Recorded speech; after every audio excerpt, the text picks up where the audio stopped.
everybody hear me?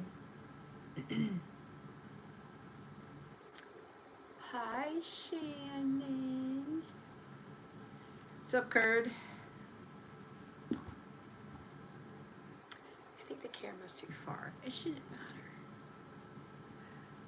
So, guys, you know, those of you who were part of my thing on Wednesday, they had me dress up again.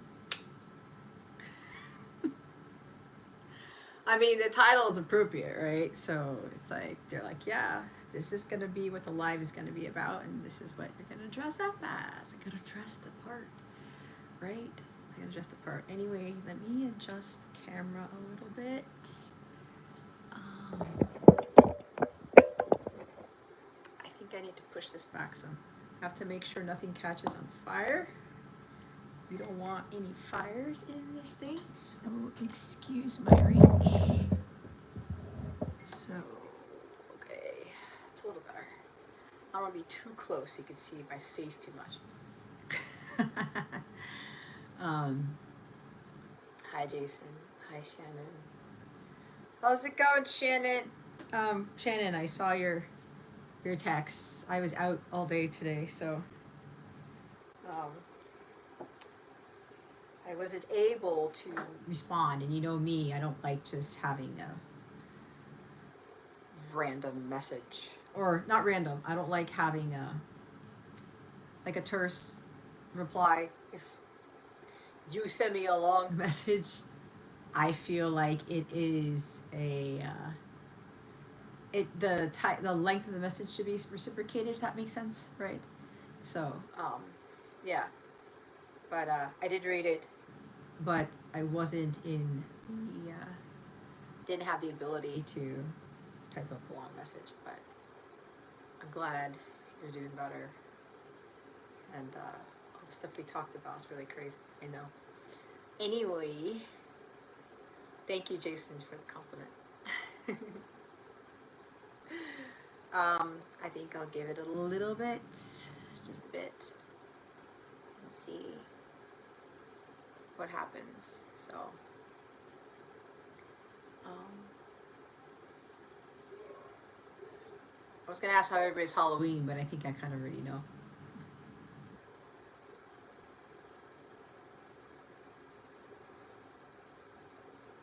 Okay, your energy's still low. You need a huge energy boost, girl. Like an energetic one. Right. I think you saw your readings already, right? Yeah. You saw your readings.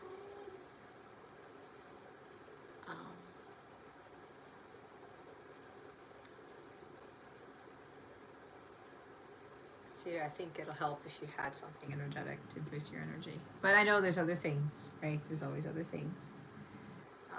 Yeah. So Halloween has come and gone.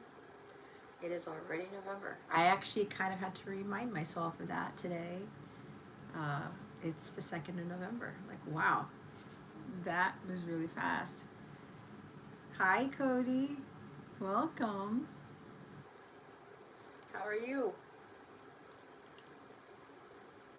I mean, I don't know, man. It's crazy.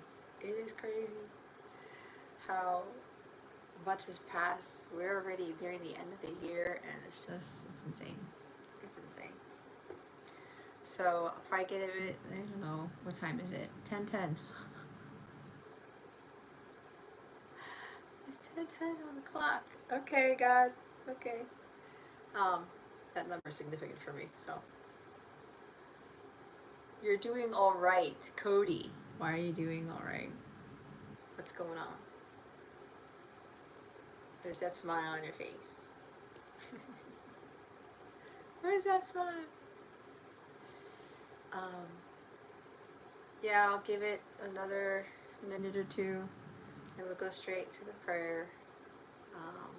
You know, people start trickling in later, so I don't want to have to wait too long. But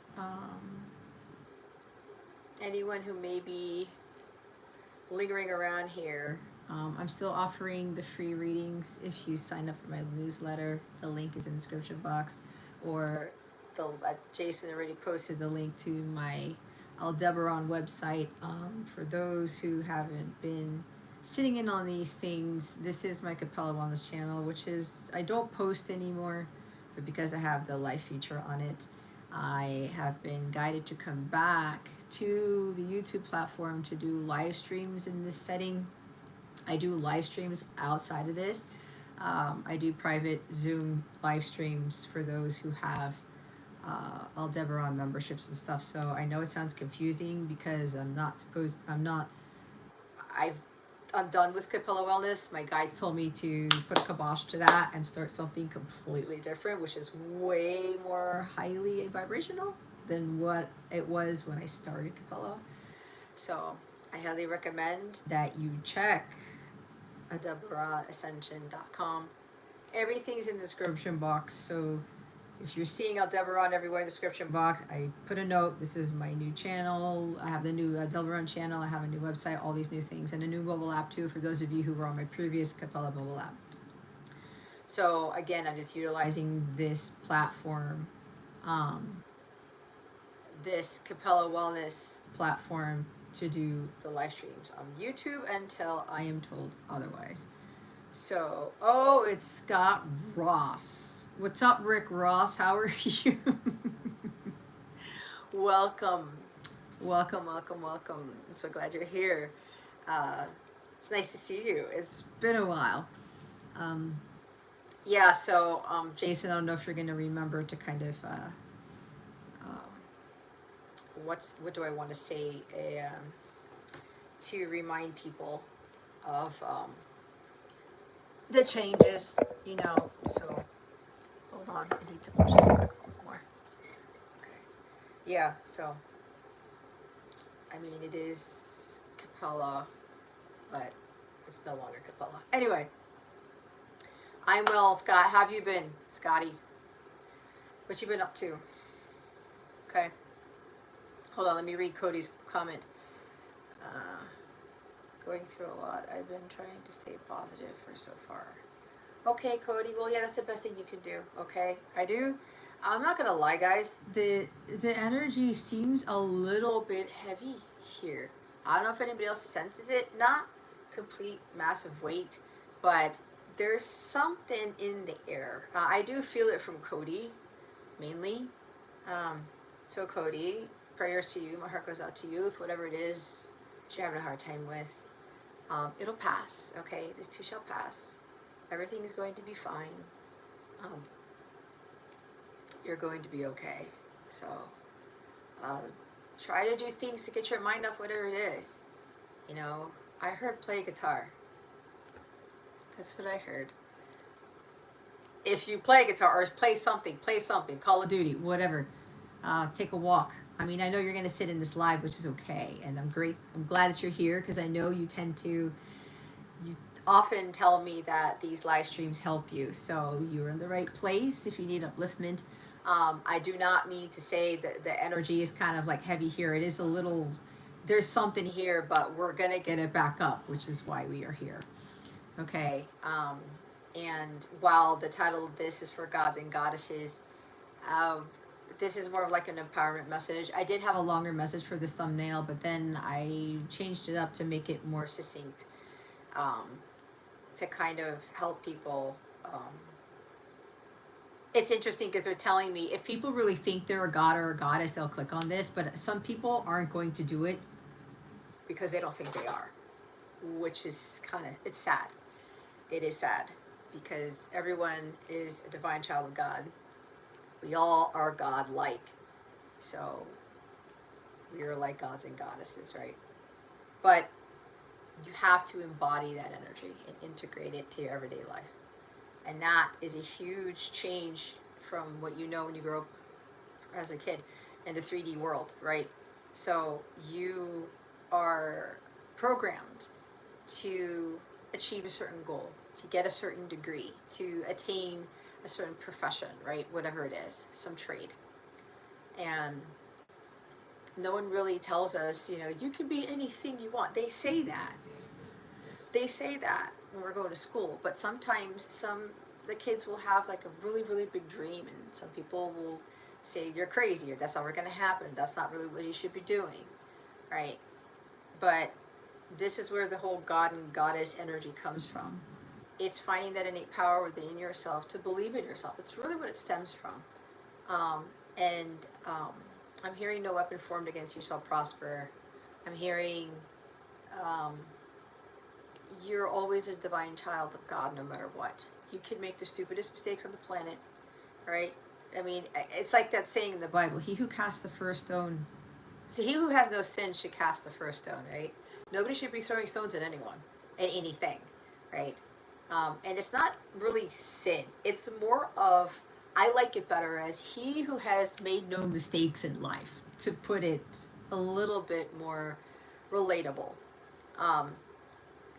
Because sin is looked upon as very, very derogatory, and only certain things are considered sins, but people don't really look at lack of forgiveness can be considered a sin. Judgment, judging people all the time, can be considered a sin, right? But I think you know what I mean. I really don't like that word. It's funny because during, since I've been coming into this enlightened being, I'm starting to better understand the whole terminology when it comes to sinners. But of course, for those of you who aren't really religious, that's probably not a thing for you. But I know I was raised Catholic, and if you think about some of the prayers, it has the word sinner in it. So what does that really mean? And what they're telling me right now is, if we're focused on that, right, and you may not be calling yourself a sinner, okay, or you grew up in a household that was Catholic, very religious, or something along those lines. It could be, Judaism or even Islam, and like punishment for things, right? And that word is sometimes thrown around incorrectly, I believe, because it denigrates us and it makes us feel less worthy and lowly, like we're good for nothings, right? But when we're listening to that word, it takes, I'm being told, it takes the God out of us, because we're focusing more on the mistakes, focusing more on the things that we think we are not. It can be as simple as, I'm not smart enough, I'm not tall enough, I'm not thin enough, I'm not good looking enough, I'm not well-versed, well-read, skilled, whatever it is. It's like, I'm not this, I'm not that, I'm not that. You have to change your perspective and start telling yourself, I am this, I am that. And even when it comes to being a god or a goddess, I am a god, but not the big man upstairs, or I am a goddess, right? Something so simple. However, when you're telling these things, yourself these things, you also have to remember that you have to act the part. You have to play that out in your everyday life. I'm not saying you're going around, like in my case, in the Aphrodite costume. You know how when little kids, they get me and my sisters never went into that phase, but sometimes kids go into a phase where they dress up, right? But it's not Halloween. They dress up as Batman, or they take their princess dress when their mom's taking them to Target or something, or whatever. Even theme parks, but still, the kids will wear something, and they'll be wearing this attire, right? They'll dress up as what they believe they are, but they don't give two shits about it's not Halloween, and they're going to Target with a Batman costume or whatever. We don't see that a lot nowadays, actually, guys. So it's still there, or if not, the child will have the costume and kind of have enact that type of superhero or heroine or whatever it is in the house, right? It's imagination, it's pretending, right? I mean, but when it comes to pretending, it's really the children. That's why healing your inner child is so important, because when we're children, we don't have any worries, we don't have any cares. In most cases, we're taken care of, and I know some of you didn't have that as children. And that's always heartbreaking to me, but unfortunately, as hard as it is, there is a purpose to that. But we all have these dreams and these goals and aspirations as children, right? could be as big as, you know, being an astronaut, or, you know, being a princess, being Batman, whatever. It's something.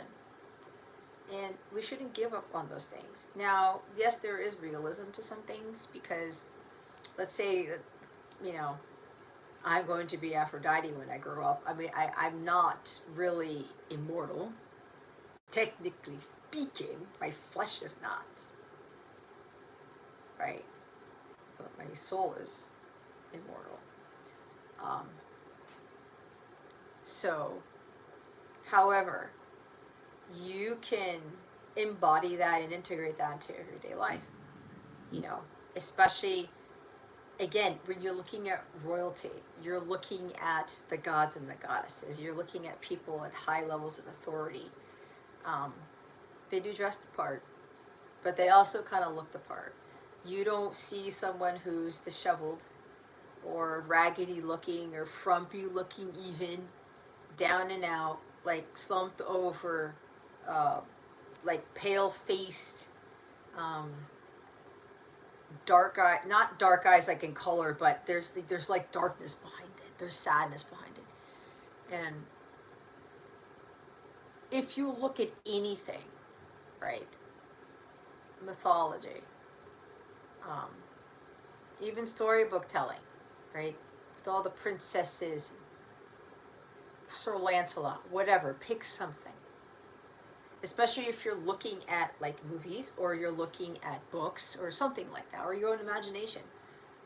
We're not really prone to seeing these types of roles with those descriptions that I mentioned before, right?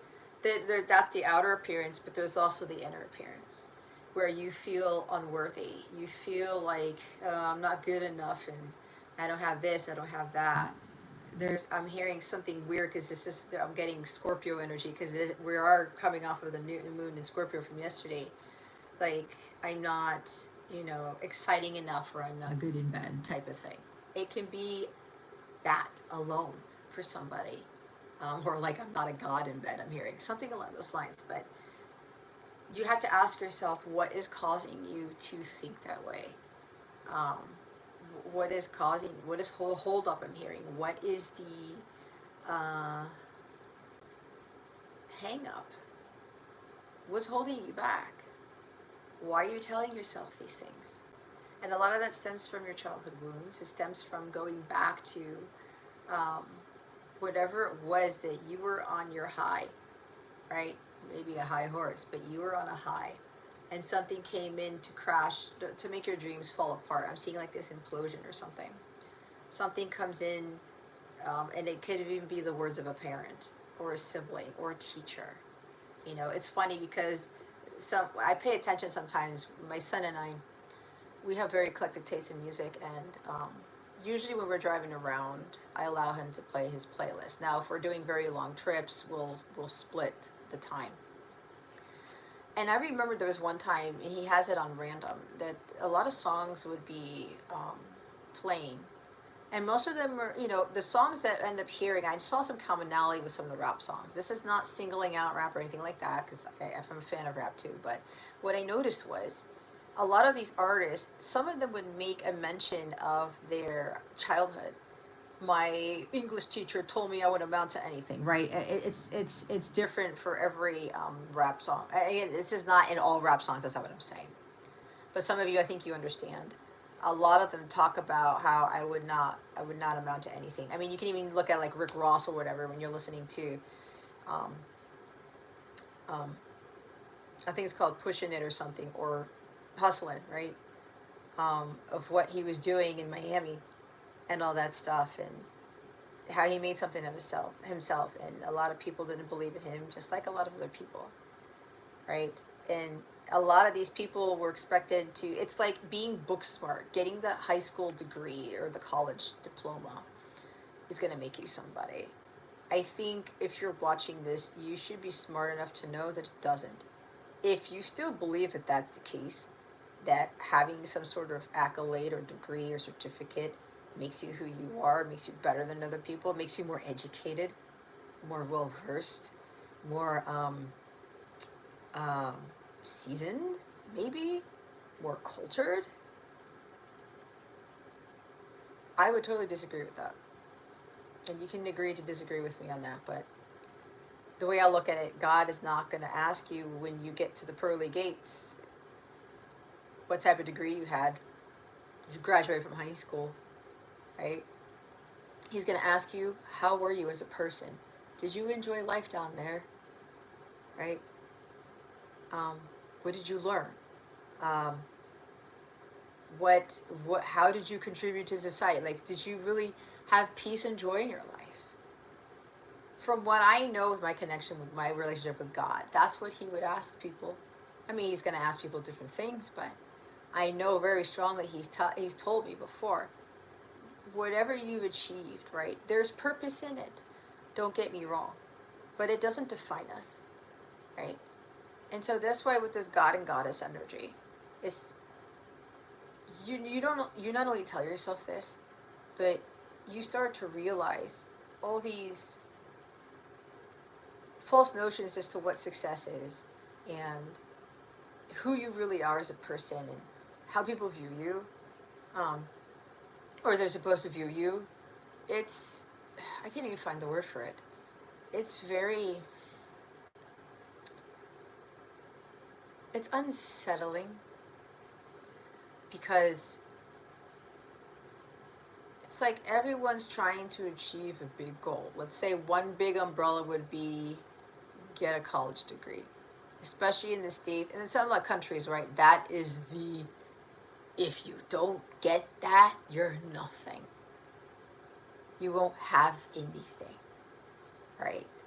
You won't have health insurance. You won't have a house. You can't pay your bills, and you can't have credit. It's bullshit, right? And then when you're not telling yourself about I'm a god, I'm a goddess, and you don't understand your innate power as a child of God, you start to believe all these other things, and you're driven by that. But what you're being driven towards is misery at the end of the day. It's a lack of self-respect, because you are going out there trying to be someone you think you want to be, but you're going out there to be someone you're not at the end of the day. And a lot of people don't realize this. And that's why it's very hard to follow the path less traveled, because you're not conforming to becoming this robot and following this pathway to that everyone has walked on. It's worn out. The scenery gets boring. It's flat. It's kind of like Florida or whatever, but it doesn't, there's no excitement in it. I'm hearing the word like rebellion, but not in the sense where you're pillaging towns and stuff, right? You have to watch what you say, or watch how you define rebellion as well, or being a rebel. There's a positive aspect to that, there's a negative aspect to that. And when you're fully in your goddess nature, there is a rebel inside of you, because the majority of the people are not going to look at themselves like that. And some will be like, oh, I can't say that because it's blasphemous, because there's only one God. And there's like, and of course people will tie it to polytheistic cultures, right? Like Greek mythology, Roman mythology, Egyptian mythology, whatever, Norse mythology, Celtic, whatever it is. And it's like, oh, well, that's, it's blasphemous because it's polytheistic. There's multiple gods and goddesses. And like, that's not right. Right. But we should really start coming back to ourselves to better understand who we really are as a person. And the foundation that we all have in common is the divinity within us, right? We're all divine in nature. We're not perfect, but we're perfect in God's eyes. And that's what we need to understand is important. Even with our scars, our marks, our blemishes, our hardships, our ways of thinking,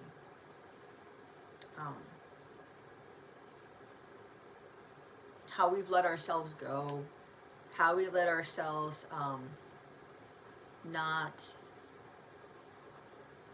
it's like not allowing yourself to say no when you know you want to say no, or having a hard time setting boundaries, right? And it's also like giving your power away too much to people. Just like a power struggle here. And that's funny because Mars is opposing Pluto, so that is a power struggle. So it's more of, what are you going to be doing with that power struggle?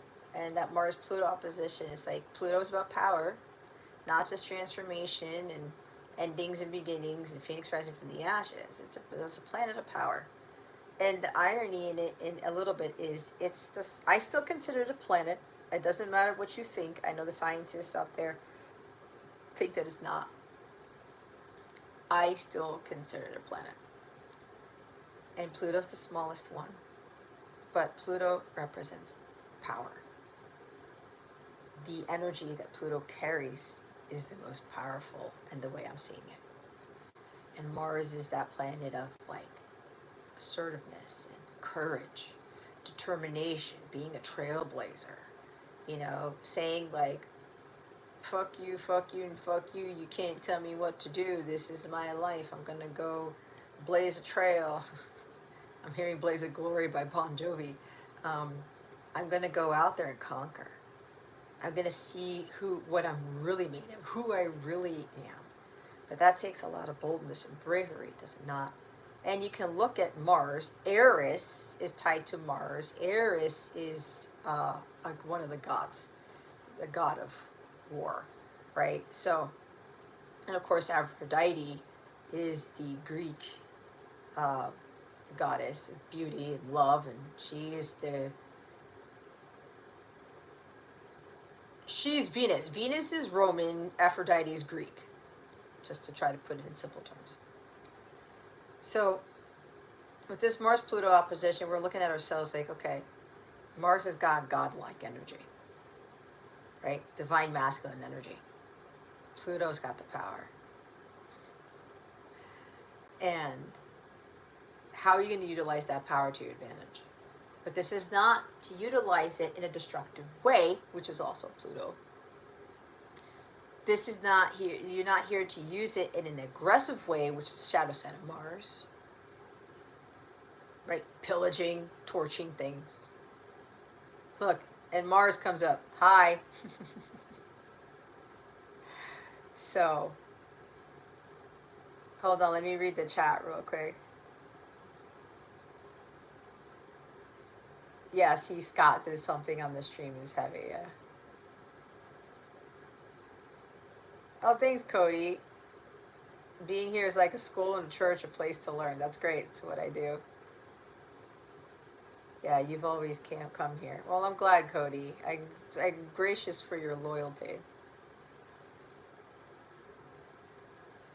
Ooh, Cody, that's brilliant. There's another word for God and goddess.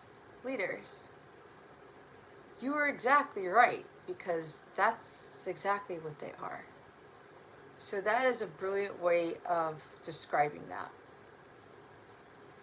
So,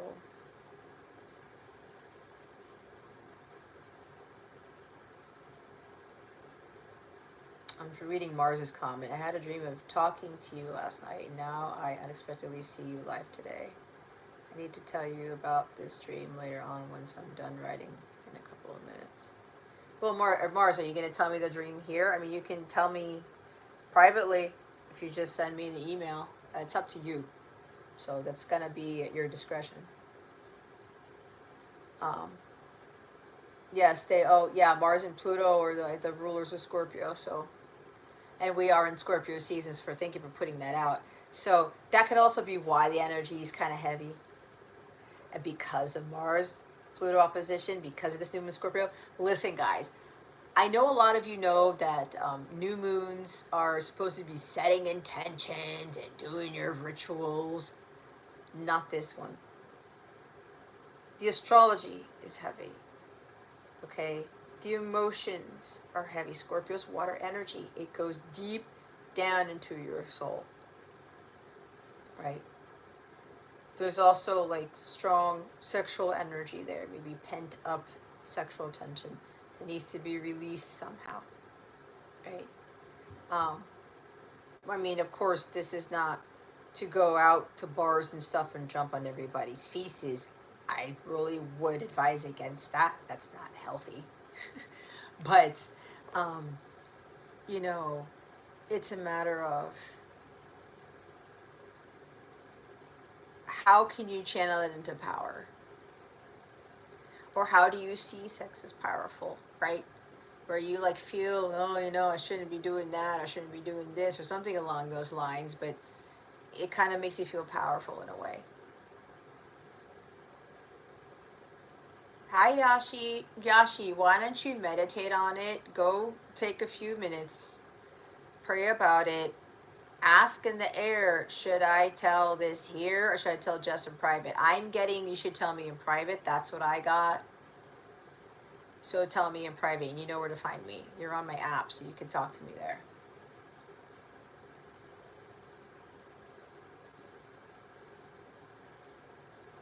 Okay, Mars, whatever you want to share, feel free. Whatever you're led, because if it does apply to what I'm channeling here, then by all means, it would be very beneficial to the rest of us. So that would help. Yes, like Jason said, Jano, turn that Mars passion into creation. Oh, that's right. Mercury retrograde is happening around Thanksgiving. We've got another Mercury retrograde coming before the year's out.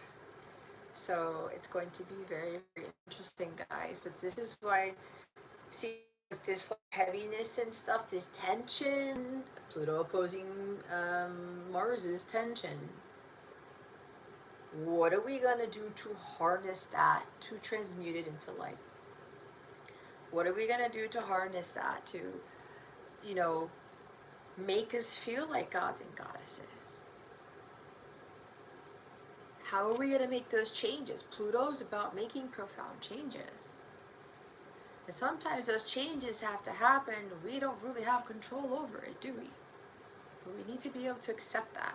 Because God wants to put an end to something so that something better can come in, right? Something new can come in.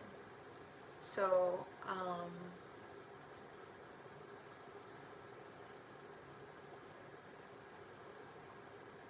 this is an opportune moment to really look at ourselves and say, who am I really? Who do I really want to be? It's like that age-old question. What do I want to be when I grow up, right? So,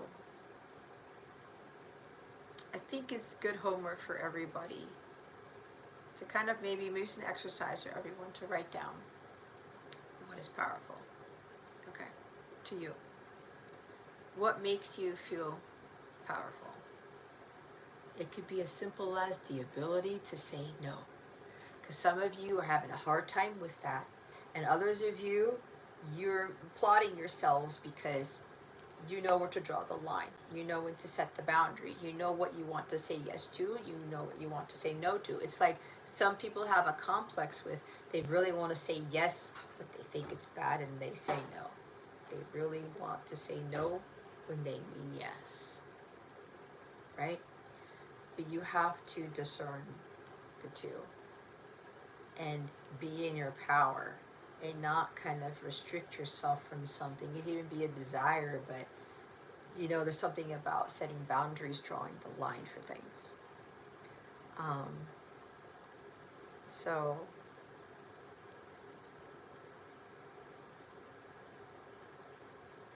and this also talks about you don't need anything outside of yourself, or anyone for that matter either, to determine how powerful you are, because you already have that within you. And this also comes with power and bravery and action-oriented energy when it comes to protecting your energies when it comes to harnessing that power, but transmuting that into light, utilizing that for the light, for the betterment of yourself, the collective. But it's also a time for you to really go within. Spend some time to yourself. I'm hearing the word space and isolation. It's kind of like hermit card in tarot. Hermit mode. Right? God does his greatest work in isolation.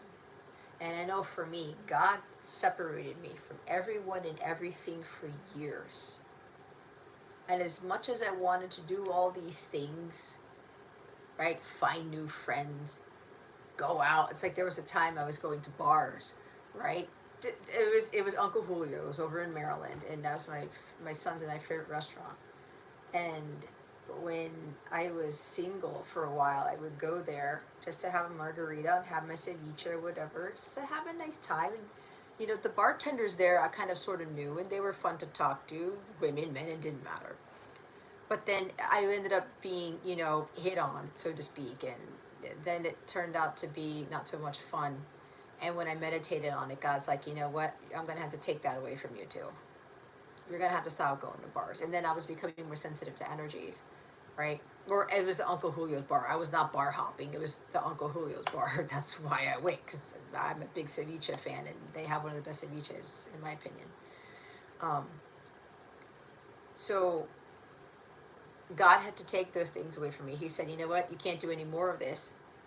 But that was when I was increasing in my power, in my self-worth even, right? Because I'm being protected by all these other lower vibrational energies, these people who don't believe that they're gods and goddesses, who don't believe in their self-worth, who don't believe in themselves, period, right?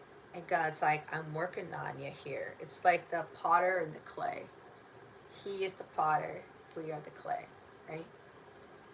And so we're allowing God to mold us into these super beings, is what I'm being told. Because that's who we really are. And when it comes to this power and this strength, right, Mars is at too. Taking action on telling yourself,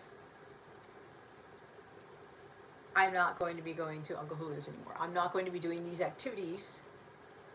And while, yes, we're supposed to have fun, we're supposed to treat ourselves, but a lot of that time it's difficult because we just want to be around people, or we want to talk to people, or whatever it is, right? Again, use discernment, but it's more of determine when you should be out there, right, surrounded by all these energies. Because again, that's why a lot of the energy is like a little bit heavy now, because there's a lot of people who are really going through it, and so and they could be going through it energetically, but they don't know it. Their lives could be okay, but there's something within themselves that is about to change, and it's going to be very drastic for them. They don't know, and they're already carrying that energy, and because it hasn't happened to them yet, it's like a massive tower moment. And depending on how they deal with that tower moment, they can stay at an even lower vibration for who knows how long. And so there's that action-oriented energy telling yourself you're taking action on not doing those things anymore. And there's so many times that I would want to go do something, and God was just not having it work out for me. And he was like, let's see you force it. I know you want to go to this place, but I don't want you going there this weekend, today, right? And usually, like, I have to go within and determine, should I be going here, should I be going there? And God will tell me, yep, you're good to go here. Nope, don't even bother. It's not working out for you because I don't want you going. And when that happens, and then a lot of the time God said, there was a time I didn't go anywhere for like a year or more, where I was like socializing with people, right? I would go hike and go do my walks and things like that. I would go public places because I had, you know, you have to go shopping or you get bubble tea or something. but I wasn't doing things where I was doing an activity with other people or surrounded by a lot of people for an extended period of time at the time. Nowadays it's a little bit different because, you know, we can do all these fun things and God's like, okay, yeah, you can do this and you can do that, and it's fine. But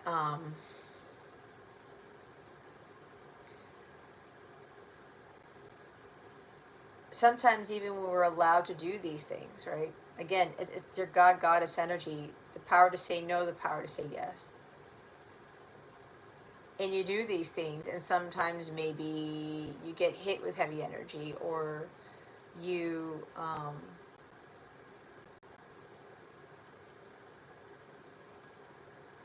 it ends up being that you pick up on things, and it could even be a test, or like God's trying to test you, or see if you really are in your God, goddess energy, right? Again, the power to say no type of thing, or knowing when to say yes, knowing when to say no. Again, taking care of yourself and stuff. But then there can come a time where you can be put in a situation and God's like, let's see what you do with this. Right? Let's see where your power lies. Let's see how strong you really are. I am getting a strong word of like temptation too. Right? It's as simple as being tempted to, like, I really want to go to that concert. I really want to go to that event, and something's not allowing you to do it, or you don't check in with God first before you go somewhere, and that could affect you energetically, especially because the veils, we've just had said, like the thinning of the veil, Halloween, right? It's still pretty thin. So all these things are passing through, right? We're finishing off the Day of the Dead in Mexico right now, so what my guides are telling me is that a lot of very low frequency spirits have crossed in, which is also why we're getting like this slightly heavy energy. And my guides are kind of already telling me that, like, we'll see, because they tell me this and it ends up being not. This may be a very short live stream. But when we're having all of this low energy come in, with the energy of gods and goddesses, that's got to be high frequency, okay? Right? Like Cody was talking about with the leaders. Oh, Shannon, you like Uncle Julio's too? Man, can I go visit you when you're better and I can stay at your house and we can go have dinner? I could go visit. We'll have dinner there together.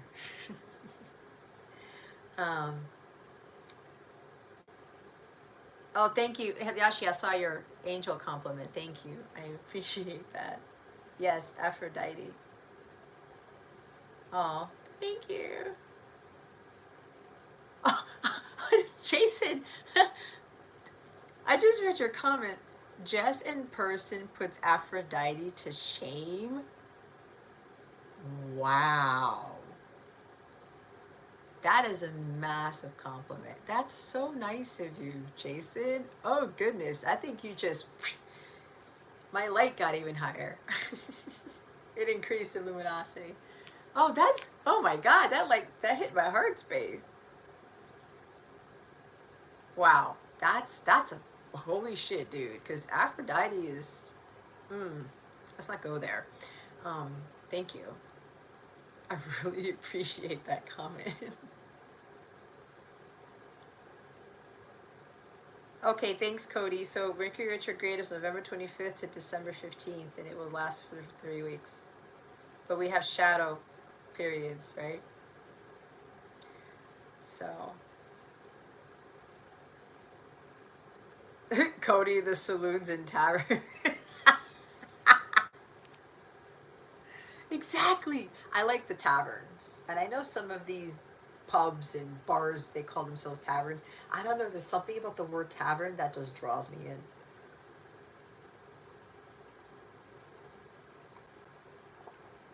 But yeah, I mean...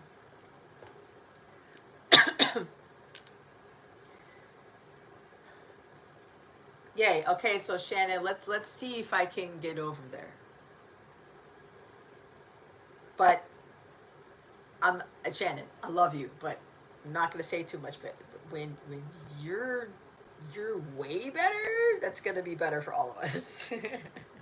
You just keep taking it easy, okay? So anyway, I think I diverted my attention to the chat to see the comments, but it's like, yeah. Anyway, so this is another thing about the whole God Goddess energy, because you're powerful enough to not be led astray or to give in to something that takes your godliness away. So if you know anything about Aphrodite, and from what I remember, there's a strong energy with like sex appeal with her, right? Kind of like if you're looking at my costume, you know, there's a little bit of, you know, you can see something, a little bit of there. It's not really, if I push them together, maybe there would be some, there it is. Did I just do that? Like cleavage, right? Or something. And I'm gonna say this shirt got shorter. The skirt to this costume got shorter. It's shorter than it's ever been since I've had this. I've had this for maybe 4 years, this costume. And because I do a lot of walking and sometimes I'm going to the gym, I'm gonna, this might be TMI, but I don't give two shits. I told my other members this, those who were at my Halloween party on Wednesday, I already said this, but my butt has gotten higher, right? It's lifted up a bit. So what happens is that the skirt is lifted up too. So it's like, it's very short now. And, you know, you would think, let's say if I went to a costume party, oh, you shouldn't be going out like that, right? Because it's really short. Here's the difference. Well, I'm not going out there to be provocative, right? And to try to like go around seducing people. This is mainly because of, you know, who I feel within, right?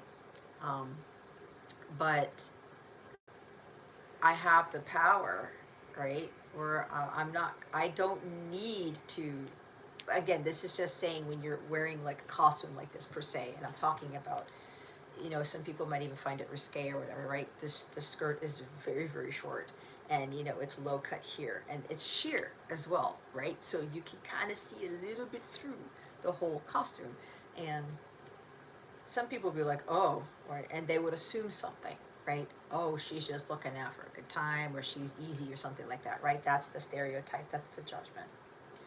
But Aphrodite, it comes in and talks about, she's representative of you being in your goddess energy, but then we can tie into the gods too. But I'm using Aphrodite because that's who I'm dressed as. It's my alter ego. So Aphrodite comes in, right? Insanely gorgeous, powerful, sovereign, radiant, brilliant, loving, gorgeous goddess, right? I mean, I'm seeing like everybody falling to her feet. But she doesn't need anybody to tell her that she's those things. And she doesn't need to hide her sexuality. She doesn't need to hide who she is as a person, especially. But it's more with the sexual part of it. To make her feel gorgeous and radiant and brilliant and sovereign and all these positive things. Because she already knows that within herself. And she'll flaunt it, right? But she has tact. She has taste. She can be classy but sexy at the same time, all right? There's a difference here. So, but what she does is that she enables, especially women, to understand you can have that type of power, right? Especially from a physical standpoint. But that doesn't mean that you're just going to give it all away, right? Give in, right? Or allow something to take something sacred from you. I think we all know what that is. Because the goddess does know how to say no, to set boundaries. But she's not going to deprive herself of her desires either, right? Which can seem taboo, which can seem, oh, you know, it's kind of, I'm hearing like being a combination of being in between a prude and I heard prostitute, but that's not what I want to say.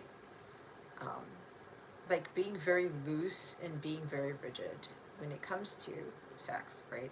Or not actually the little act. It can just be when it comes to how you present yourself or how you dress or something, right? So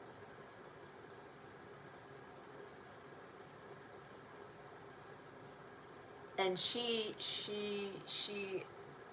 does, like I said, she doesn't deprive herself of what she's truly desiring, but she knows she's taking care of herself when she does that, but she doesn't need anybody else or like some other god or something to fulfill her, to make her feel like the goddess that she is. She already knows she's on that throne up there. She's on this pedestal. And anyone who doesn't see her that way is not really worth her time, in a sense. Well, not that she's gonna, the way I look at it is like you don't cast judgment on these people, and you don't put them in a box, or you don't label them as somebody like really beneath you, because nobody really is. We're talking about putting yourself on a pedestal. We're talking about seeing yourself in a high vibration, seeing yourself as a leader, seeing yourself as regal, as honorary, as authority, right? That's what that means. And while I'm seeing the vision of people bowing down, you know, to Aphrodite or whatever, it's more of being an inspiration. It's being someone, you know, you can look, you're looking up to this person, right? It's just not like having all the power in the world, and you know, I'm seeing like the grapes and stuff and the palm leaves being fanned in your face, whatever the hell, and you being catered to all the time, and you getting to do whatever the fuck you want. I mean, there are caveats to that, but this is about, I love how Cody put the leadership part to the gods and goddesses. That's fucking brilliant, Cody, because I never saw it that way. But they're supposed to set examples. Now, we all know, some of us know some of the stories, and a lot of mythological stories talk about some of the gods and goddesses that have done some really nasty things, some crazy things, right? I mean, not all of them have had perfect lives either, but there is supposed to be a lesson learned in that too. They're leaders in something that they're representing. And when you have that type of power, you see yourself as that god or that goddess. You're realizing, you know what? I can feel like that. I can be like that. And anyone who doesn't see that, anyone who doesn't honor that, well, you know, they're not worthy of my time, or it's someone that I won't engage in any activity with, or I won't necessarily call a friend, or I won't necessarily converse with, right? And again, this is not to say, well, that person is beneath me. That's not what we're saying here. Or I'm better than you. That's not it. That's the egotistical side of the gods, goddesses, Mars, Pluto, whatever. This is about, again, knowing your worth and paying attention to the company that you keep. Because that deals with energy, right? You're not treated like the god, the goddess. You're not honored. You're not respected. They honor your boundaries. They honor your belief systems, type of thing. Those are good people to have around, right? If they don't, then it's like your values are not aligned, and so you're not really aligned, period, with that person. And that is okay. But the other thing is, for you to believe or understand that you are a god or a goddess, you got to think like one, act like one, dress like one, talk like one. Your energy's got to match that, right? Example, okay? I bet you, I've seen this. This is not to insult anyone who is heavyset, but I love this example because I've seen heavier women, they do have like the plus size, right, costumes of these. There are more women going around who are plus size wearing this costume, right? This Aphrodite costume, whatever costume that's similar to this. And you can sense the pride in that. Yet you can have someone who's highly attractive who wears the same thing and they don't feel that power. You see the difference here, right? Don't think that somebody who's like highly attractive or whatever, it's like, oh, they look like a goddess and this and that, and that everything's handed to them and they have all the luck in the world and they have all the whatever it is, right? You don't know that. You're supposed to be able to tell how they're really doing by their energy. Even if like their skin is glowing or something, how they carry themselves, how they speak, right? They're not mousy and they're not hiding, just quiet. I used to be like that for years. I was not in my Leo energy growing up. I was in my Leo energy with regards to leadership because ever since I was in kindergarten, I led something. And it carried all the way up till now. I am a natural born leader. I've been one since the day I was born. And even, like I said, in kindergarten, I was always leading something or number one at something or at the top of something. That's just part of my innate nature. But what I didn't see myself as being the leader in my own life. Leading like a god or a goddess and seeing myself as that.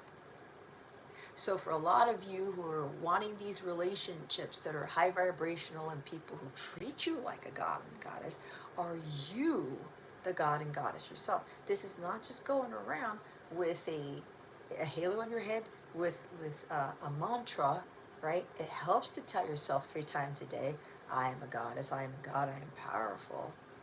But then you're going about your day feeling weak, right? You're going about your day feeling low about yourself. You're just, I don't know, depressed and sad and nothing good comes to you, whatever. Yet you're going around saying these mantras to yourself or something. You see the irony in that? I mean, it's one thing to tell yourself that. It's another thing to do something about that. To act the part. To think the part. To feel the part. To see it. To hear it. But going back to the women I was talking about, where you've got these plus size women rocking these costumes, and you see some woman who looks physically like a goddess, physically, but you can very well tell she doesn't believe that about herself. Or she wears the costume and she's trying to feel validated because of it. The costume doesn't work. It loses its power. It loses its luster. It's like every year that I've worn this, because I was going to wear something different this year. God's like, nope, you're going to keep that costume and you're going to wear it every year. I don't know if I'm going to find another Aphrodite one, because I know there are variations, but this happens to be my favorite one and I already have it. And I had the shoes to match, which will only be worn for certain occasions. But anyway, every time I've worn this, I feel more like this. The first time I wore this, I wasn't quite there yet. But this year, and this is the second time I'm wearing this because I wore this to my virtual Halloween party on Wednesday. But anyway, while I'm saying that, if anybody wants to actually watch that Halloween party, like, you can still participate in it. And I did a couple of readings in there. We had a lot of fun. People wore costumes. If you're interested in watching the replay, let me know. I do have the replay available, but you'd have to purchase it to watch it. So if anyone's ever interested in that, because there's a lot of words of wisdom, even though it was considered a Halloween party.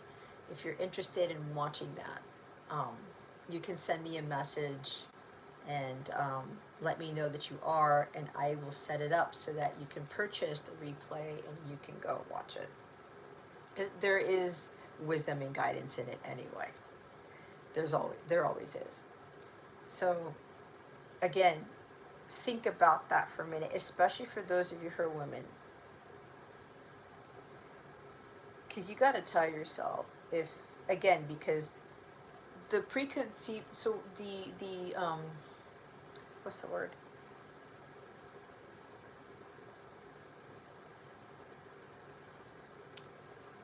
I'm looking for a word. Those gods and goddesses that we know of, the majority of them, the men are like, they're stacked, right? They're ripped, whatever. And the women are just start drooling, right? And most accounts of the gods and goddesses, of most of the drawings, the paintings, whatever you see. But of course, we should know that if we don't look like that we can't be that. Which is why I'm bringing that example up with some of the plus size women who are rocking these costumes. And like, I love seeing stuff like that. It's like when I see very heavy set women wearing bikinis when I go to the beach down here. I smile at that. Other people think I'm crazy. They're like, why is she wearing that? Right? Or an old man wearing a thong or something, or an old man wearing a Speedo, right? Like his skin's kind of, you know, folding up or whatever. But again, people are like, wow, oh, why can't they put a shirt on? I've seen people react poorly to it. But you know what I say to that? What I say is, they have more power than you. Because if you looked like that, you probably wouldn't wear it. And if you are repulsed by it, it says a lot about your character, because you're missing the point. Yeah, like Jason's Speedo Man over here. Right? Hi, Eric. I didn't think you were coming.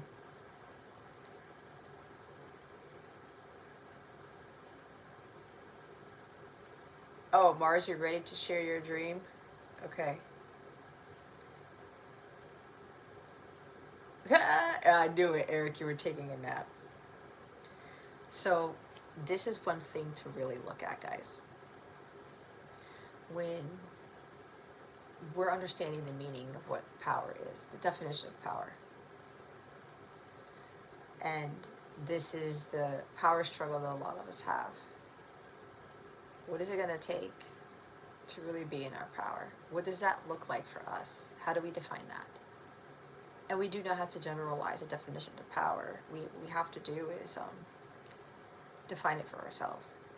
It's like success, right? There is a skewed definition of success, a skewed viewpoint of success. Success to me can be me being my radiant, brilliant self and not needing to feel validated. Success to Jason could be I'm not feeling sad all the time, something like that. Success to somebody else can be I've been sober for 140 days, right? It's like, what is success to you? It's not your job. It's not your paycheck. And honestly, I look, I have a college degree, I have a high school diploma, whatever. I'm not knocking on anybody. So many people have these things. But success, when you say, what is success to you? Oh, I have 2 masters and a bachelor's and a minor in this. That's your success.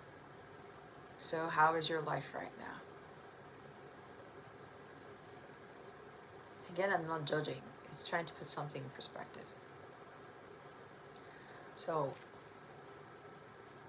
I think for a lot of you here, now, for those of you who are on my mobile app, and those of you who have any 𝗷𝗹𝗱𝗲𝗯𝗿 plan, I have Scorpio season rituals. Every time we hit a new astrological season, I put this really cool graphic with all these different rituals, these things you can do during Scorpio season to support you with this. And a lot of that will actually boost your power levels and kind of help you realize some things. And of course, with the power stuff, remember Scorpio, Pluto energy also ties into fear. What are you fearful of? People saying something, right?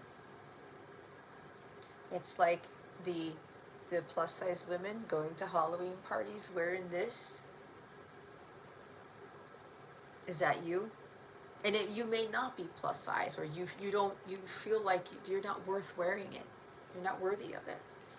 And you're going out there like, I don't want to wear that costume. Listen, this here, if you knew the Jess several years ago, the old Jess would have not picked this costume out. It wouldn't have. This is the most revealing concert. Somebody at a concert, or was at a concert, is going to a concert. This is the most revealing costume I've ever worn in my life. And I feel pretty fucking good about it. I'm matching the costume. I'm matching what it represents. And I'm amplifying the energy of it each time. Which goes to show me I've grown so much. And I'm no longer going out there, I shouldn't be wearing that because look at this. Like when I first moved here, I wore this and I was helping my mom hand out candy. And I was a little bit shy. I was like, I don't know if I should go out there with this, right? And I didn't have the shoes at the time because those shoes were actually at my sister's and I didn't move everything down when I moved here in 2022 in October. I had to go back up to get my stuff, but I mean, I can't lie, the gladiator heels that go with this, I'm not gonna say it. It's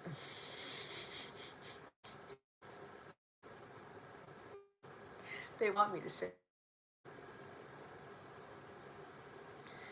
this is gonna be so off the wall for me to say, but they want me to say it, and I'm kind of mustering the courage to do it. So when I'm talking about, you know, the confidence that I have and the power that I know I possess, I put those shoes on with this outfit. This is gonna sound so nuts. And again, this is not being conceited. There's a difference. This is the confidence level that I have now. When the whole outfit is worn, right? Again, the gladiator heel shoes. I look so damn good, I would want to fuck myself. Do you see that? Rewind it. Go play it back again 10 times. How many of you watching this? And again, if you're a guy, spin that, okay?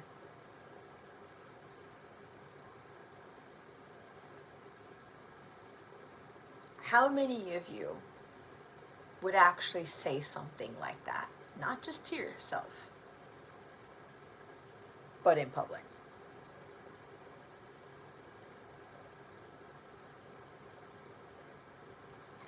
Raise your hand in the chat if you've got that mentality. If you can actually say that to yourself right now, or say it out loud to somebody's face or in public. Do you see, even how I said it, see the power in it?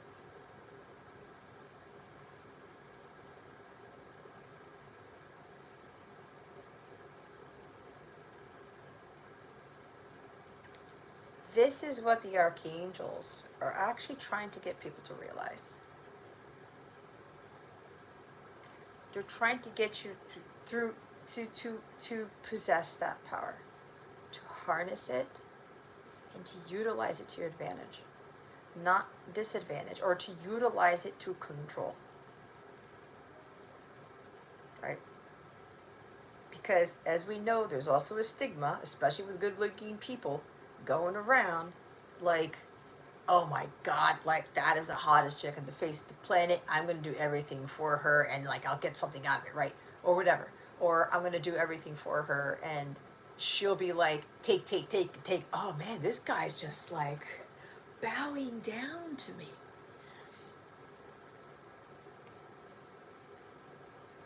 But what's fucked up is that some guys do it too. Again, there's no judgment. This is just like, it's because there's a self-worth issue. They just take, but they're not giving. But sometimes the giving part is misunderstood because sometimes, let's say the guy expects for the female to do the same exact thing back or whatever it is, right?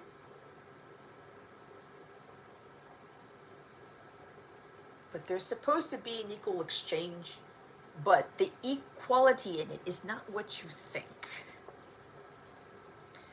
If that female is like just like taking advantage because of the power of the appearance. I heard the word punani, which is hilarious, right? I think I said this in one of my other things, like the pussy power thing. That's distorted feminine. It's also distorted when you're like super off the cuff feminist, right? I don't need a man. Death to the patriarchy, whatever. If that was the case, there would be no men on this planet. God did not intend for man, woman to live alone. You're supposed to be equals, you're supposed to work as a team. But the equal give and take hasn't been a thing in most relationships. And this is not just romantic. This is just like in friendships too, in the workplace, whatever. Person's beneath me, that I'm better than that person, just because I'm female, just because I'm male, whatever. No, we got to get out of that. We can all be gods and goddesses in the same world. We can have all the power, and we can utilize it for ourselves, but for the betterment of the collective. It's always supposed to be for the betterment of the collective. We're not here to misuse it.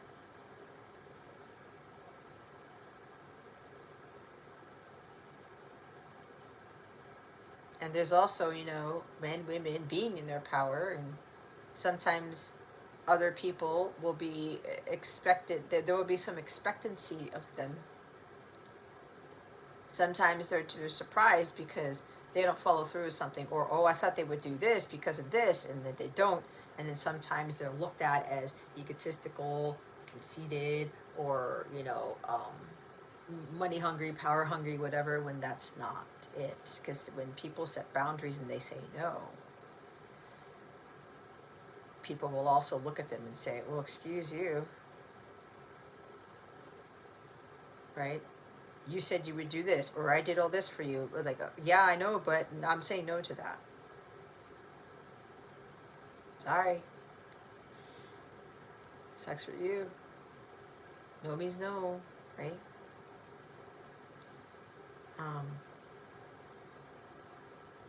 That is a high level of respect for yourself. You cannot give what you don't have, or you should not give what you do not want to give. If you're protective of it, if it's sacred, if it's something that has value to you.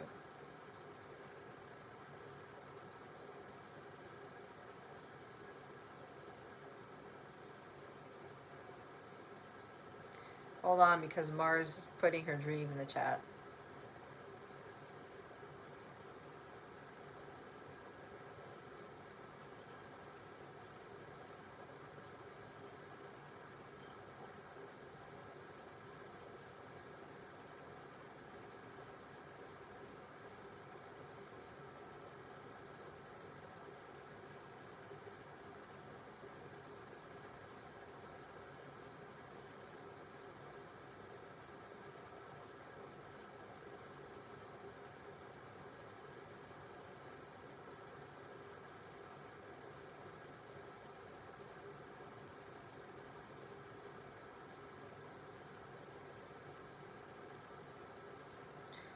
So, Mars, you know, you can send me the email version of it because that might probably be better because I think I missed some of it because, you know, I'm in the middle of channeling.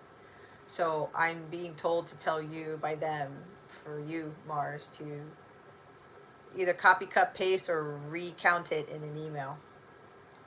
But I'm curious to know what you take of it and what you seeing me live means to you.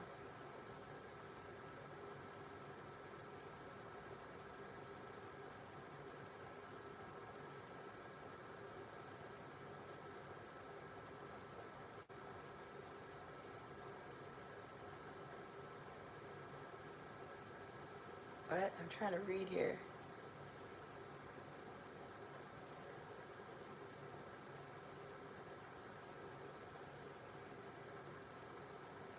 Yeah, so it's like,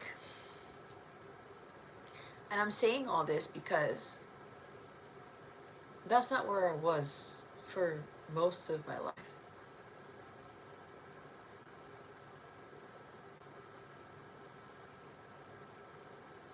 But I can see it with a smile on my face, right? Because of how far I've come.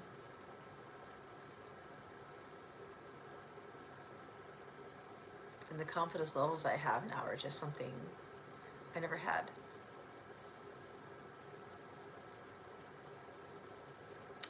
Mars, my email is not in the description.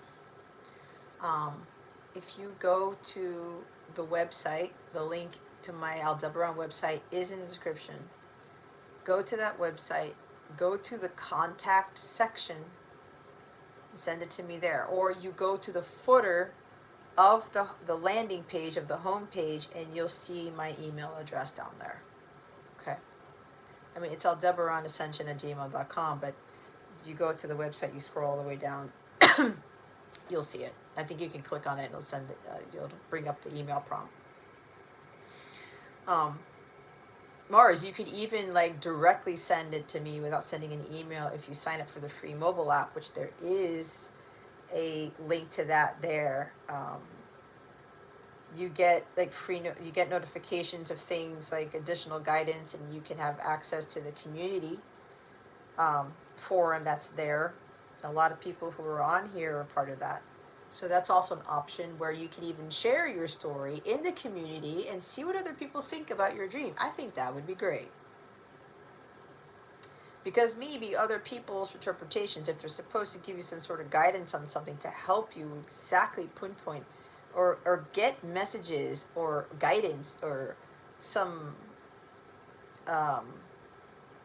help from each person that you're not seeing, and you'll have a whole, well, that's if people participate, but you know, you'll have people kind of say, hey, you know what, did you notice this, or I saw this, or I think this is what this means. You can do that too. And sometimes, you know, you have the dream, but say you have another dream, you don't have to wait till I do a live stream, and you know, you could post it in the app and whomever will respond to it. But that's another option for you. So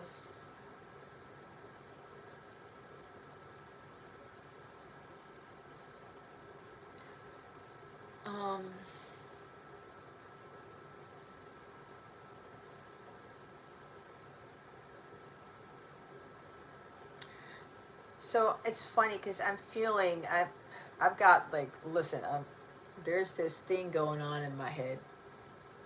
No, it's not voices in my head. It's like I feel this pressure, but you know, there's that heaviness, but that's because a lot of people are feeling under pressure to do something because there's a power struggle. It's like they want to do something, they don't want to do something, they want to leave something, they want to start something, whatever it is, and they're going back and forth. It's like a tug of war. And they're both on either side of the rope. It's a tug of war with yourself. Ask yourself this question: what is this tug of war with yourself? What is it?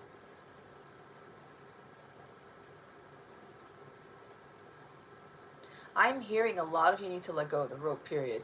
Both of you. You're both sides. It's like your decisive side, your indecisive side. It's like the consciousness, right? Whatever it's called. The devil and the angel. The light and the dark. The positive and the negative. The high and the low. The ebb and the flow. Whatever it is. It's like it's tension there. But I'm seeing a lot of you should just let go of the rope. Give the power to God, or if God has already told you what you need to do, you have to remember your power is a divine child of God, and do whatever you know is right for you. And stop having that power struggle within yourself. It's like the Five of Wands, like internal battle, internal struggle. For some of you, because now I'm getting this interesting pressure here in my head, it's like some of you have been heavily thinking about something.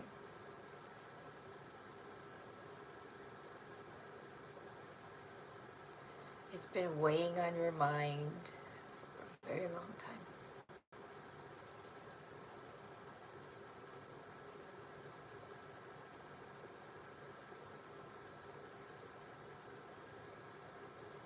It's like your mind's going to explode. What are you going to do?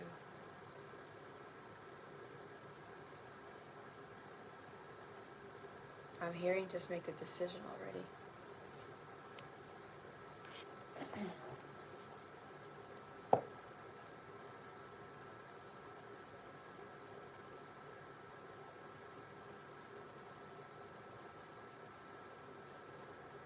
Jason's always thinking. I believe that, Libra son. Cody.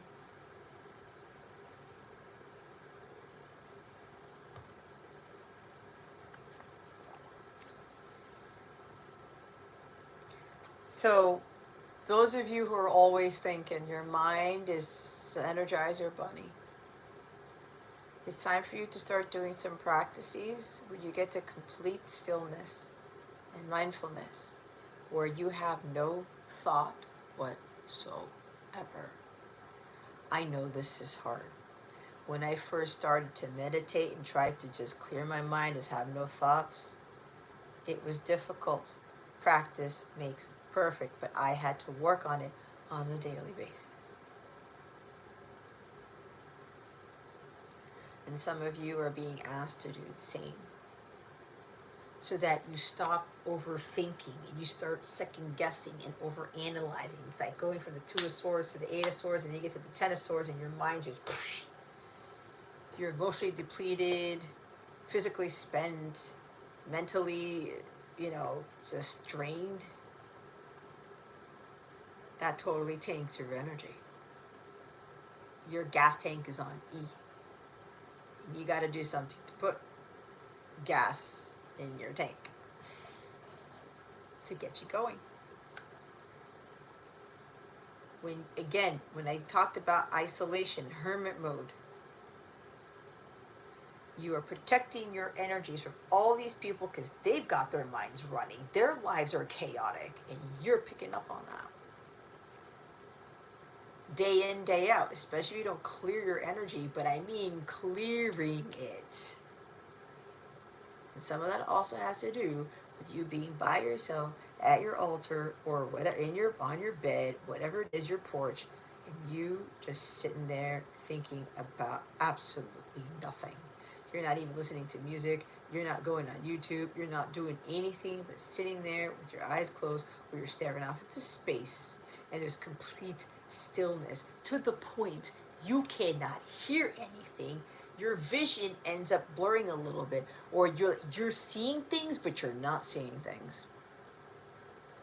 And even though cars are going by, or there's somebody's talking, or a kid near you, or you hear a bird, or whatever it is, you hear the wind rustle through the trees, you won't hear shit. When you are able to do that, you've gotten to a high level of consciousness to where you can shut the world down so that you can ground yourself in a very profound way so that you can recalibrate and you can shut your mind off and you can just be at ease. I remember I helped somebody, I think it was, I'm coming up to a year now, and he talked about he couldn't sleep for decades because his mind was racing.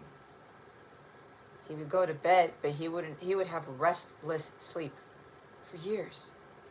Until New Year's Eve, I talked to him, we talked for 3 hours, and he was just like, and I picked up some stuff from him. He's like, how did you know that?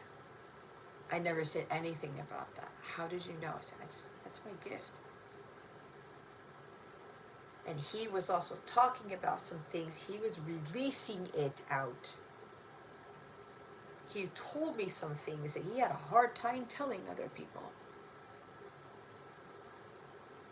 And maybe 5 minutes later, he stopped talking and he goes, oh my God, I feel different. I said, what do you mean?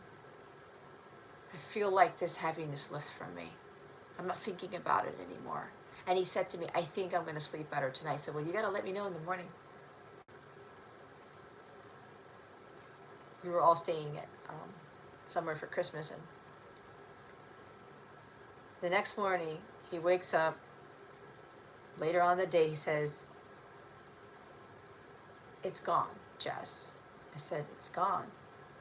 You mean you were able to sleep peacefully? He said, yeah. And he was dumbfounded. He's like, what did you do, Jess? How did you do it? I've had therapy, I've done this, I've done that, I have counselors, I did these meditations, I did all this stuff. All you did was sit and talk to me for 3 hours. And I told you some things that I had a hard time telling other people, and you just said some stuff, and you kind of helped me to let go of this stuff. And it's gone. I did not do a reading for him. I did not do a crystal grid thing for it. I did not, whatever. It was me and me alone with what God and the archangels guided me to help him with and how to help him clear. But he was sitting right next to me. But the thing is, it's like, and I know, you know, those of you who work, everyone that I work with who's a student of mine, we all have to do things on Zoom. Jason can attest, when we have our sessions, it is very different when it's just him and I. The effect is different on him than it is, you know, if I do a reading on a video or maybe even in the live streams and stuff like that. But it helps boost his energy so that whatever else he does for his spiritual work, for his spiritual practices, the FaceTime, somebody wants to FaceTime somebody, like badly, because they either just want to hear your voice or just want to stare at your face, something like that. It just came out of left field. They want you to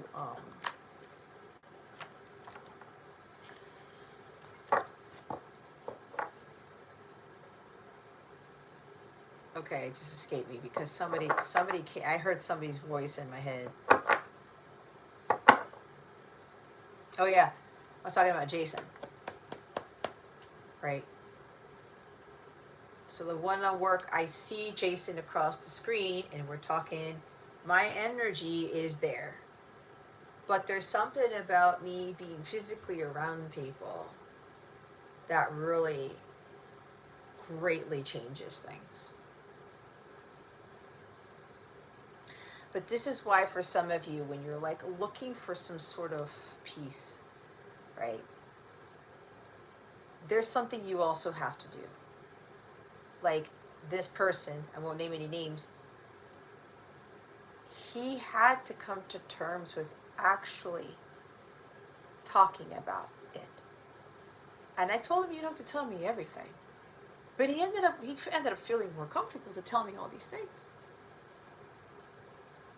And I made my jokes, and we talked about music, and we went off on little, you know, adventurous conversations, like little tangents and things. But we always came back to the main thing that he was having a struggle with. And I was being open and honest, and I was calling on, like, I realized some things, like, okay, what do you really, what does that really mean to you? Or I would be like devil's advocate, or really get him to question something about something he didn't want to face, or he didn't want to look at, or have him face something he didn't want to look at.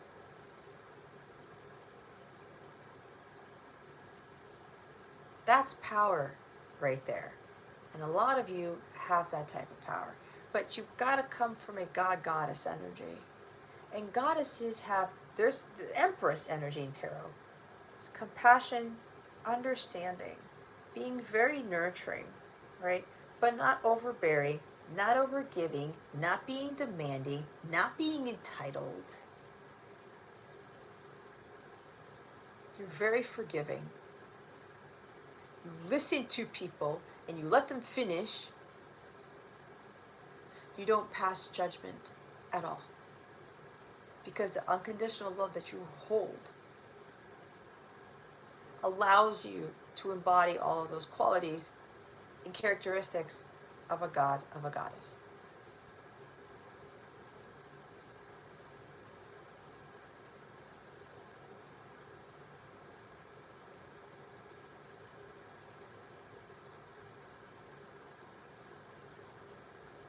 Yeah, Cody, like the Energizer Bunny. Yeah, the Energizer Bunny's been coming up a lot for me lately. So, excuse me.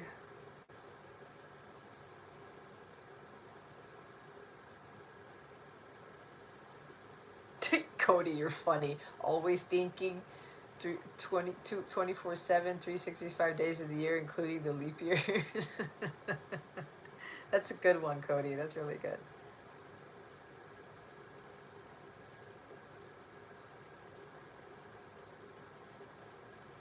Okay, Cody, that's a good power to have. Superpower.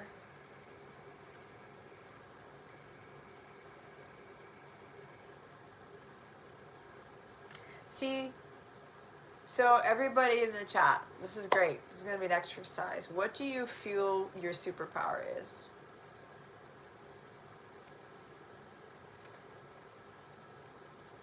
Oh, let me use the oracle. Everybody who's in the chats, if you're lurking around, that means you too. What do you feel is your superpower right now? And remember, you're going to have more than one. This is not like Marvel and DC Comics where they have like one or two things. No, you have plenty. You have many.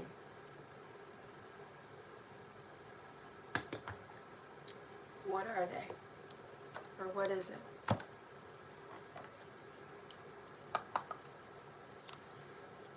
I still can't believe Halloween's over. Just nuts.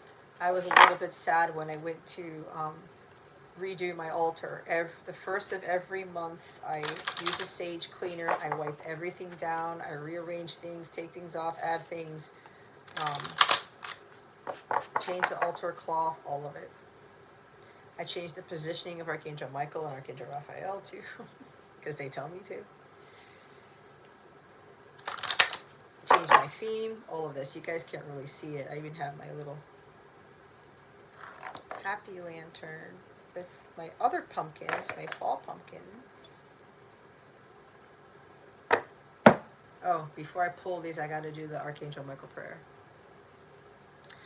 Mikey, you're here. Welcome. Hello. Mikey, did you get my email? Because I didn't know you had been contacting me, and I don't go to that Capella Wellness. I can't get rid of it. I can't get rid of the mobile app. I took all the content off, but I noticed you sent me an email. Mikey, like, go download my new mobile app. Everything's in the description box, and you can talk to me. You can DM me there, okay? So,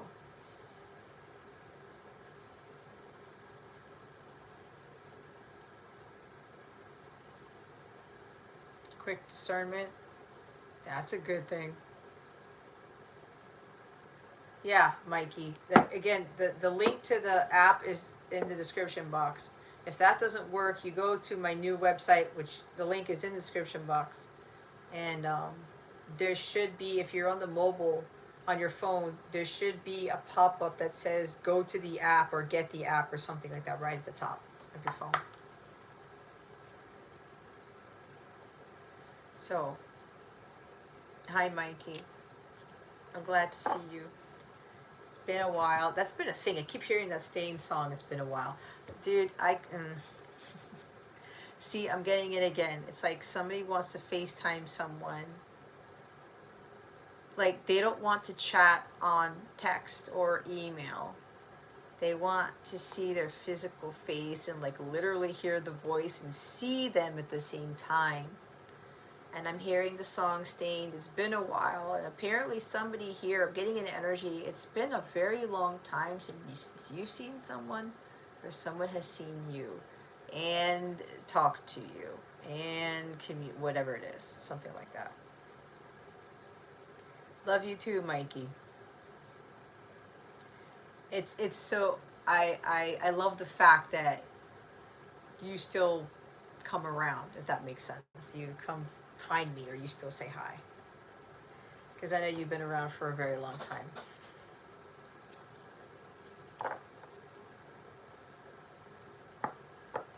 Yes, Jason can see things most others would miss, especially if they're hidden. Yeah, that's your strong Scorpio for sure. Oh wait, I gotta do the incantation. Yep.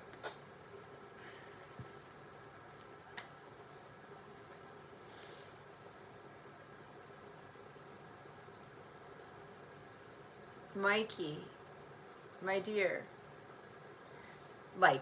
Michael, listen, this is not to insult you in any way. You know me. I come from a place of unconditional love, but what are you doing to change that? Okay?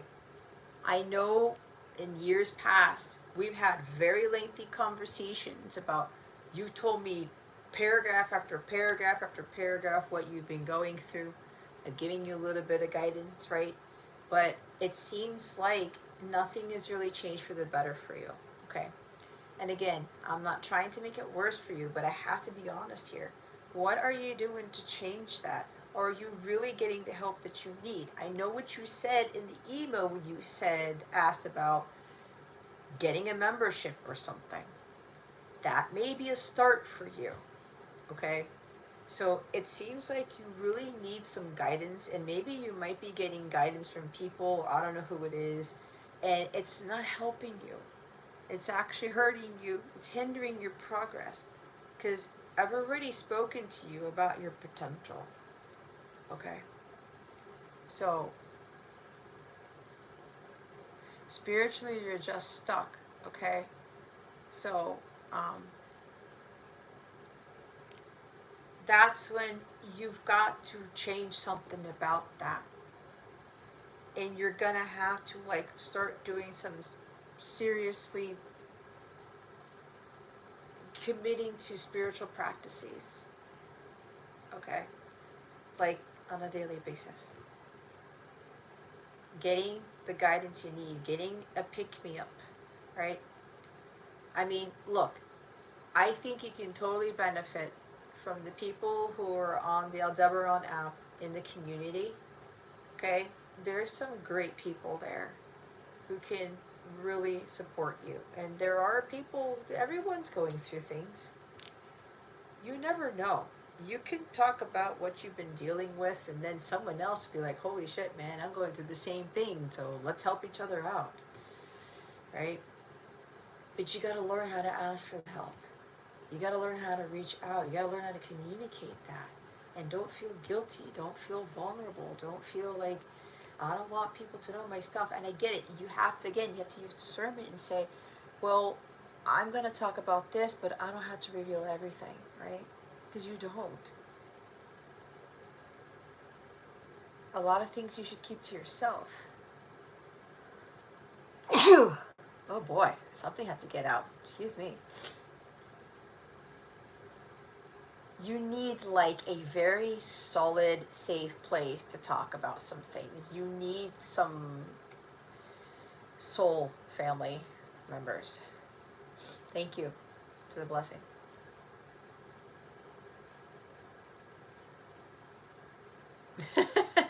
Thanks, Eric. Salud. Gracias.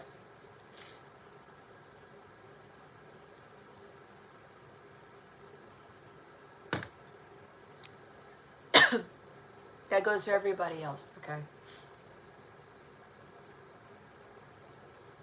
Hey, I know in the Capella app, sometimes I'll talk about, I'll go through some stuff, right? I'll even post things that are great. It's encouragement for people. But we all go through things, you know? Like this week alone, I've been more emotional than normal, but that's because I get very emotional with Scorpio new moons or Scorpio full moons. That and Pisces moons. Cancer, it depends.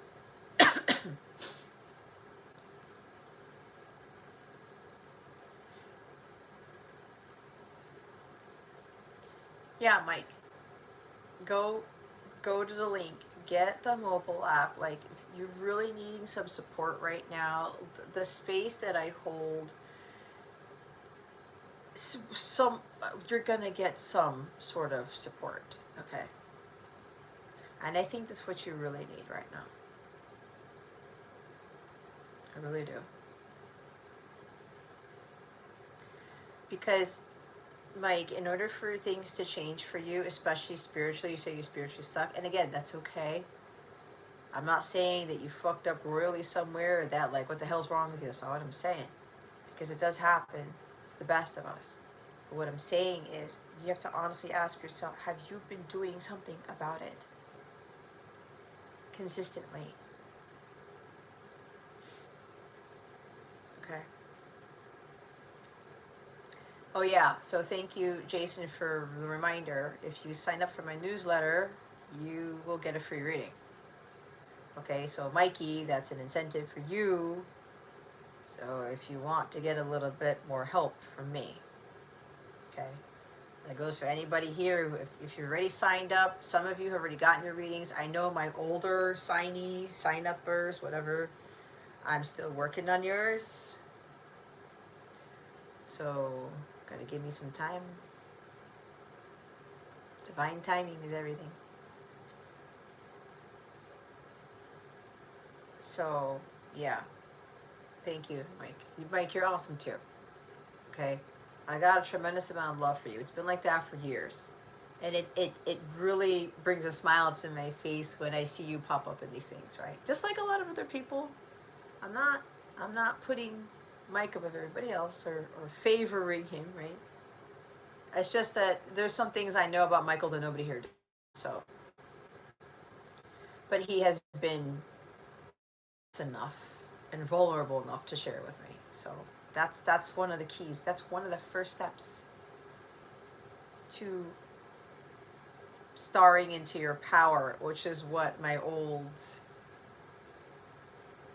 business tagline was. Step into your truth, star into your power. You can step into truth, but I'm utilizing Mike as an example. You take a step into it, but you don't do anything with it, then you're stuck. You need to star into that power. It's the light within you. And I know, Eric, this is going to be it's going to resonate with you a lot. Okay. I just remembered about last night's conversation. So, you're starring into it. Step into it. You know your truth, but then you see the power in it. And that's where you're going to shine your light even brighter. And you will continue to achieve high levels of that power. Whereas I usually say the luminosity of your light increases tenfold, thousandfold. You're radiating so much crystalline light, divine light, that it's blinding. I was doing a meditation, and whoever thinks this is a conceited comment, they can kiss my ass. But when I was in meditation, I was talking to God about some things, right? He was reassuring me of some things, and he said that my light is radiating so intensely, immensely, so brightly, that even Pluto can see it. And we're talking about the planet, like the outer planets can see it. That fucking blew me out of the water, okay?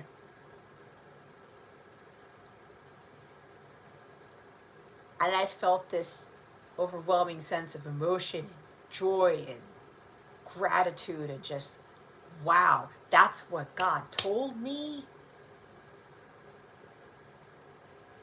That I've gotten to this level of brilliance that freaking Pluto, the planet Pluto, Uranus can see it?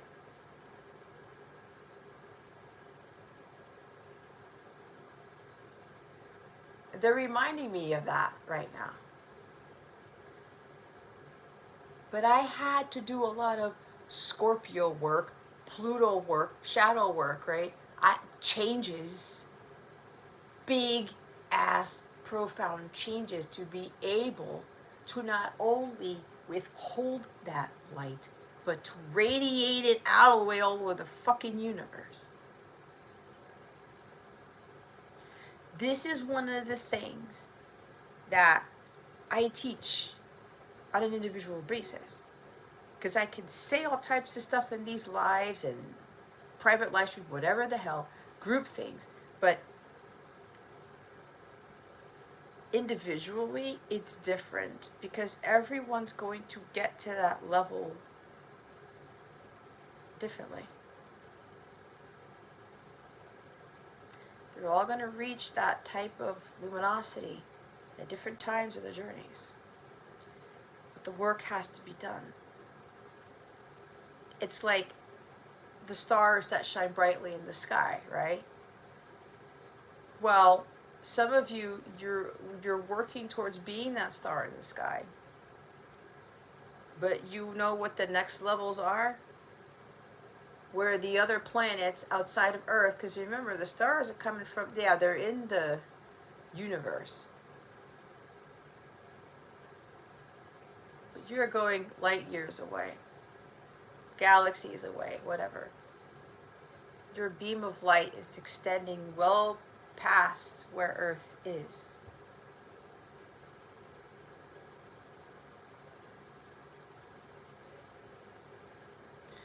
That's when you know you are really in your God-given power as that God, as that Goddess. And it all stems from the luminosity of the light that you are emitting. That's why for people, you look younger. Your skin is glowing. You turn heads everywhere you go. You light up the fucking room and you command it. There's a sense of commandeering something the moment you step into some place, something, somewhere. You can be, even, I'm being told, you can be at a red light and your energy is so high, it's so powerful, it's so magnanimous, you're affecting everybody who's at the red light, who's across the intersection, who's on the opposite sides of the streets.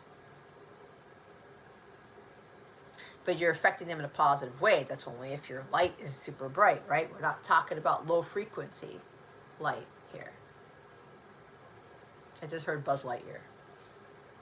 He's my favorite character of all the Toy Story characters. Somebody here likes Toy Story or was watching Toy Story or something like that. I heard there's another Toy Story movie coming out.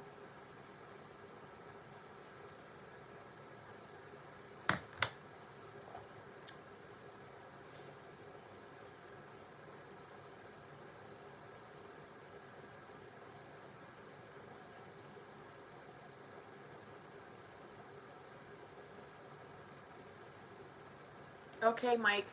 Thanks for being here. It was good to see you. It's always good to have you. All right. Yeah. I'm holding you accountable now because You have no excuse. Everybody saw you. I'm messing with you. I can't force you to do anything. But have a good night, Mike. Take care. Don't forget to take care of yourself, okay? Anyway, so I'm going to say the Archangel Michael prayer. You can say it with me if you want. You do not have to, because they want me to pull a fall oracle card and some other cards that I have here. And then I think I'll close it out. We'll see, because you know I can channel the shit out of things, but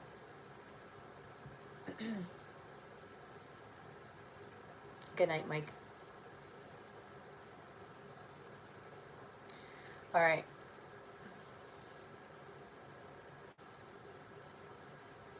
Yeah, a lot of people tend to feel more emotional during Scorpio season. It's stuff comes to the surface every time, and that's good. You got to let that come to the surface. You got to let it go. All right, guys. So I'm gonna go ahead and start the prayer to Saint Michael, the Archangel. All right. Again, you can say it out loud internally.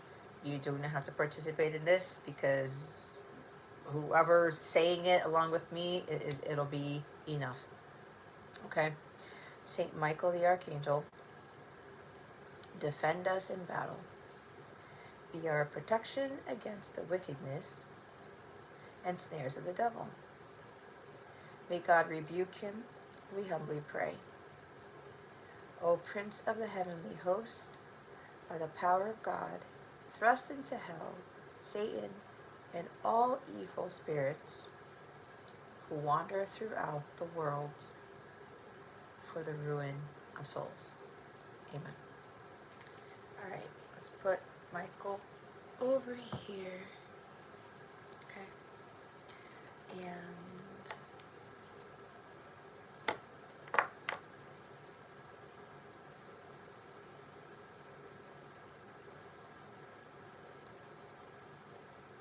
yeah, deep dark wounds. Yeah, there's always healing to be done. Prayers are important. Yes, Cody. All right, let's see. Holy Spirit, Archangels, Jesus, and Mother Mary, please be with us for highest good. What is our guidance for the coming week? We got a big week in the States, guys. We all know what that is. I don't need to spell it out for you. Oh, you know what they just told me? You know why there's this like sense of heaviness in the air? You know, it's funny because I was having this pressure here. I was clearing it out, and it kind of came back when I started this. So a lot of this also stems from not only the astrological transits and the Mars-Pluto opposition, it's because the election's coming up. A lot of us are already feeling what this election is bringing. I mean, it's already there, but it's a lot of it's stemming from that, is what I'm being told.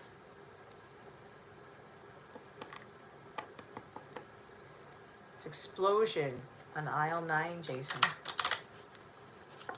Well, hopefully the vision helped you with something. Amen and amen. Thank you, Cody. All right. Let's see what guidance we need for this week. Holy Spirit, Archangels, Jesus, my Mother Mary, please relate to us for our highest good. What is an important message? What important message do the Archangels have for us this week? Holy Spirit, Archangels, Jesus, my Mother Mary, please and thank you. We thank you for your wisdom, your guidance, and your clarity.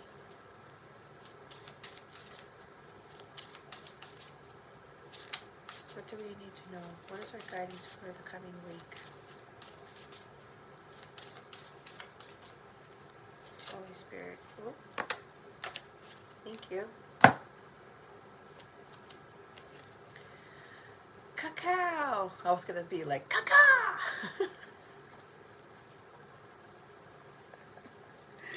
Caca. It's like, now I'm going to see like some freaking bird fly down here. All right. See, there's an owl on his shoulder. We have cacao, number 5. Yep, changes are coming, like the 𝗏𝗃 song. You are loved, you are held, and you already are everything you seek. The Harvest Witch. Number 21. What sacrifices have you made for the greater vision of what is to be?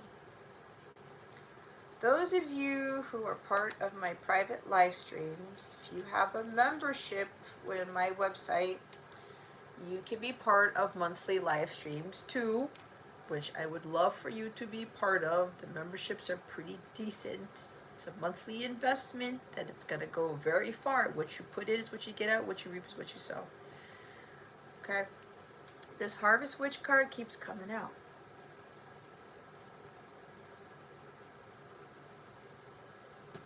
Okay? The bottom of the deck, the overall here is Ghost Whisperer. Be still in the whispers that ebb and flow through the silence. Okay. Messages coming in. Could be your ancestors, passed on loved ones, right? We did have the Halloween, the veil being very thin, people coming through. That's also like somebody from your past is going to send you a message, something like that. It's very possible. But I always read the book, so we're looking at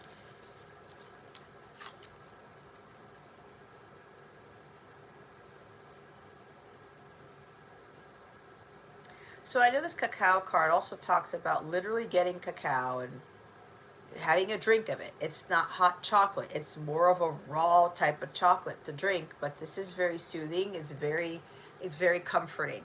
A lot of you who live in cold climates, you may want to, they're suggesting you go buy some cacao. I've seen it at Walmart, and make a drink out of it, okay? Put some milk in it, whatever. I think there's a recipe in here. I don't know how to look at it. There's that. There's something with comfort food here, or a comfort drink, or like a hot tea or something. My tea has already gotten cold. There's an owl on his left shoulder, okay? He has a necklace. I never noticed this before. Hold on.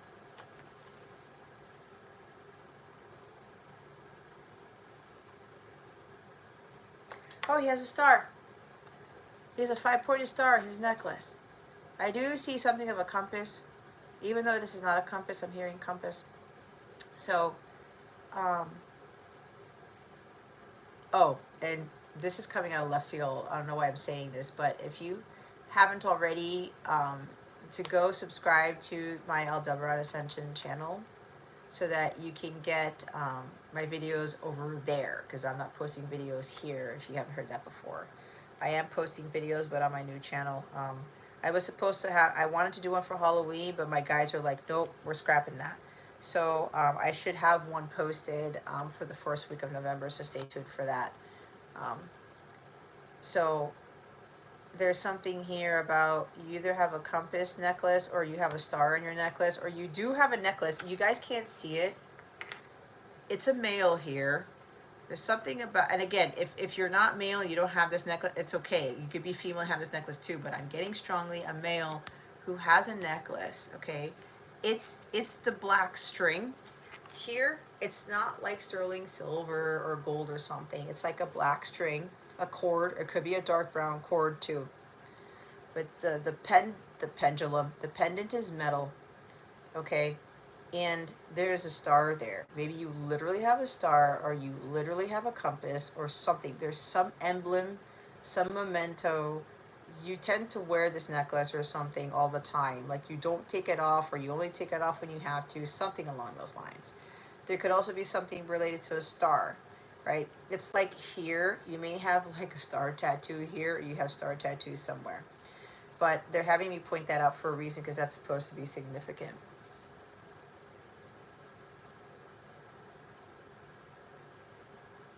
Hi, Athena. Athena is a goddess too. Look at that.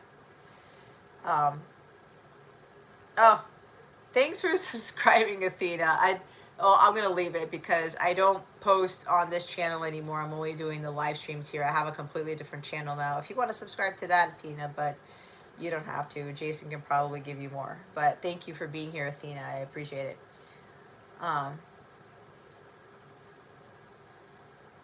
So Cody, you're definitely resonating with this, right? Yeah. He has an owl on the shoulder. Okay.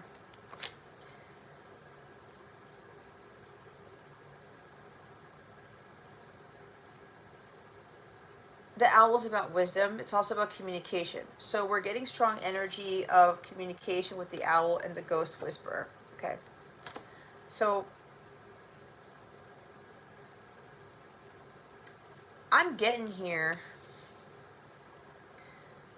and this is not going to be for everybody, but what I'm picking up on here is somebody's trying to make a wise decision of communicating something, right? Ghost whisperer. Ghosts tend to be something of the past, something that is scary. When you think of ghosts, the sheet over your head, right? There are these spirits. There's no skeleton. There's no flesh to it. But ghosts are representative of something that is repressed, right? Death, right? Past things that you don't want to face, things that scare you. So this could be something along the lines of getting over the fear, or something's revisiting yourself. It could very well be because it's fall season. Something may come up during fall season, especially Scorpio season, and it's like a cycle. It's repetitive, and you get this urge, right? Scorpio energy. It's the ghost within, the demons, the darkness, skeletons out of the closet. Something is just trying to surface, and you're trying to get it out of you. But every time this time passes around, it's like you don't know what to do. Like, you want to communicate it, because there's something here about communicating something from your past even, all right, to somebody. And with that cacao energy, it's like the person that you want to talk to is very comforting. You feel at peace. You feel the warmth, right? Cacao drinks, it's better drink consumed warm, right? So there's this warmth or something here, or you're going to feel warmer. You're going to feel more comfort. You're going to feel more at ease when you finally let this ghost out. It's like releasing the demons. It's, I'm seeing Jesus doing the exorcisms, right? Casting out demons from Mary Magdalene and those other people in the biblical stories. See? Somebody wants to talk.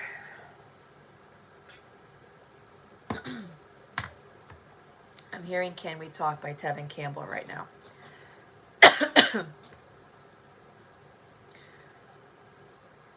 Couple of things.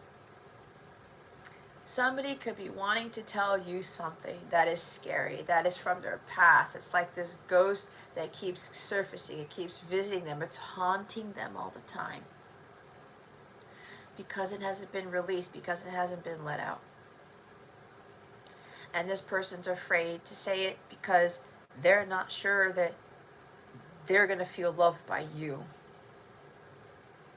that you're going to be held. Maybe somebody wants to talk to you in person, and you need like some comfort, like a literal hug to help you get through what you're about to say or what you're needing to say. And it says you are already everything you seek.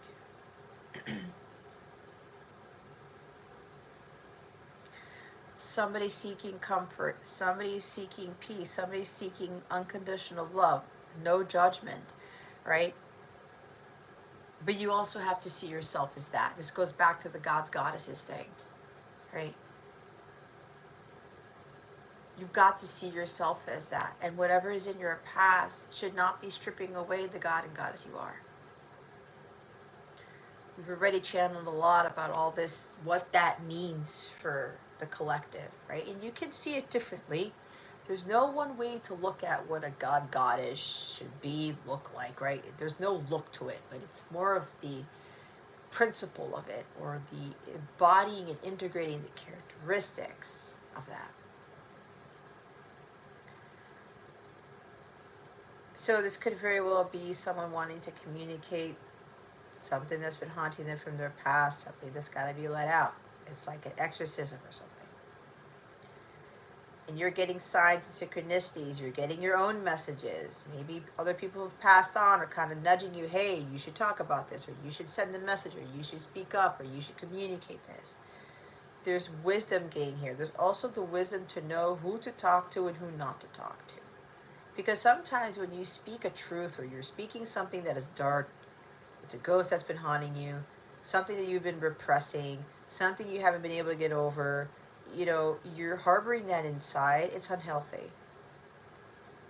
And it's tough because when you're vulnerable and you let that out, you're afraid of losing the person. You're afraid of the person not loving you back, right? Or something, because it says you are loved, you are held.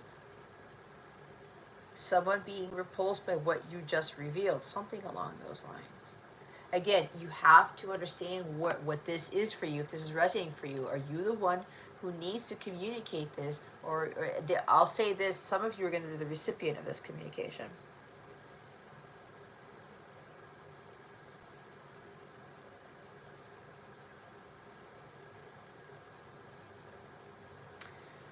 They're having me look at the Harvest Witch card again.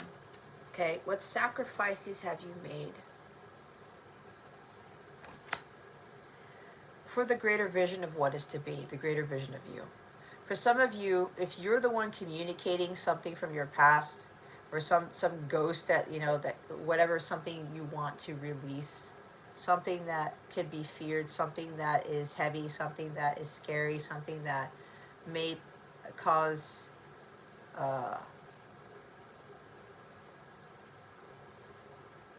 not mistrust, but could cause tension in a relationship or something, a situation.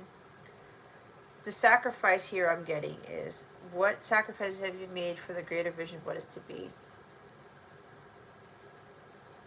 Some of you, it's like you're sacrificing something.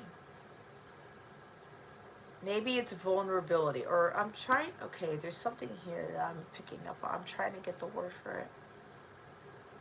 Oh, I heard sacrificing your pride.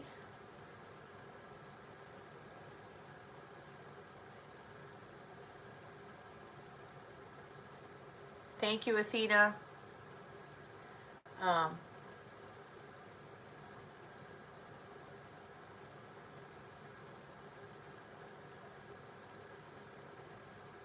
I like what Athena said. People can only meet you to the extent they have met themselves.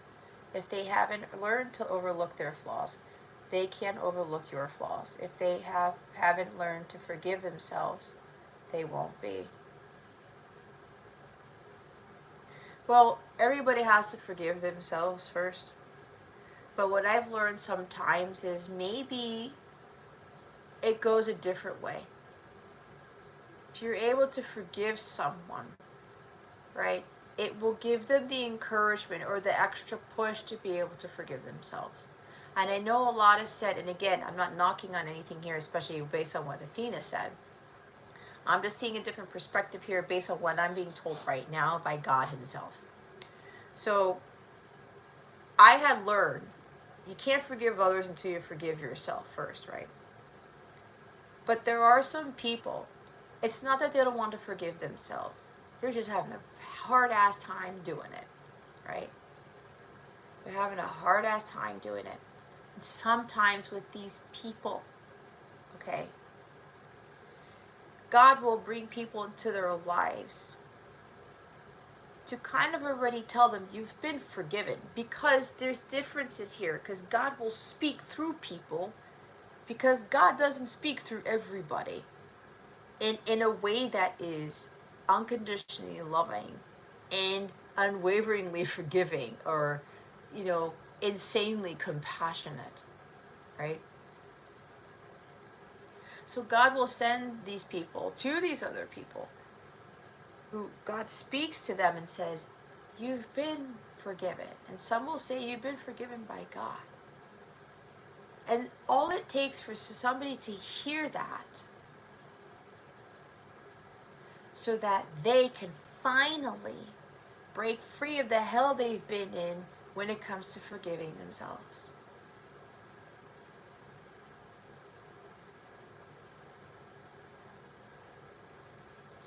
And when you're the catalyst for that, as the person sent by God, that person will see that you are seeing them as a child of God. You see the divinity within them. You see them the way God sees them. You love them the way God loves them. And that gives them a boost of hope, gives them a boost of faith. And they say, you know what? If that person sees that in me, they can forgive you for something that you didn't do to them. That is huge. Because that is God coming right out of you, hands down. When you can say to someone, you've been forgiven for that, but you were not the recipient of whatever that was deemed unforgivable, or that was deemed unrighteous and unjust. You've got God coming through you like, I don't know what. I have no analogy for that. It's like I'm hearing the power of the Holy Spirit. Because it's who you are. It's innate. It's natural to you. And some people need people like that, who've elevated that high, who are in that God-Goddess energy, because that's what that is. Okay? Because there are some people, it's gonna take a hell of a lot of trust and faith and hope for them to be able to forgive themselves. But when God sees these people are going through the hell, the worst of the worst, they're struggling. It's like the struggle is so great. It's like they feel like it's worse than a pressure cooker. And God will send these people, these gods and goddesses, and say, hey, you've been forgiven for that. And it could be something that they did to you. And you tell them, look, I forgive you already. You don't need to say sorry. I am not a believer in somebody having to say sorry to be forgiven. I'm sorry, I don't. I do not see that as crystalline, divine forgiveness. Forgiveness is forgiving somebody regardless. No apology, no sorry, no nothing. That is when you are a very highly elevated being on this planet. Your soul has grown so exponentially high that you don't need that to feel fulfilled, and you don't need that to forgive anybody else, because you again are operating from the pure love of God. You have God's heart radiating within you, and anybody can do the worst shit to you, and it's like you've been forgiven the second you did that to me. That is Goddess power. That is God power. So God sends people who have that power to these individuals who have an incredibly hard time forgiving themselves. And they need that one person to say, hey, you don't need to apologize. You don't need to say you're sorry. You've been forgiven because God sent me to tell you you've been forgiven. And that will work a massive miracle within that person's heart chakra, within their psyche, within their soul, and they will feel liberated. It's like you fucking broke the chains off right then and there with those words, because that's the power that we're all supposed to hold. Because there's a lesson in everything when we're broken, when we're hurt, when we're betrayed, when we're victimized. You can't see the lesson, you still have work to do.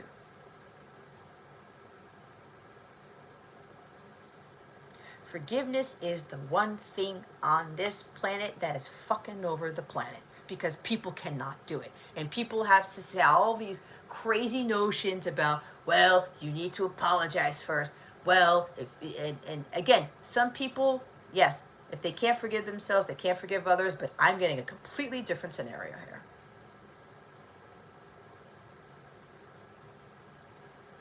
but a truly righteous and just person, someone who's really radiating that bright light that shoots out to Pluto, someone who's really aligned with God and who has God in their heart space, is someone who will forgive anyone in anything at the drop of a hat.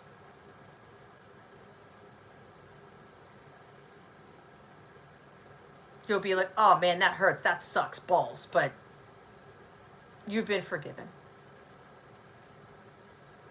It's done. It's out of my hands. Why? Because you do that, you bring yourself the highest level of peace that exists on this planet when you can do that. Which ties into you being in complete bliss. They go hand in hand. Right? Whatever anybody has done here, I'm telling you right now, you've all been forgiven. That's what God is telling me.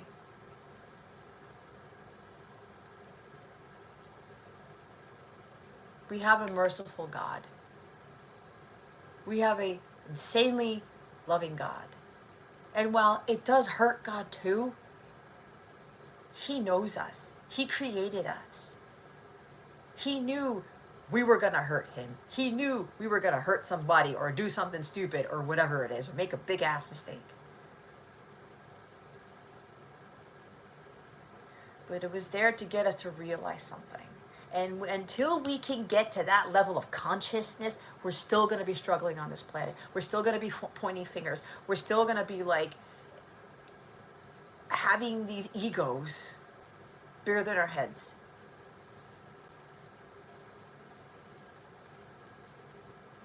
Right? So once that person feels that liberation, they start to feel a little bit more whole. You pull out the demons by telling them that one sentence. You pull out, you start expelling the ghosts and the goblins and the skeletons, and you help them to dig that deep shit out of them. So they can start to see the light that they haven't been able to see probably in forever. We're all here to bring light out of people and to make it brighter in whatever capacity. And when we do that for others, our light gets brighter too.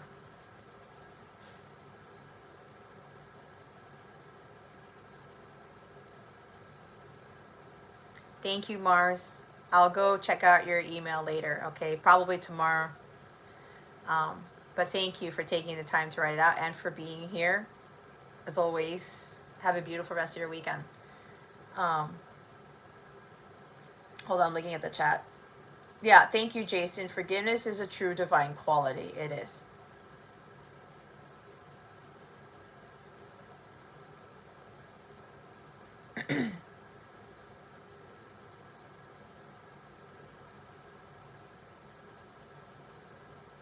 Athena, I like what you said. You're forgiving your past because your past is your testimony to how hard you were struggling, and it's testimony to how far you fell. You understand that it was not, you were not in a good place, and you made bad choices, right? Because of how hurt you were inside. We forgive our past because we all have a past we aren't proud of. It's testimony to the struggles I went through. I forgive myself for struggling.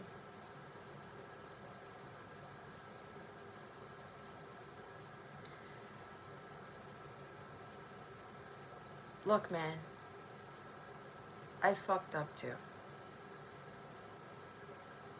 Right? Even gods and goddesses fuck up. Don't forget that too. Put that in your back pocket.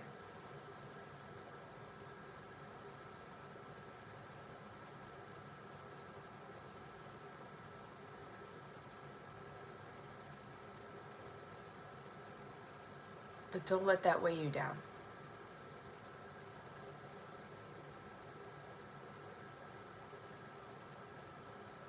Jason well said. God knows us. God knows we struggle. It's part of the growing pains of our spiritual body. There's nothing to be ashamed of. So going back to these cards, right? with the harvest witch, what sacrifices are you making? Some of you have to sacrifice your pride. Sacrifice family, sacrifice a material possession, I don't know, whatever. But what I see here is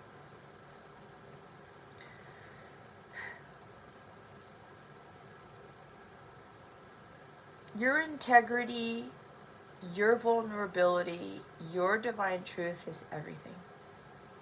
It's what ultimately sets you free. I say this a lot.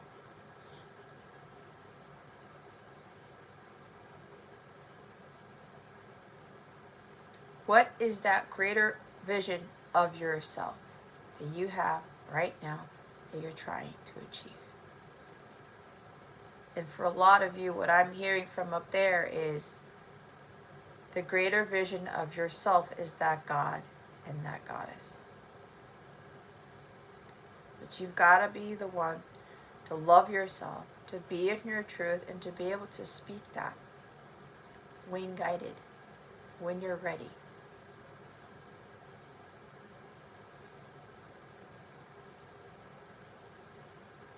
There's also something about, if this is communication about something from your past or something that you've suppressed, repressed, you've held back,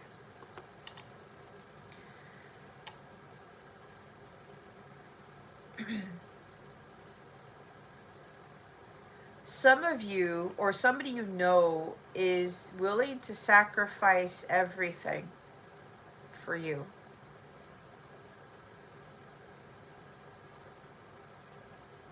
It could even be sacrificing a career, job, their house, their car, friendships, a lifestyle. Maybe they've had to sacrifice poor habits, poor lifestyles to get them better, to be able to love themselves or communicate something with you, or it could be you communicating something to somebody else. I'm also hearing for some people, it's like sacrificing the love of money in order to have like God's love fill that space. Something like that.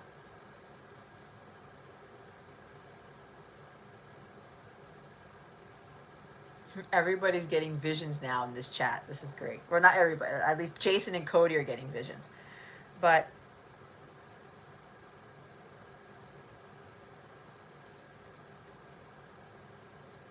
so, okay, you see the harvest here?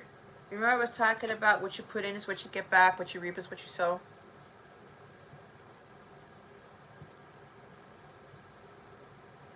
It's like for some of you have these ghosts haunting you or something that you're repressing or you're not communicating. And that's actually blocking your abundance, because harvest is tied to abundance. Because of that fear, because of that worry, the stress, the fact that you feel like you won't be loved when you let this thing out. So what I'm hearing is that when you let this stuff out, there's abundance will flow to you like none other.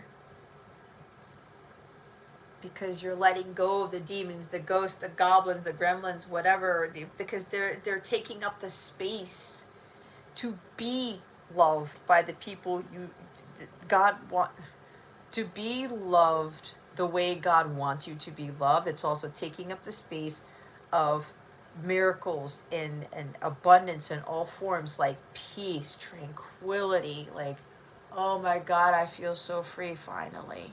The chains are broken off, right? It's like Bob Marley, Jacob and Bob Marley, right? Did I say that right? Because Bob Marley is the, okay, did I get that wrong?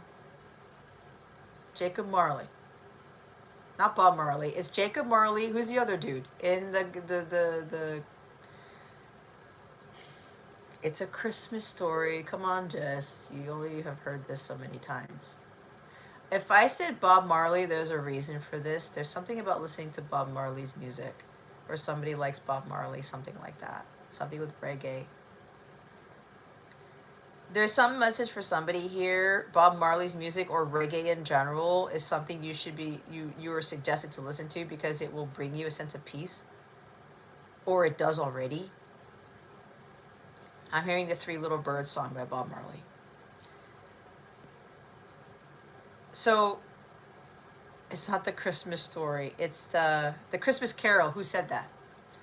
In the Christmas Carol tale, right? Ebenezer Scrooge and his partner dies, right? And he is chained up.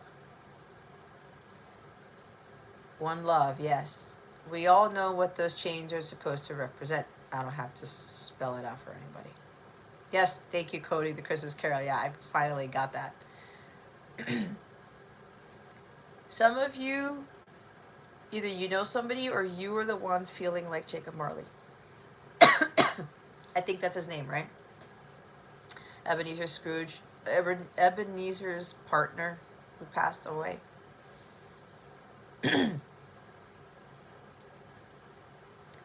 It's a beautiful story because while Jacob was rich, harvest, he lived a miserable life, did he not? And what was worse is that when he died, he was living a more miserable death than he did life.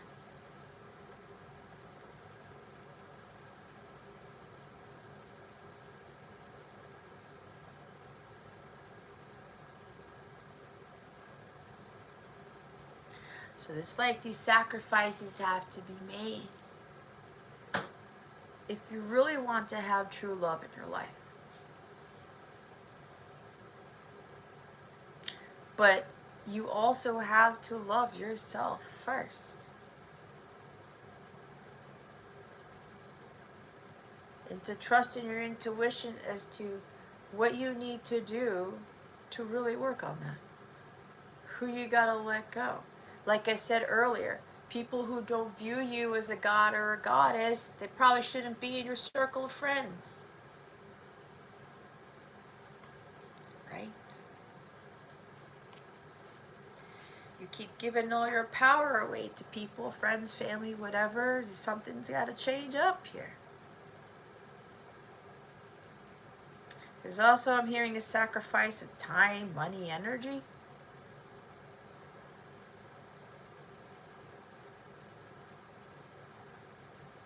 To really do things that make you feel good or to feel loved or something like that.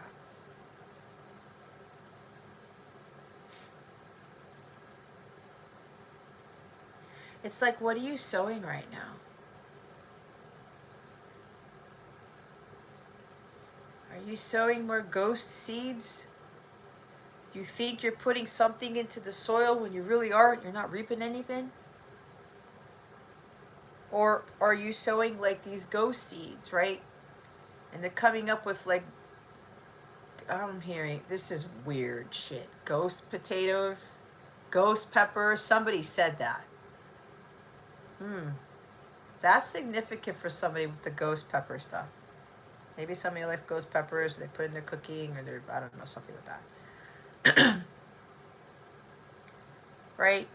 You're planting ghost seeds and you're growing ghost potatoes and ghost peppers. Is that what you really intended to harvest? You wanted to grow, you wanted to manifest.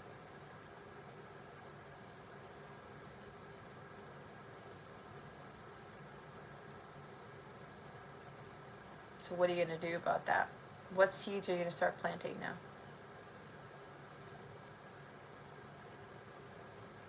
There's also an energy of like sowing these ghost seeds and you see the ghost peppers and you see the ghost potatoes or whatever. You literally see ghosts. It's God trying to tell you. These things have now surfaced. These ghost seeds have now come to the surface because we are in Scorpio season.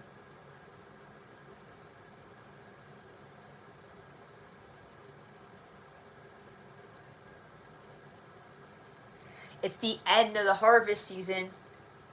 So now you gotta pluck them from the garden or whatever the hell. What are you gonna do with them? They're now in your face. They're no longer in the soil. They're no longer hidden from you. They've come to the surface. What are you going to do now that they're above the surface? You just going to leave them there to rot? Let the locusts and the other critters or whatever, the deer, or deer don't eat that stuff, but you get the point. The other animals, the other insects, eat those things up that you worked so hard to grow? What are you going to do with them?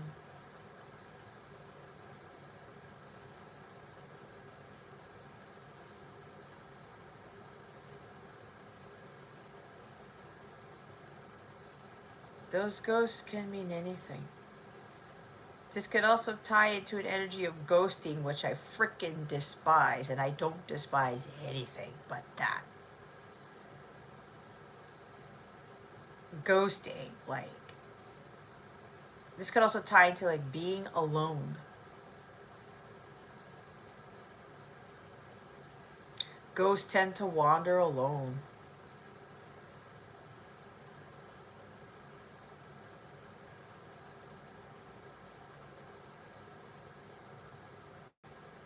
Right? I talked about way at the beginning, when you're trying to be a god or goddess, you're going to have to spend a lot of time alone.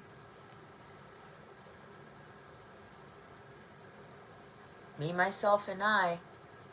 You've got nobody around you. You're not going anywhere. You're not doing anything. You're harnessing your power in your own home, in your own space.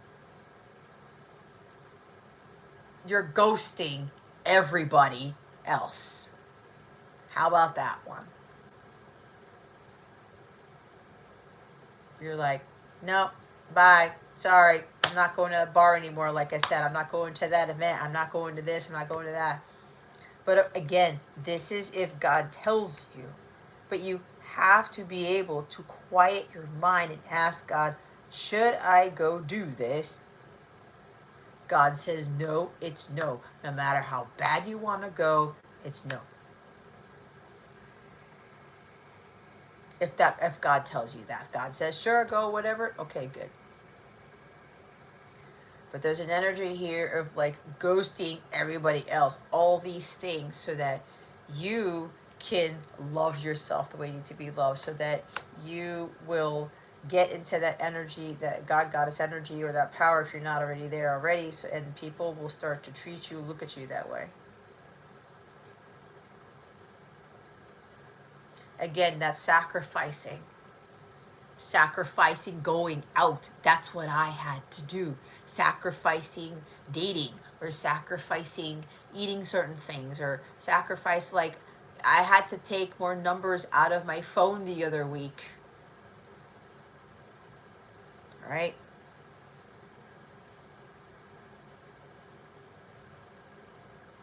You're making more room for bigger, better things. More aligned people. Higher vibrational people, whatever.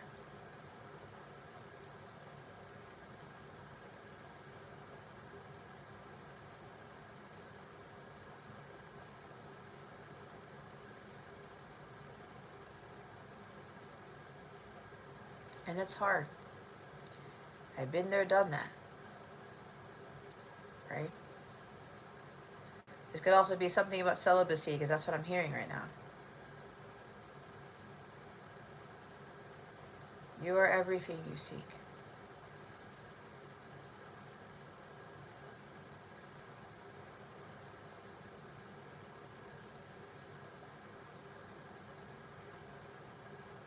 So,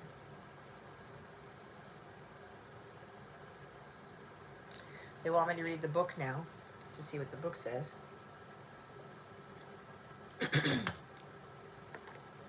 There's always worth in these books, because usually they have these messages that hit people right in the balls. I turned to Ghost Whisperer. That's the bottom of the deck, remember? So we have messages, warnings, and guidance. Your higher self chose this card because it represents the receipt of messages, especially those that come from someone in your past. You may have a chance to find closure, or you might reconnect with someone who was once meaningful to you. See what I mean? Have you been thinking about someone in particular? I'm getting that so strongly, it's not even funny. Perhaps an ex or an old flame has entered your mind recently, so consider reaching out to them.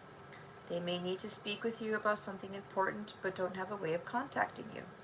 A simple conversation, even just small talk, can open your eyes to a clever solution to a problem that has plagued you. This person may become a permanent fixture in your life when pulled with witches gathering, which we don't have here, but they wanted me to say it anyway. Should this card fall from the deck in reverse, this is a warning for some people because it didn't fall out, but it's the bottom of the deck, so it could be either or. You need to be honest with yourself if the reverse message is for you. See,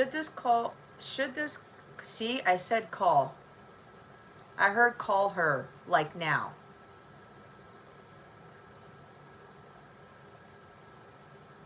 I'm hearing you need to call her. I know that's not for me. I'm hearing somebody say that to themselves.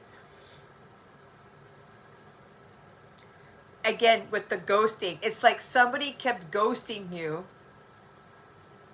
kept dropping off, right? I like dropping off better. I can't, my guys are laughing at me because listen, I have had conversations with my guys about the ghosting stuff. They're like, just let it out, just vent. I can't fucking stand it. It's such bullshit because people are acting like fucking babies and victims when they ghosted me. And stop. You're not a god or a goddess if you get all pissy pants because somebody ghosted you. I just gotta put that out there right now. I can't stand that shit. It's the stupidest shit that the world ever invented. We did not have that when I was growing up. So we need to get that out of our culture. Because you have no idea why somebody drops off of a conversation. No, you have no fucking clue what's on the other side of that phone. And sometimes if people don't want to talk to you, let them not talk to you. Maybe it's better off that they don't talk to you. Maybe they're so riddled with fear because there's something they need to tell you, or there's something that is they're afraid of a ghost coming out. They're going through some shit and they don't want to talk about it. You can't force somebody to respond to you. You just can't. You can't force anybody to do shit. Let them be for once in your life. Right? And it could be that they're just unresponsive, and then maybe they text you 2 weeks later. Right? Look, I was talking to Shannon earlier. She texted me some things. People would have looked at it like I ghosted her because I didn't respond to her all day, and I'm still doing this live, and I'm not going to respond to her until much later on Sunday. Are you going to give me shit for not answering Shannon's text message? I was out having fun yesterday. There was a lot, I was enjoying my Saturday. And because of what she texted, I did not want to give her some shit-ass terse response. Because that's not me. She spent time giving me a couple of paragraphs. And I'm going to give that right back to her because she deserves that. Because of what she's been going through. So some of you need to kind of really check yourselves when with this whole ghosting thing. Because somebody is coming back from your past for some of you. Because they've ghosted you, and some of them have this freaking crazy fear that they won't be forgiven by because they kept dropping off every time, and you gotta be all up in your fucking ego because, oh, they don't answer me, and blah blah blah blah blah. They need to answer me when I text them. No, they don't. No, they don't. Gods and goddesses do not need anybody to respond to them when they want to.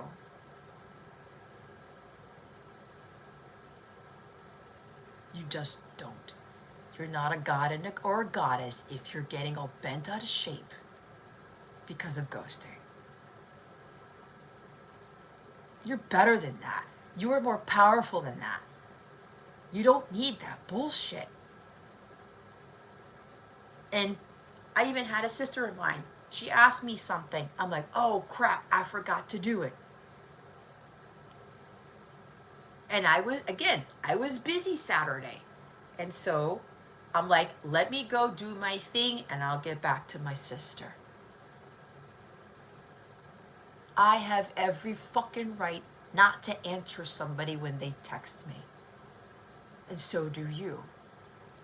Because some of you may be getting all bent out of shape with the ghosting thing, and you're realizing that you're doing that to people, but it's not a bad thing.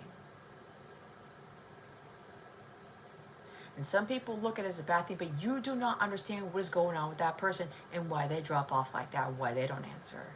You do not have all the facts to label it as ghosting.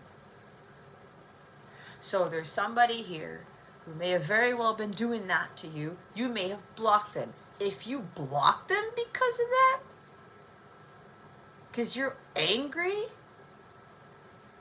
and you're demanding and you feel entitled, you're not a goddess. I'm sorry to break it to you. You're not a god either.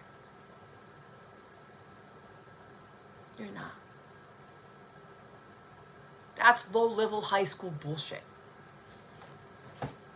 Gods and goddesses are super high frequency. They don't deal with that nonsense. So if you want somebody to come back around, because some of you are going to get a message from somebody from the past, you're being asked to unblock them. Because there are forgiveness issues with some of you who know who you are. With the people who are bent out of shape because of the ghosting and you're thinking you're a divine feminine, divine masculine when you're not. Because you're not.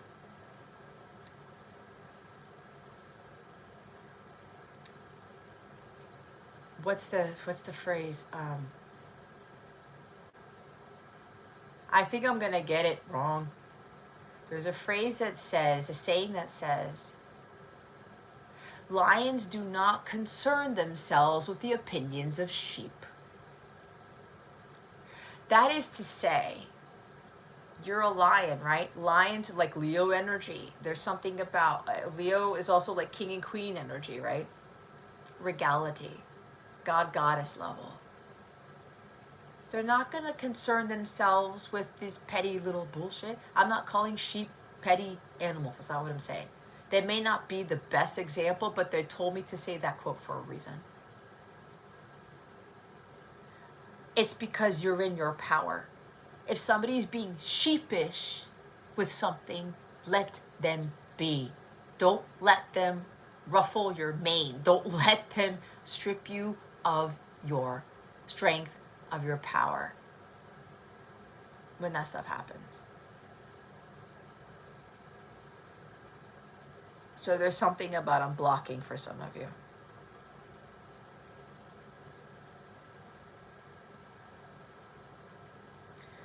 So they wanted me to get that out there. But here's the reverse message in the Ghost Whisperer card. Should this card fall from the deck in reverse, I almost said call again. I heard call her again. Did somebody call me? I didn't know it. I can't tell because I have my phone on Do Not Disturb. But I'm hearing call her. Call her, call her, call her, call her. Because apparently they don't want to just text you. Because somebody here wants to prove to you that they're serious, because usually when they text, they're hiding. They're being sheepish. Because you may be, like the lion, very intimidating, very regal, very powerful, very goddess-like. They're, oh God, I'm calling up a goddess. I'm texting a god. No, I need to do it differently. So it's like somebody here has always texted you to check up on you or something. And then after some time, they'll drop off, right? So somebody like the lion energy, they're mustering up the courage and the confidence, the boldness and the bravery to communicate with you differently and say, well, you know what? I'm just going to call them up. Or I'm going to FaceTime them, because I was getting that too.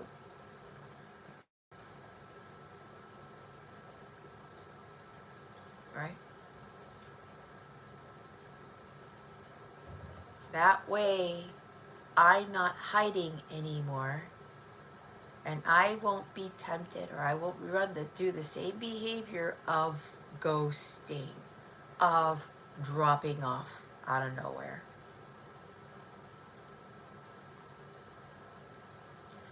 If you are the one who's hearing yourself, or you've been telling yourself, call her or call him, this is your confirmation that it is safe for you to do so. Because it says here with the cacao card, you are loved, you are held, and you are already everything you seek.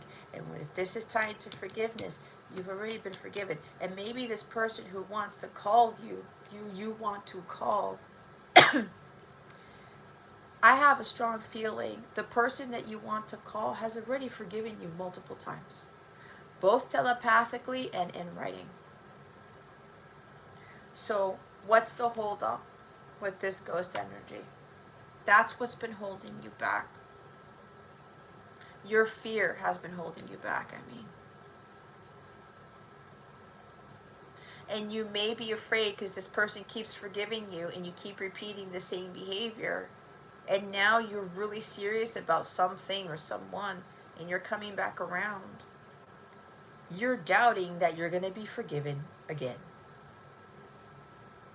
Because what's happening now is that if you're the one calling the person or communicating with the person, it could even be email, you're going to reveal some things to them finally about your past. And you're preparing yourself for it. Because you're starting to realize, especially through this channeling and this live stream, you're starting to realize I'm talking to this, she's a goddess or he's a god, right? A true god, a true goddess, a true divine feminine, a true divine masculine will forgive again and again and again. Without apologies, whatever, because that mercy, that's like mercy, or you're forgiven, right? Anyway.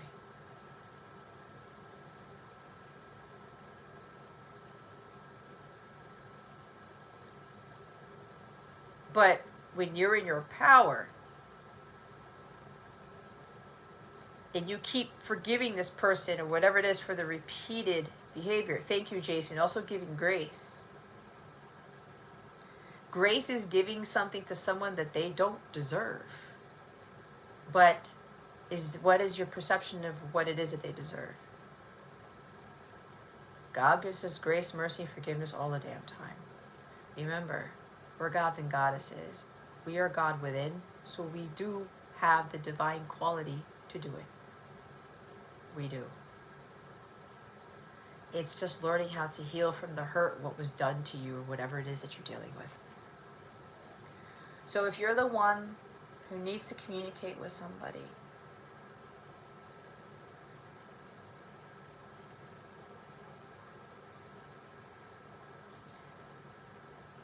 God wants you to know that you are doing the righteous and just thing.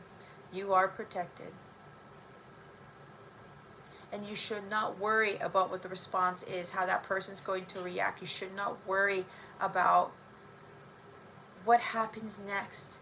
What God just wants you to do is be in the present moment and just do what you've been called to do for years, or however long this has been happening for.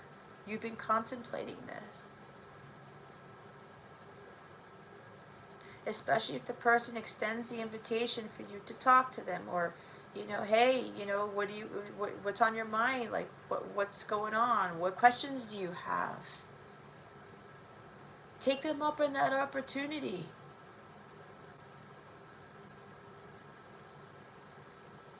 But you also have to trust in what you're feeling when they ask you that, because if you feel like I can tell this person anything,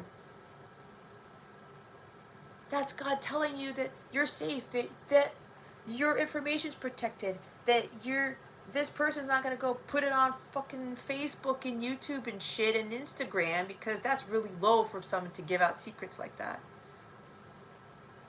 It's definitely not God, goddess energy. You need to trust in the feeling of your body. It's like, I can trust this person. when you feel the light increasing, you feel the warmth, you feel the peace within you, that is, you're dealing with someone who's truly connected to God. They are God in the flesh. So you're being asked to trust this person.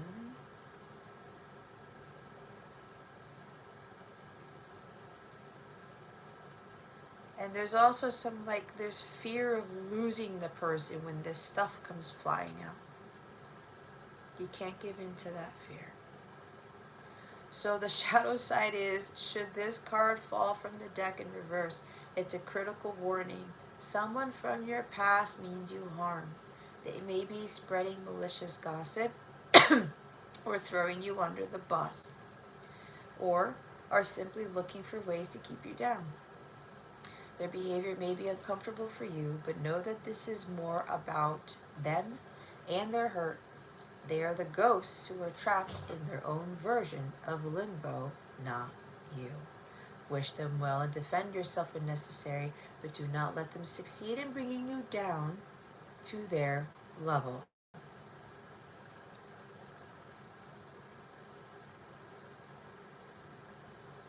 Wish them well and defend yourself when necessary, but don't go all roughshod and be all like King Henry and you know, just misusing your power.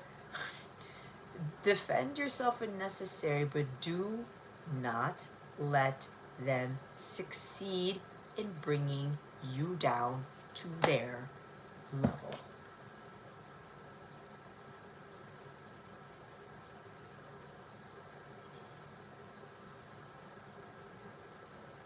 I said that twice, and I said it slowly for a reason. For some of you, that needs to sink in your brain. You may need to rewind this and watch that part again to really understand what that's telling you. Number 5. Johnny, number 5. Is there a Johnny here? Or somebody named John? Jonathan? Number 5, cacao. Embrace open heart and tenderness. Those are godlike energies. Your higher self chose this card because cacao is such a comforting drink to experience. It's like a hug from your nearest and dearest. See what I was talking about? A hug? Somebody needs a hug. Somebody's been deprived of hugs. Go hug your neighbor. No. Yeah, there's something about hugging here. I channeled that. It's like a hug from your nearest and dearest, and when this card appears, it's a message from Spirit acknowledging any emotional hurt and pain you have felt. Whether you have experienced a breakup, the loss of a loved one, disappointment, or betrayal, cacao reminds you that it is safe to open your heart again. I do not need to pull cards. I don't. Because I can feel it, because some people watching you still do not believe the words that come out of my mouth. Some of you judge me very harshly based on my appearance. I am that good, thank you very much. But I've worked fucking hard to be able to be this gifted in this gift. And many of you have that ability yourselves. Hugs are great. I got a lot of hugs yesterday. I needed that.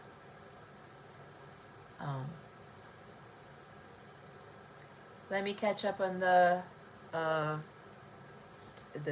texts. See, somebody wants to communicate pretty badly.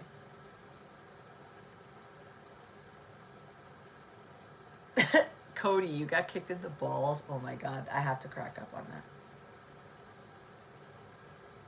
Patience is important, yes. Yep, understand from their own situation. Yeah, it's like it's so. I have a bad history of being the one ghosting others because I'm reverting back into the shell. I have no right to be upset with anyone who ghosts me. I understand it. So thank you for your honesty, Athena. That's very wise for you to say. I love that. You see what Athena said? She ghosts because it's her reverting back into her shell. Are you a Cancer?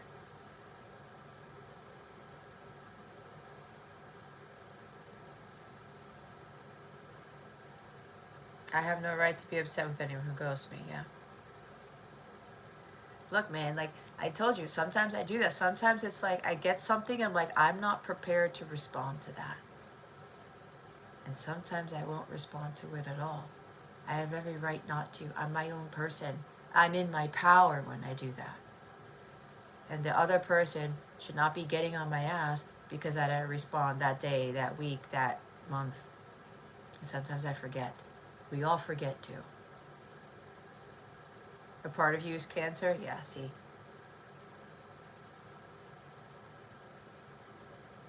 Well, hey, Jason, at least you get hugs from your kids. Well, Jason, you know what that means. You need to come here every month and we'll hug each other.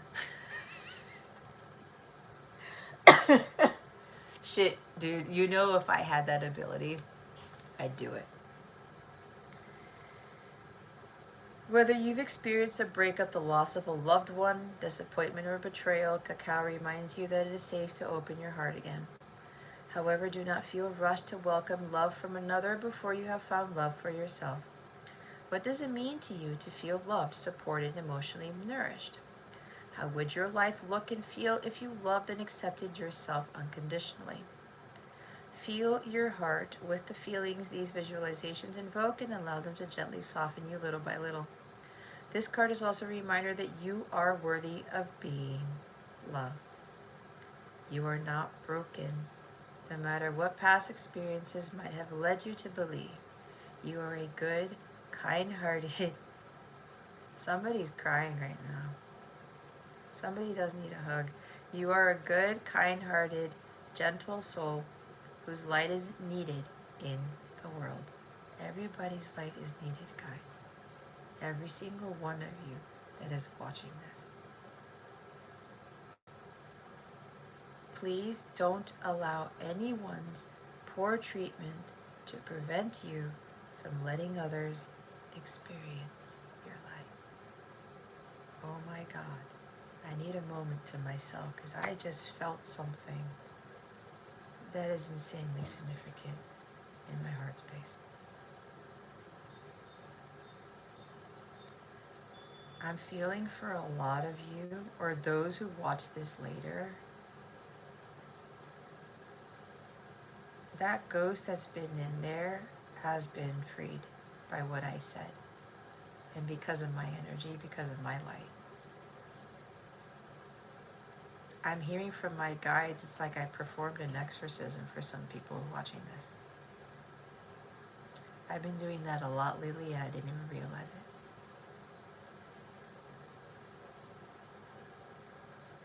Some of you, your hearts just burst open and now the love of God is flooding in them. Wow.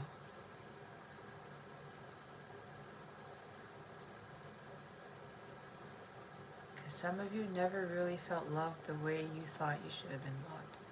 But either it's through me, this live stream, the people in the chat, whatever it is, some person, you're finally understanding what it means to be loved by somebody unconditionally.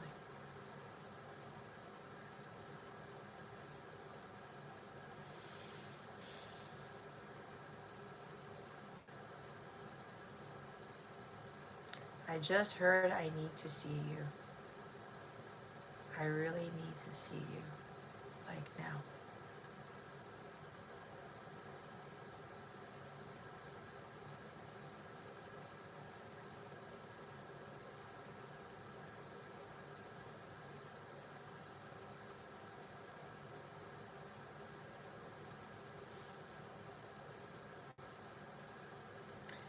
I'm hearing somebody just said to me,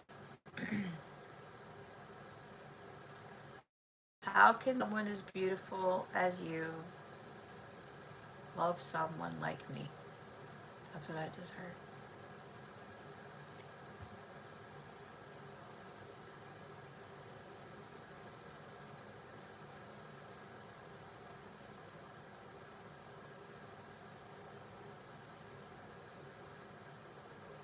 Oh, Cody, you were crying from last night? I give you an air hug. I wish we could do a group hug. We're going to have to do it virtually, but you know. Oh, my guys are telling me, everybody in the chat, to put the hug emoji in the chat with a red heart next to it, if you can, please.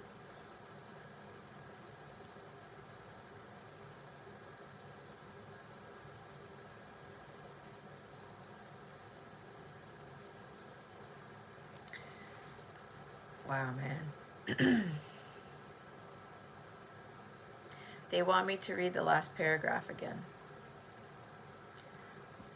This card is also a reminder that you are worthy of being loved. You are not broken, no matter what past experiences might have led you to believe. You are a good, kind-hearted, gentle soul whose light is needed in the world. Please don't allow anyone's poor judgment to prevent you from letting others experience your light.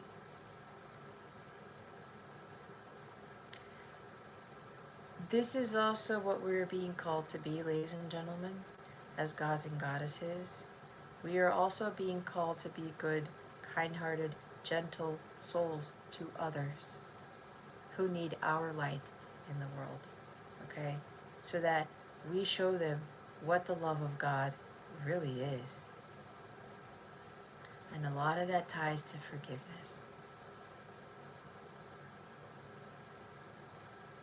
A lot of that ties to acceptance, right? Thank you, guys. I appreciate that.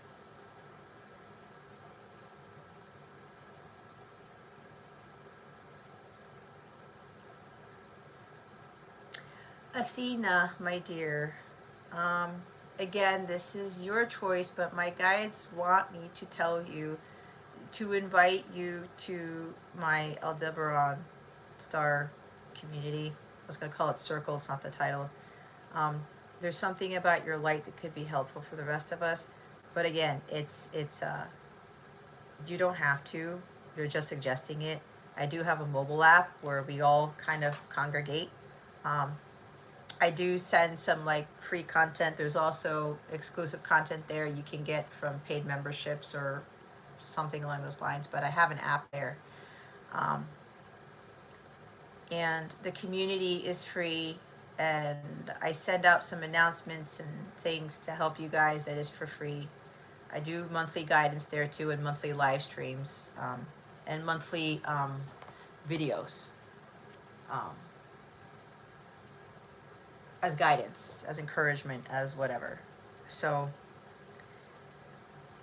they're telling me, it's funny because you've got the name of a goddess, so this is relevant, but again,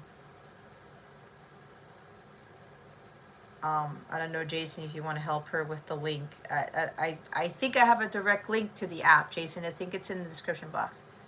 Anyway, again, Athena, I'm being strongly, I feel very strongly about this. They're telling me to tell you, but as I said, that is your decision to make, okay? I really feel your energy. It's a beautiful energy. You've learned a lot.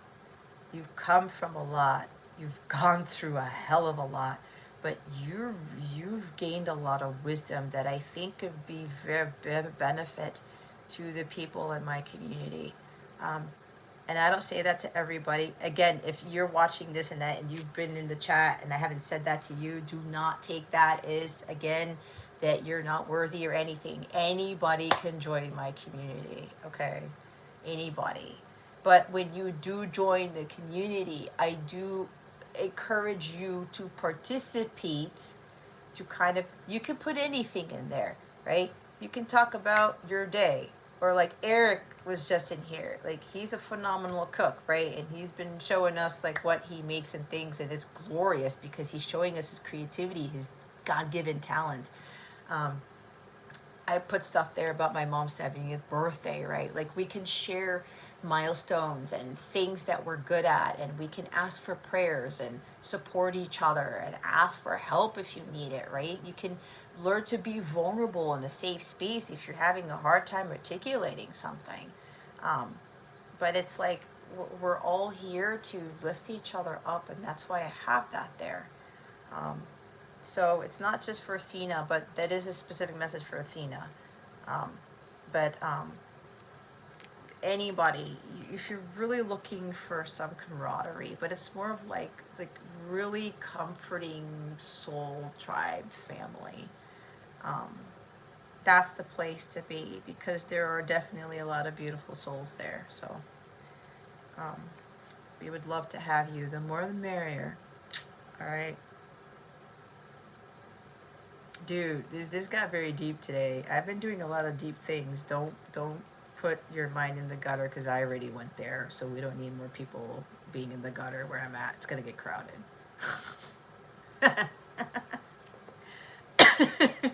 Anyway, 21. Harvest Witch. Rewards for effort, maturity, and satisfaction. Your higher self chose this card because there is no guarantee a crop will yield results, or that the results will be worth the effort. Sometimes things don't work out despite your blood, sweat, and tears, and there comes a time when you have to be honest about how much longer you can invest in a dying crop. You may need to consider whether or not you have actually given all you have to give. I'm hearing All I Have to Give by the Backstreet Boys. That is my favorite Backstreet Boys song. Nope, it's my second favorite of all time. My first favorite of all time is More Than That. If nobody knows, the Backstreet Boys are my favorite group of all time. Okay? Like, pop group, Journey is my favorite rock group of all time, and Steve Perry is my absolute famous singer out of everyone who's ever sang in the history of the world. But anyway, I don't know why I had to say that, but I did. Perhaps you've taken shortcuts here and there, used cheap materials to save money, or given a half-hearted effort. This card represents the moment when you weigh your efforts versus your rewards.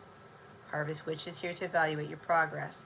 She asks you whether you're doing enough to bring your goals to life, or are you playing it safe and small and approaching your dreams with a naive perspective. She reminds you that you get out what you're willing to put in. We talked about that, right?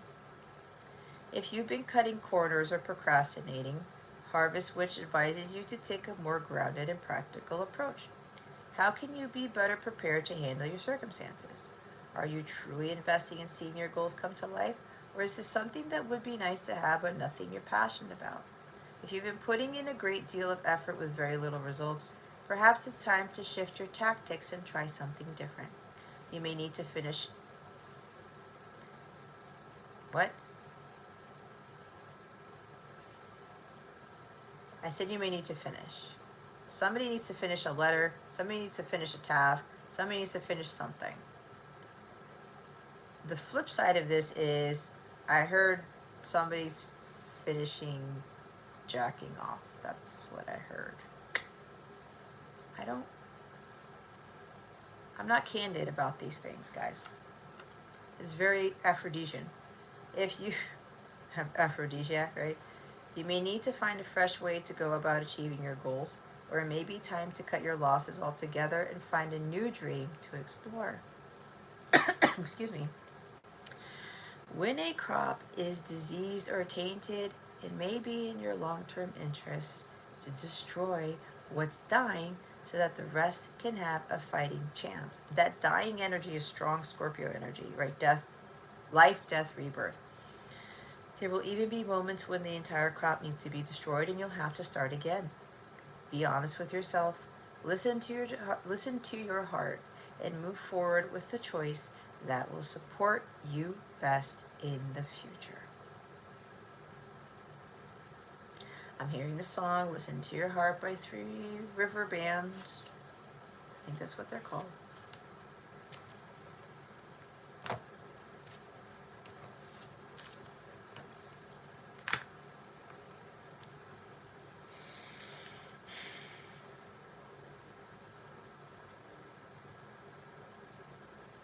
I don't know, guys, but I feel this part of the live stream has gotten lighter. My head feels a little bit better. Now it's kind of like a ball over my right eye. You see what these things do with everybody here?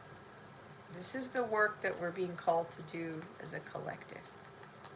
And for those of you who join my private live streams on Zoom, if you have a membership, sometimes I offer the live streams for an individual price, but it's way higher. But if you're willing to pay it, that's fine. But if you're part of my monthly live streams, I highly recommend that you at least get an Aldebaran Star membership to participate in those if you don't do any mentoring with me. Because if you do mentoring, you automatically get put into those too. So we can do some real powerful work, because a lot of those people in that Zoom session, they're insanely powerful people, whether they realize it or not. And it kind of keeps us further protected because we're not on the YouTube space, because the heaviness was also coming from us being on this platform, because YouTube is getting heavier and heavier and heavier, especially with all the political stuff going around, and you guys know the drill. So I'm going to pull one last card. For those of you who come in here, I am giving free readings to those who sign up for my newsletter. So if you would like a free reading from me,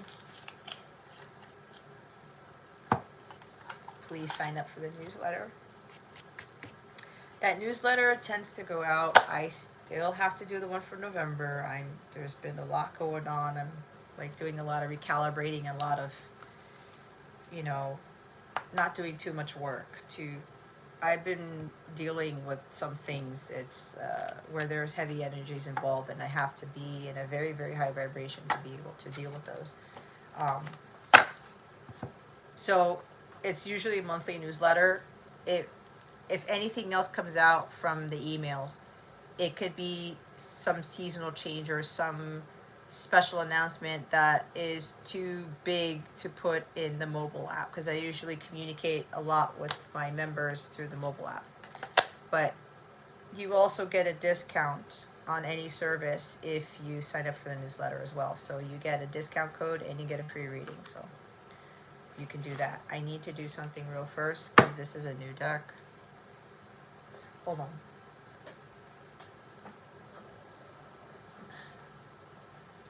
To get this first.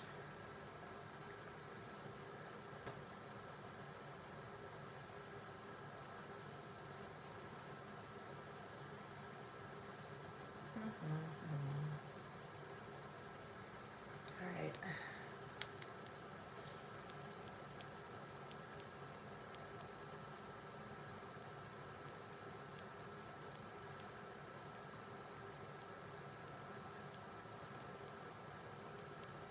Hold on, I gotta do myself too. I can clear some more of this stuff out.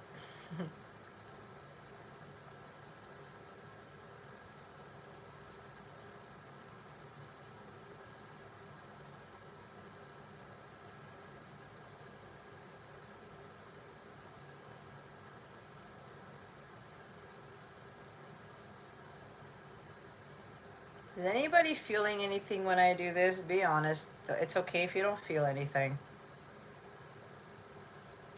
Woo! If anybody felt anything, you can put it in the comments and let me know. All right. Okay, Holy Spirit, Archangels, Jesus, Mary, please reveal to us for our highest good.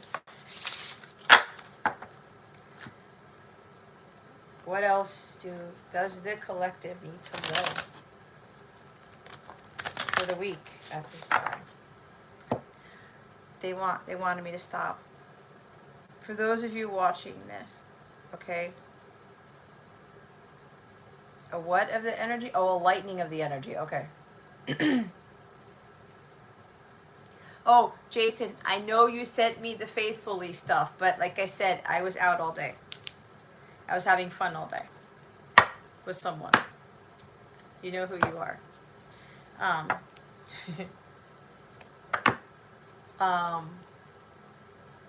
But yeah, Jason, I will thank you for the reminder. I will listen to it because I know we talked about it. So what I'm being told is with the reading that I did and the channeling, we're being called right now, all of you, to prepare for what is coming, especially in the States with the election, okay? I'm not into politics. I myself, along with you guys, and we need to hold those torches. We have to keep them lit. We have to really increase the luminosity of this light, of our light, so that we can really help the collective with what's about to transpire, okay? It's gonna get ugly for the rest of the year. In 2025, I'm hearing it's gonna be a bitch, but it's going to be one of the most challenging years this country and this world has seen in a while. So all these messages here, they're preparing all of you to be more in the light, okay? Both sides. Whether you're the one who needs to relay the message, to share what you've been harboring, whatever the ghost inside, or you're the recipient of the messages, okay? Goes both ways. We really need to understand what is at stake here. And the biggest thing we need to really give each other is unconditional love. That's the thing that's going to liberate us completely. That's the thing that's going to free us, essentially. We're not choosing sides. We're not pointing fingers here, guys. Gods and goddesses, the true gods and goddesses, do not point fingers. They do not choose sides. They choose God. All right. Holy Spirit, archangels, Jesus, remember Mary. Oh boy.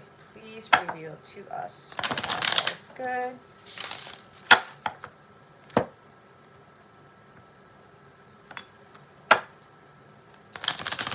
What is our final message before we leave this space, this sacred space? Did you see that?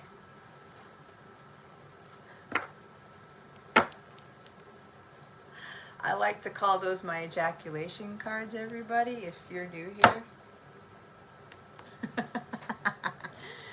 Woo! That means this is significant. I haven't even showed you the bottom of the deck, so let's see what just flipped out here. Ooh, the seduction card. Attraction, teasing, hooking up and date, third party, temptation. Okay, there's that card.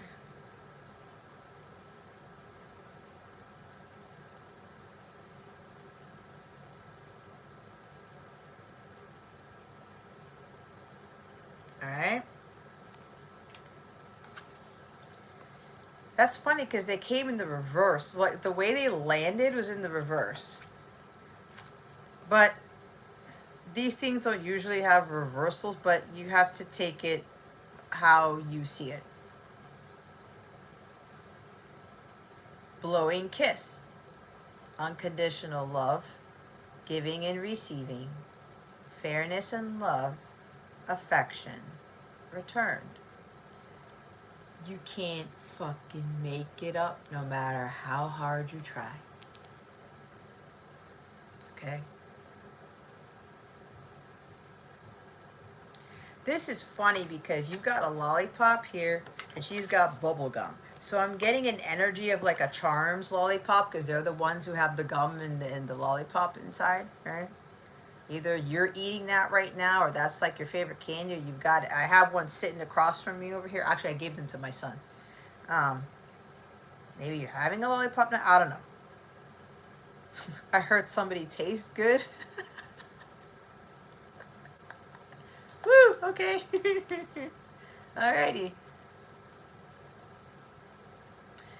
Okay, let's get to this a little bit. At the bottom of the deck is the abundance card.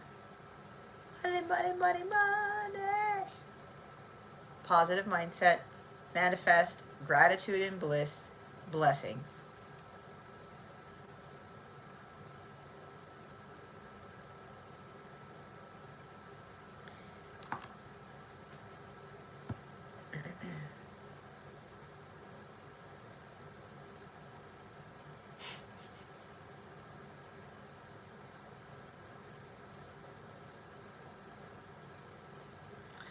All right, if you got anything from this,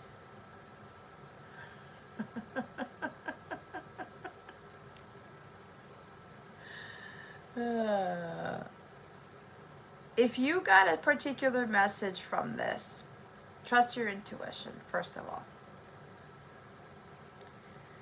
What I'm getting here is a few things.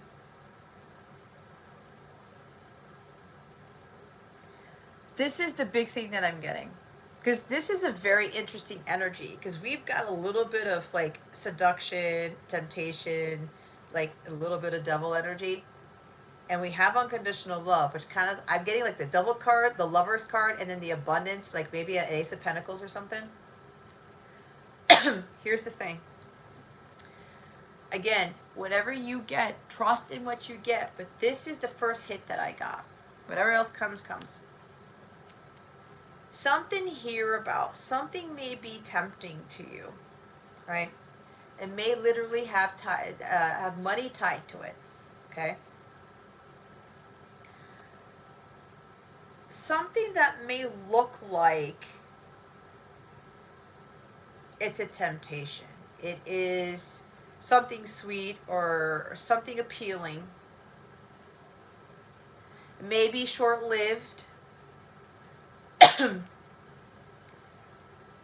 It's a blessing in disguise.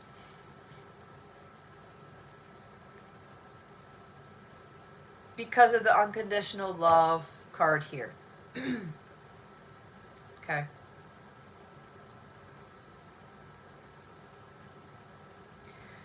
Somebody either is trying, okay, this is only for some people, not everybody. Some of you are either you want to hook up and date somebody, or somebody wants to hook up and date you, or it's just a hookup, or it's just a date. I'm getting more, it could be both. There's something about, something seems alluring, or somebody is very attracted to you, okay? They may be even teasing you, whatever, jokes or whatever. Like, I'm hearing like flirting. There's someone, it may look like it's a bad thing because of the appearance of it, because it looks like it's a hookup, it's a date, it looks like it's coming from a third party, right? Somebody, like a friend or something, and there's like, it seems like I'm hearing the word sin. It sounds sinful. It sounds like something you shouldn't be doing. But because of the abundance, this is very interesting energy.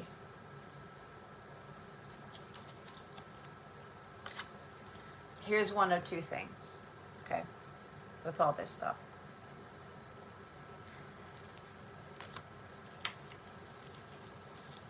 You could be, and it doesn't have to be a date. It could be like you're invited out somewhere, you know, you're going to a gathering or like, you know, coffee or something. And it may seem like it's nothing, but you're being invited to this because you're supposed to be the example of unconditional love. Like this is kind of like what we've been getting here, all right?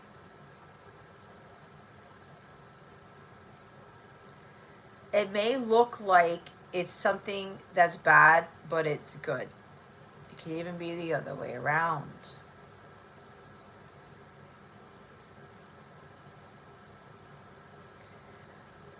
It could be there's like a mask somewhere. Again, there's it's like a different type of mask. What I'm hearing is, see, because I'm getting kind of like, they're giving me all these things. And I think the devil's trying to mess with me here. Here's a couple of things. I just heard this temptation ends up leading to something that you really need, that ties to unconditional love, giving and receiving, fairness and love, affection, return. It's like, you want to hook up with somebody and you want to go date them because, like, again, it's not that they seduced you, or maybe it's not. Remember I was talking about seduction earlier? Right? My get up. It's like, I'm not dressing like this to go out and like seduce people and get something from people, like a hookup, whatever. No. This is the goddess energy that I harness, and I'm not going to be going out there just giving my candy to everybody, if you get the point, right? And some people may perceive it like that, because unfortunately, as I said, there's a stigma, especially with attractive people. It's like, oh, well, they dress like that because they want attention and they want money, right? They want something from me or whatever. Okay, I'll give them that, but as long as I get something, and it's usually sexually related, okay? And so this is where the stigma with this goddess energy comes from. It's like, it's some people, I'm pretty sure if I went to a costume party or something, I would get judged somewhere, somehow, right? Or some guy would mistake me for some like easy chick or something like that. It's like, you know, no, you got to work for it type of thing. Or, you know, setting boundaries. You know, sometimes, you know, people will be misjudged and it's like, oh, well, she's just asking for it, right? No. So it seems something like this, where it could be you or somebody perceives like you ask them on a date, you go on a date with them, you're looking at, oh, it's just a hookup or whatever because you're tempted. The person's alluring, the person is some whatever, and it actually turns into something very different, because again, with this abundance card, it's a blessing in disguise.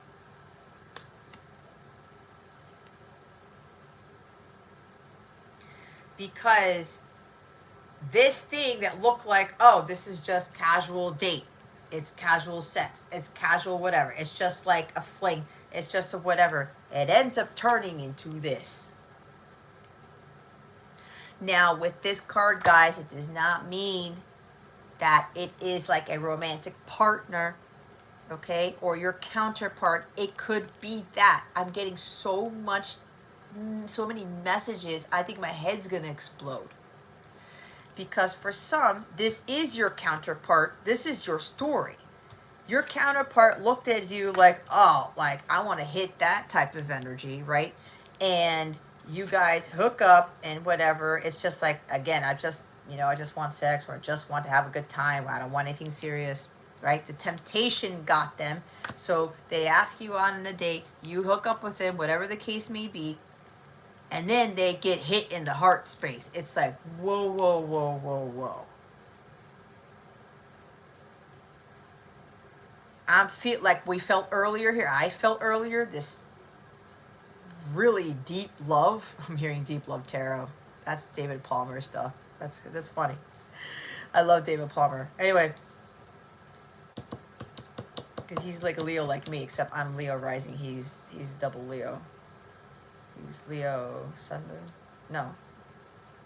Is he double Leo? Anyway, it doesn't matter. He's a Leo Sun. Anyway, this so-called hookup date thing turned into like an explosion of love. It's like she's got the bubble in her mouth, and it's just like it inflates, all of a sudden it pops. It's like, whoa, like what was that? It's a shock to the system.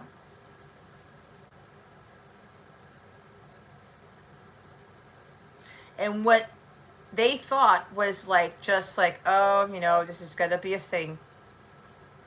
What they were really needing was affection. What they were really needing was unconditional love, the giving and receiving. The whole ploy, the whole idea of this going out date, whatever this was,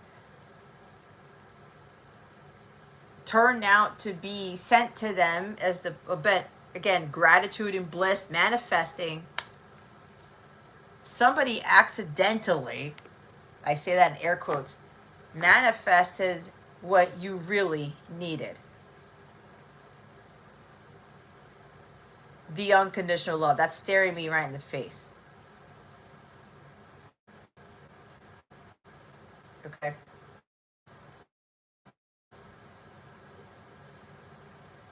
It's like this casual thing turned into like something. It's like it really surprised you. For some, I'm getting for some of you, this is your counterpart. Or they had the idea of wanting to just hook up with you, and then you talk to them or whatever, and just by talking to them, maybe not even going on a date, they're like, whoa, I'm feeling something from them just by talking to them, right? There's that too, because some of you haven't dated your counterparts or hooked up with your counterparts, all right?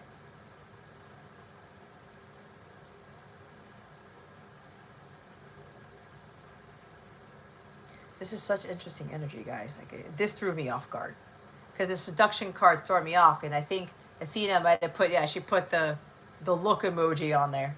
Like, whoa.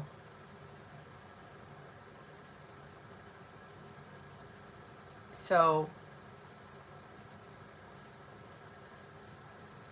it's like, okay.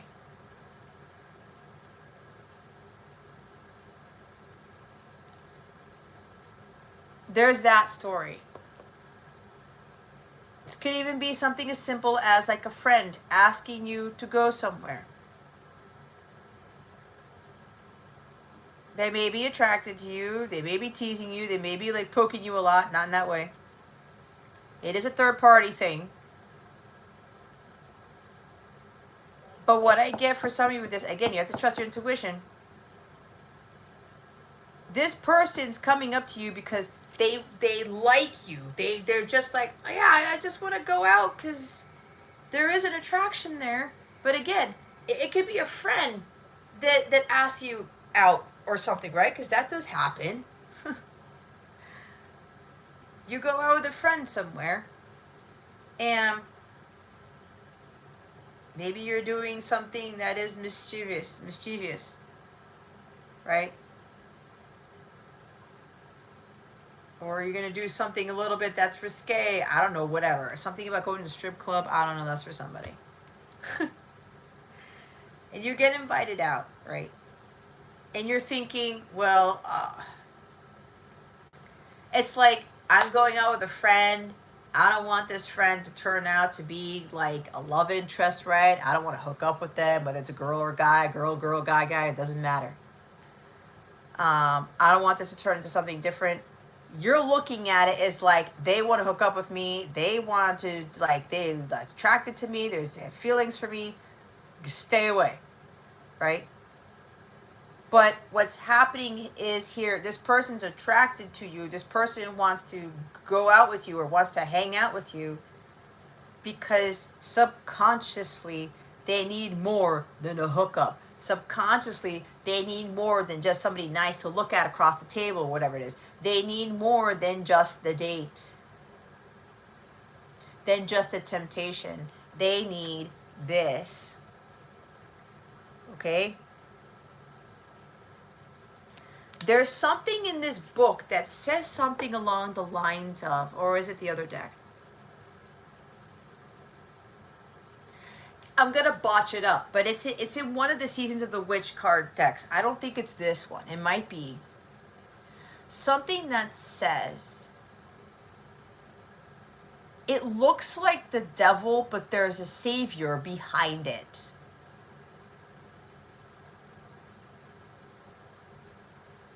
Think about that one. It looks dirty. It looks unsavory. It's taboo. It's considered wrong, but it's not. It's a blessing to that person or for both of you.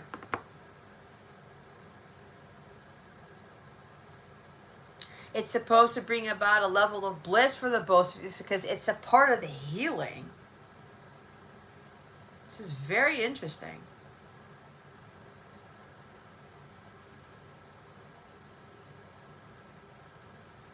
You're returning, they're wanting you to return the affection, but they're wanting the affection in a certain way. And for some, this is tied to sex. Like they view sex or hooking up as getting affection. That is something that distorted masculines tend to look at, because they don't see unconditional love tied to sex, right? That's where the sexual union comes in. Now, for the others, when it doesn't come to sex here, that's mainly for like distorted masculines, your counterpart stuff.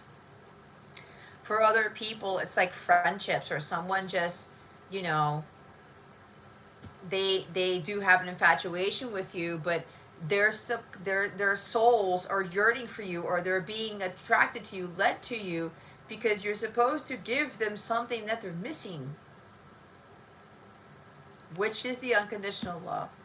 You're returning the affection, but in a different way than what they are trying to seek. Which is why in this card, you are already everything you seek. But this person, or you, whatever it is, however this plays out in your story, in your world, either you are the one realizing, I need unconditional love, I need some affection return, but not in the way that I thought it would be. Or you are the one being sent to this person to give them the affection that they're needing, that they think they're gonna get, or they think they want. This may sound very confusing and convoluted to a lot of you, but I really had to shift my energy to move to a different portal, I'm being told, to be able to disseminate the channeling properly to help you guys better understand what this is, because a lot of you are fucking confused.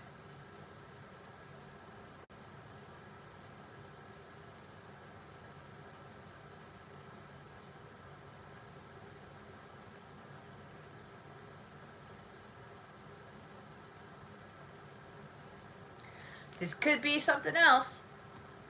Again, you are gonna have to go within or talk to God about it, because it could be the opposite.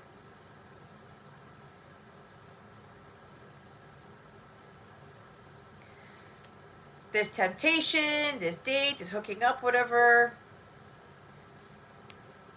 you want to return the affection, or you want to give unconditional love or something.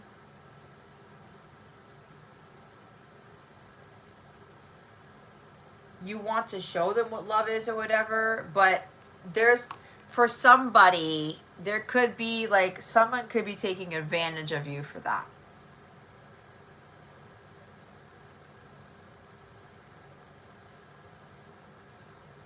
But my guides are saying that's a less likely case. It's like you keep showing this person unconditional love. There could be equal give and take here. You're returning a favor, or you're helping them out with something because they're helping you out with something. But for a smaller group, this could be where there might be some manipulation there because of the seduction card.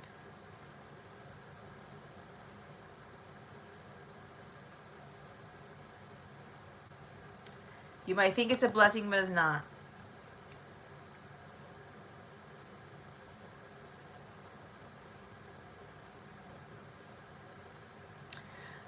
So for those of you who may be in that situation, there's like a test here. Because, like I talked about with the goddess energy, especially because I'm looking at like a temptation here. You're tempted, and something like escalates or whatever, and there's something about like a saying no, or like you set boundaries. Like this person may want more with you about something that is tempting. but you say no, or you put the kibosh on it, and then all of a sudden after that happens and the person changes afterwards, or they ghost you, or they stop being nice, because maybe somebody may be being nice to you, again, money could be involved, and they're trying to win you over with this, but it's a manipulation tactic. And then you could be in a situation where you're on a date, or there's something tempting there with the two of you, yet you stay in your power. You're loving yourself, and you're not allowing yourself to give in to this like heavy temptation of something. It could even be something about heavy temptation of you know, material related, money related, like something of the physical world. Doesn't have to be sex or anything. But you don't give in to that temptation, and apparently this person's tactic fails, and that person cuts you off, or that person ghosts you, or that person starts acting differently to you, or they stop being generous, they stop helping you out with something, they stop being affectionate, something like that. That's a red flag. It's different, because you know what's after the abundance card? It's the mask card. Okay. Hiding true feelings, pretending and delude, gaslight, personify. Back to the counterparts and stuff, right? When your counterpart wanted to just hook up with you, your hot shit, whatever. They thought it wasn't going to be anything, and it's like, oh my God, what did I just get myself into? Again, the blessing in disguise. You're the blessing in disguise. Yeah, they were wearing a mask the whole time, and acting like, no, I don't have affection for you. No, I don't love you, right?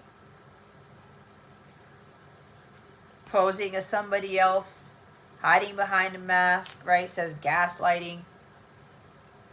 Something happens and the blame gets put on you. Could be love bombing involved. They're pretending not to love you. They're pretending to want to hook up with you, when in reality they get the peace, they get the love, they get the affection that they need. But again, they're associating the affection with sex. Okay, this is a big thing.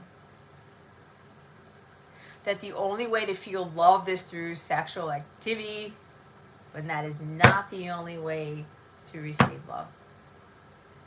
I think a lot of our higher vibrational selves know this already. Right?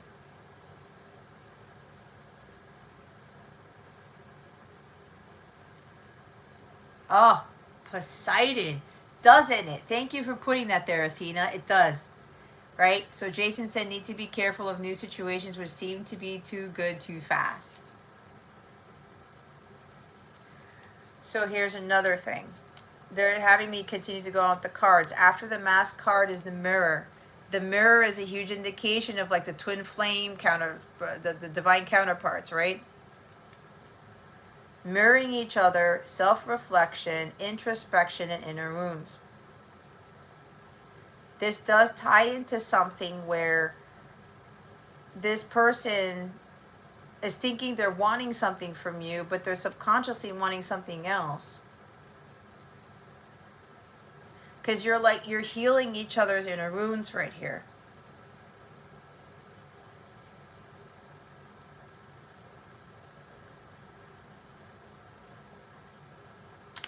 Ooh, this is a heavy card. Look, after the mirror card is not enough.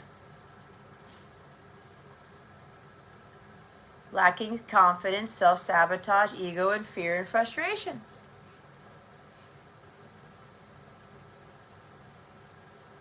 That does not look good. She's beat up and bound and stuff. That's heavy energy there.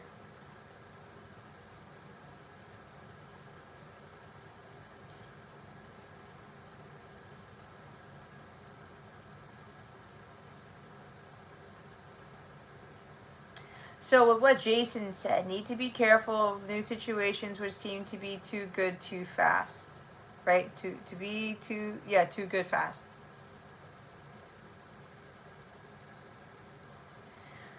So there's that, Jason, too. But I'm also picking up on that's for some people, it's not for all people. That's how it starts. But what's happening here is that could be where someone is really lacking something in the love department, the affection department, but they've got this skewed vision as to what unconditional love is, what affection is. Right? So yeah. Could be too good, too fast. But then there's a realization perhaps between both parties, right? Again, it does not have to be sex related, it does not have to be romantic related, does not that type of thing. It could be as simple as like a friendship. Not simple, but you know what I mean. It could be a friendship, okay? Could even be like coworker energy or something.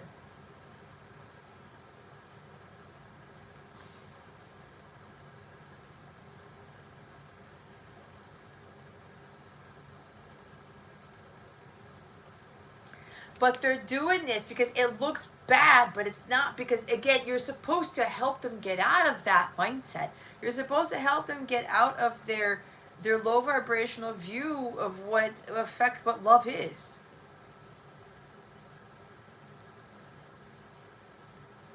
Because the thing that I keep getting is the blessings card is at the bottom of the deck. Because it turns out to be a blessing in disguise. So based on what Jason was saying, it's too good, too fast, right? It's tempting.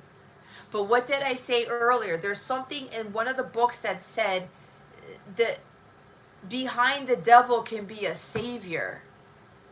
What looks unsavory, what looks dirty, what looks wrong, what looks like taboo. It's like, no, I gotta get away from it. It looks like it's a sin. It's actually a blessing for the both of you. Because it's masked by what it looks like in the physical with the temptation. Hi, Nor.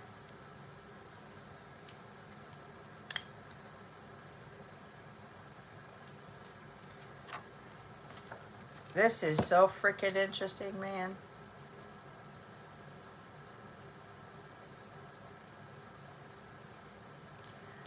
Dude. Okay, this gets more complicated. They told me to look at the top of the deck. How I just worded that made it click. Can somebody repeat what I said? I don't remember everything that I channel. I think I remember what I said.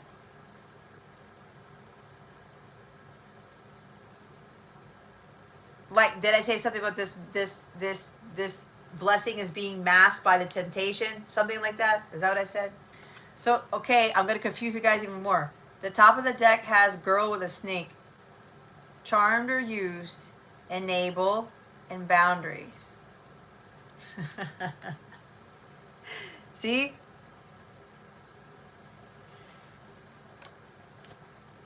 There is a thing. This happens a lot in counterpart connections, okay? With distorted masculine. They tend to come in, right? Hook up and date, temptations, whatever, as a strong magnetic attraction. The feminine tends to get caught in the chart being charmed or used. It's a pattern, okay? I've been through this many times. But remember what the mirror card that we saw. You're reflecting each other what you really need. Both of you really need.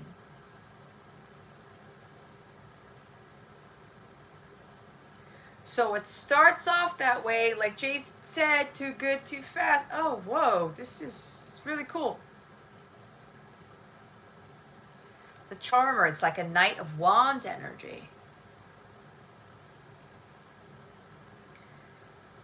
But what happens is later on, the distorted masculine starts realizing, I'm going to charm the feminine. I'm going to tempt the feminine. let's go on this date. Like, you know, like, hey, you want to come over, or 2 o'clock in the morning type of thing, right? Hook up. Enabling inner wounds, poor behaviors, your karmic patterns.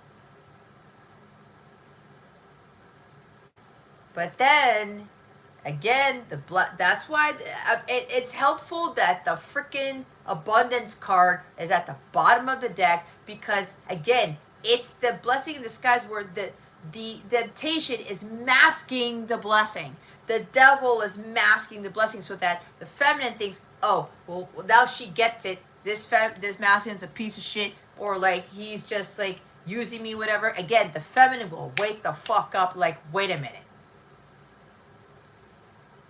I gotta stop hooking up. I gotta stop going on these dates when at every beck and call. I gotta stop giving into the temptation, right? Because at some point the feminine realizes I'm being used. I'm being charmed into something. I gotta set my boundaries, right? This is when the feminine starts unconditionally loving herself, and then that's when the masculine later on or whenever starts to realize, I look at love, or I'm looking for affection or some connection, but it's through, again, it's through hookups, right? Something that tempts them. I just want to do this. I just want to have this fun. The masculine gets caught up in it. Distorted masculine gets caught up in it. Distorted feminine gets caught up in it.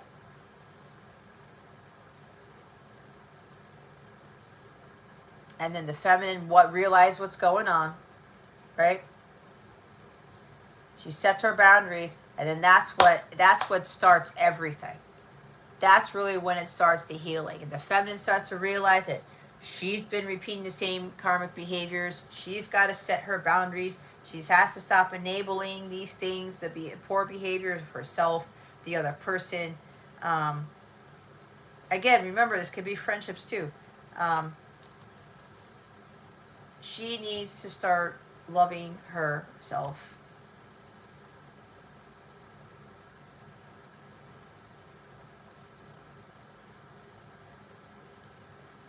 And then the masculine starts to realize, like, okay, hooking up and dating and charming the feminine or other people is not getting me anywhere. I'm not going to get unconditional love if I keep doing that.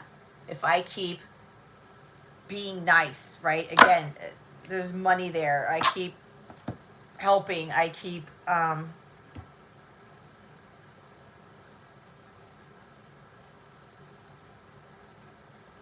it's like... I'm hearing keep them coming back for more.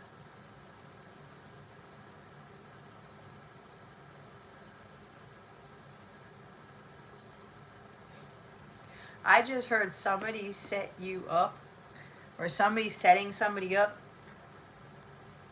maybe for failure. This could very well be, this could be like testing here.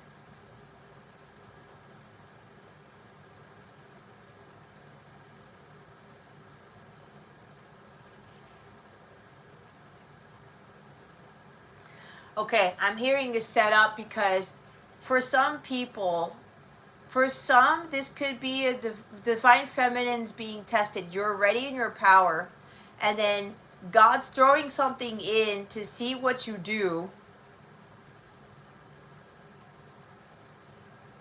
And there's something that's going to tempt you greatly. And God is testing you to see if you're going to repeat the same behavior. Right? And maybe you've been passing certain tests and you've been resisting temptation, and then something comes in and it's like, whoa, it came out of nowhere. And then something happens where you may be caught between a rock and a hard place, or something's presented to you that is just like, oh my goodness, I would really love that, but I can't. And then God's testing you and said, or whatever, and you set the boundaries, right? You say no, or you say, okay, no, this is not for me, or whatever. I'm going to resist this temptation.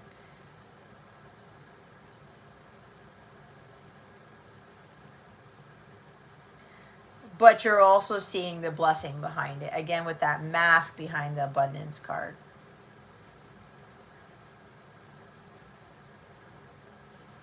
What looks like the devil, there could be this, the savior behind it.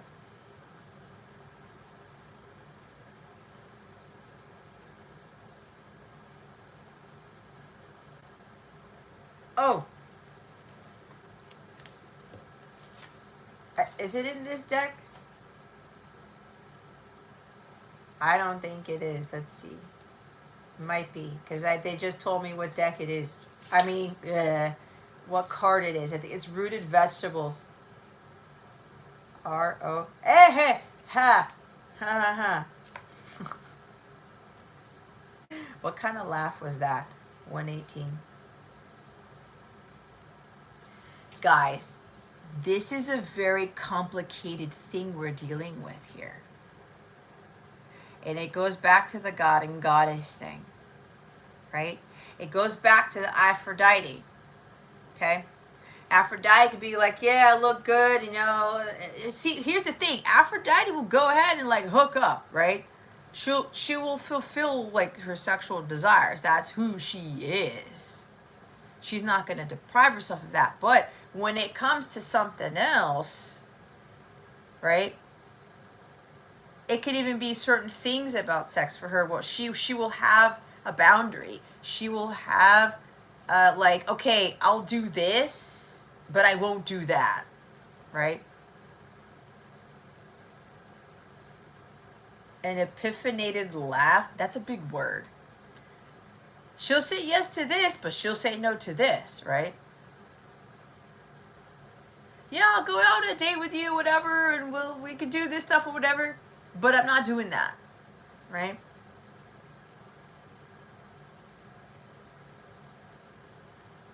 That's kind of hard for some people to hear. Or it's like, yeah, I'll go out on that outing with my friend or whatever.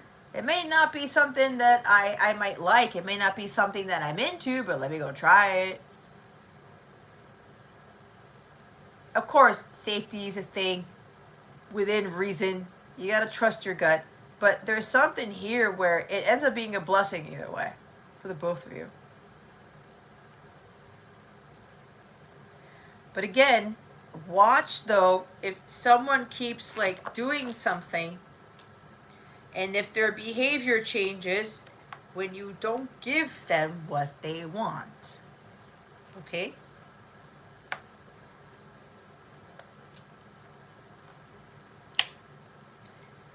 Or let's say, again, some of the feminines have been through this.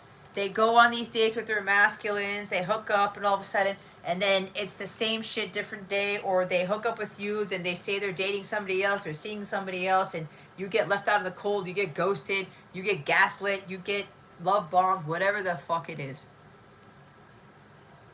And you say, no more of this, I'm not talking to you, like, goodbye. And then they put the blame on you. They gaslight you. They just treat you like it's all your fault. Or they don't talk to you ever again, or they won't answer your questions. You gotta keep being the goddess that you are, the God that you are, and just keep moving forward. And keep loving yourself. It is a blessing because you're starting to realize, I'm not tolerating this bullshit. I'm not tolerating this treatment. Right?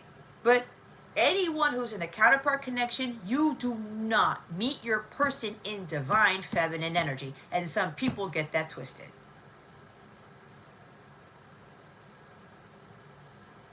You're not a divine feminine when you meet your counterpart. Nobody is.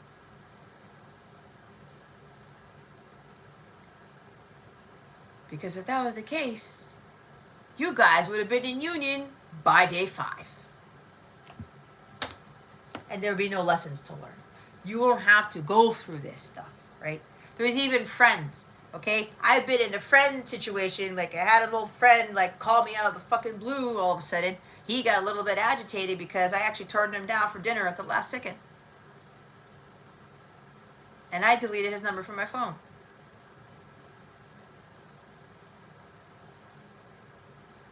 I knew this kid since I was in the 3rd grade. I had to let that one go. Right?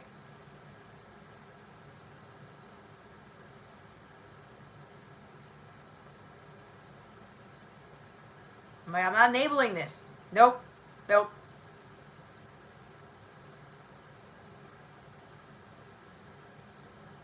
It depends. Because I meditate on it, ask God, God, we're going to do this, and He'd tell me exactly what to do, and I did it.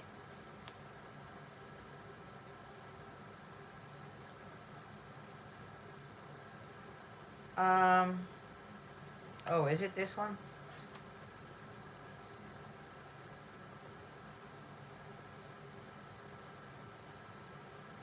So listen, what may seem like a dirty or even unsavory person or place could be just what you need. I'm hearing don't judge a book by its cover.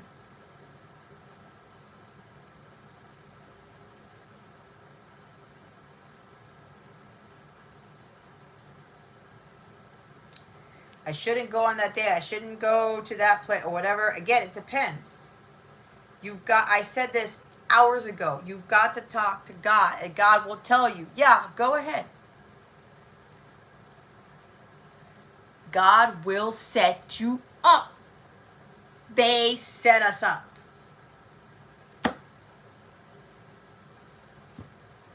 But either way, there is a blessing in this, and you may not look like it. I'm getting that. They're telling me just because I'm going to be honest. Part of me is doubting what I'm getting with this because the challenge in this is that fucking seduction card. With the girl with the snake at the top of the deck. But God is trying to get me to even higher vibration. I told you, they moved me to a different portal to get a very different channeled message from this. From a much higher frequency, from a much higher perspective.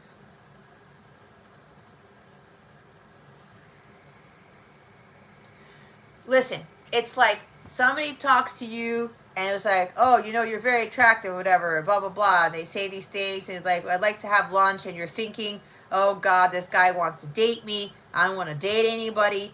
And the next thing you know, the guy wants to talk to you because he wants you to sign a contract for $1 million.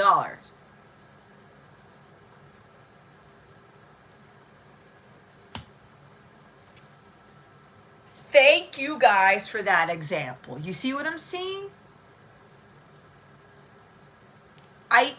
So Jason, it's a good thing you did say the too good too fast, right? And this person's like, wow, I'm gelling with this person. We're having a great conversation. And it's, wow, this guy's like, has these things or whatever. And then, yeah, like you want to go to lunch, and then you go to lunch, but you're thinking, because the guy is saying something nice to you, he's talking about how good looking you are, how beautiful you are, how smart you are, whatever it is, you know, like you seem very rare. It seemed like they're charming you. They may not be out to get you. You're helping them with something, and they're helping you. Like I said, it could be something as simple as someone is like really like being a charmer or being nice, and then you're like, you go out to lunch, but you're thinking this guy probably wants to hook up, he probably wants to date me, and I don't want to do that, but you go anyway, and that's not that person's intention. That person ends up saying, hey, you know what, I've got a contract for you for $1 million. Or, hey, you need help with, you need some money? I've got 10 grand.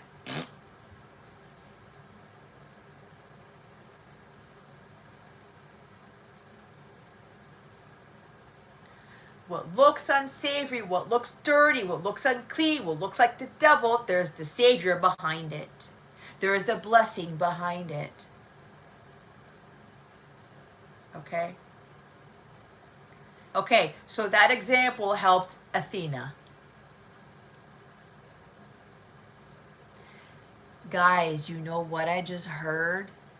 The devil has been trying to confuse me so that I confuse you guys, thinking, oh, I shouldn't be doing that.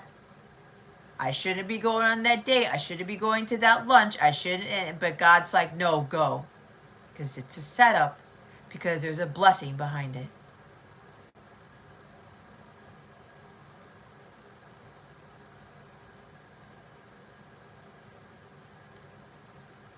And the devil is trying to keep his mask there. He's trying to keep his face there so that you look like it is an evil thing.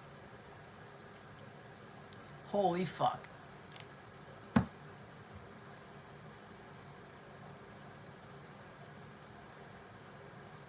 I just heard there's a masculine where this masculine loves attractive women, right? They don't date anybody who's like not attractive or whatever.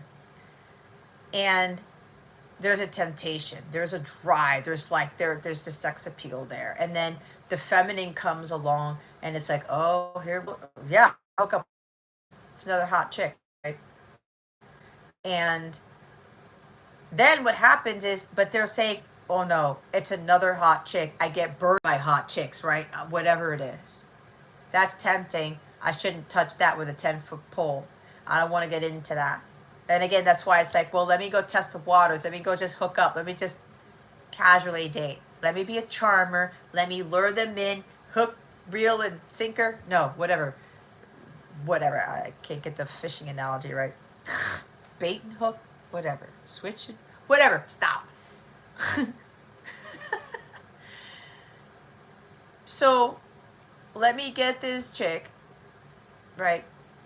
Like I do with all of them. Let me not get too comfortable. Let me not commit, right? Because it seems evil to me because I keep getting burned by hot chicks, and let me just have fun like the Knight of Wands. Come in, come out. Knight of Swords. But then there's something different about the feminine because of this energy. The thing is, guys, if those of you who are still confused, even with this card and even with this, my God and the archangels are telling me these are higher vibrational cards. It's 2 out of the 3. So that means this energy trumps this. I said the word trump. Right?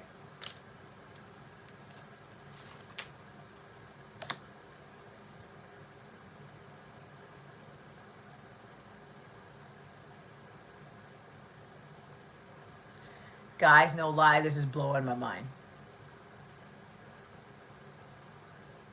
Because a lot of times we're not told something that looks devilish, that looks evil, that looks wrong. There's actually a blessing behind it. That card that I read was not the, there's another card that says something about what I said, something that looks like the devil. There could be, it could be a savior behind it. I know what card it is, but I put the deck away already and I can't get out of this chair.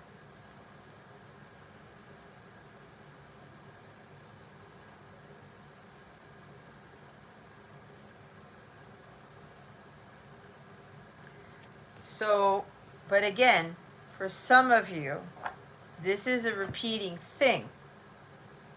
The continuous hookup, the continuous date, right? Or they, every time they try to get something from you and it's like, nope, nope, nope. If you're a divine feminine, you're going to keep saying no, right? Or whatever, until like something peaks or there's like a pinnacle of something and like God sets you up to see if you're going to go back to what you did before.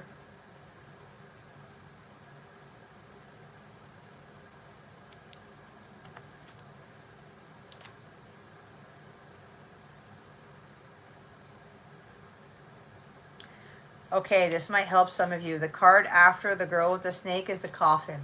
This is total Scorpio energy. So they're telling me this is happening real time. Or something like this happens every Scorpio season. Okay? New beginnings, liberation, reborn, and transition, tragic endings.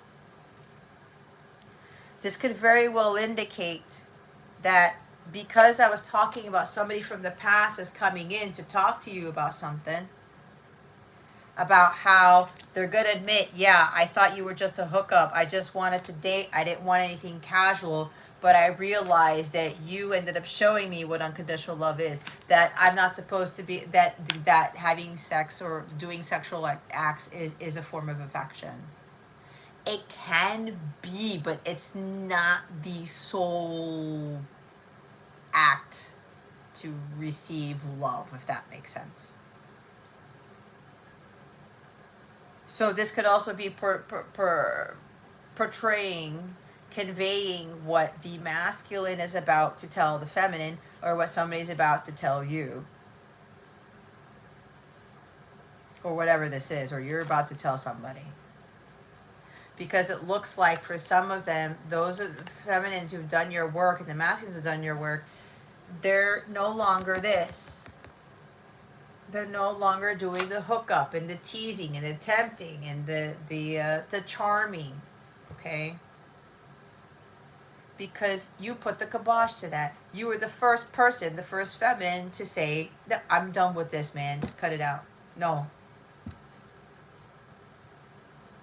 And you help them wake up to something. So there's a huge ending here where they're ending that behavior.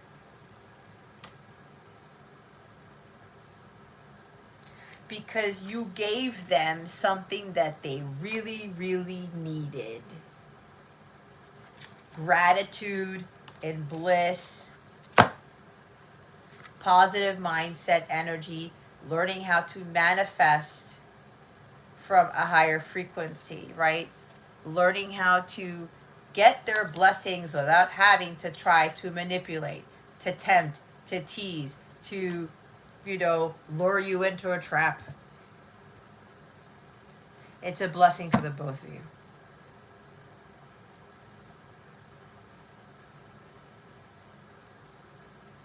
Those of you who are still in this energy where you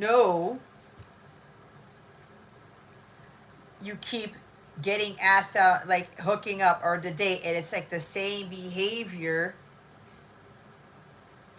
or you give in every time, you don't say no, you don't set the boundaries, and they're luring you with something, it's time for you to cut that off with this coffin card. Put an end to it. Because you are still being charmed, you are still being used, and you have to learn to stop enabling that behavior, and you need to learn to set boundaries and learning to say no and be the goddess, the god that you are.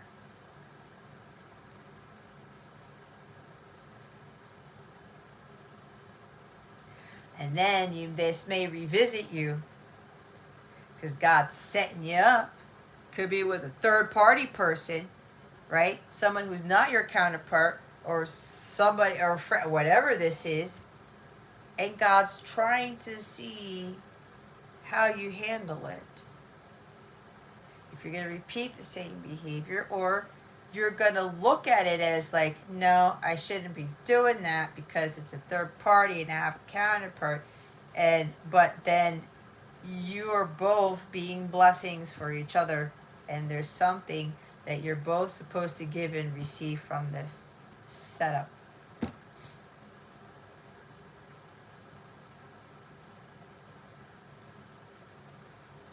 Again, it's the story I talked about with someone is charming you,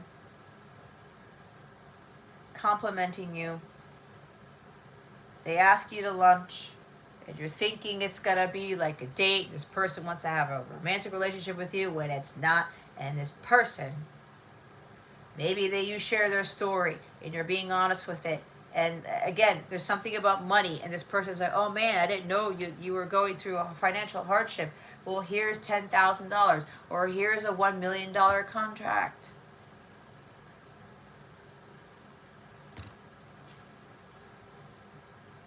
My head's gonna explode from channeling this stuff.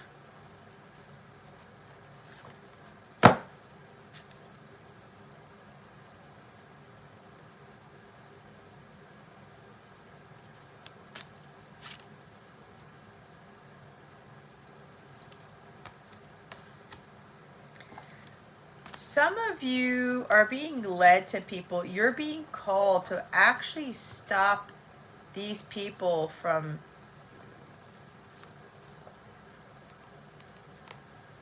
repeating the same karmic patterns.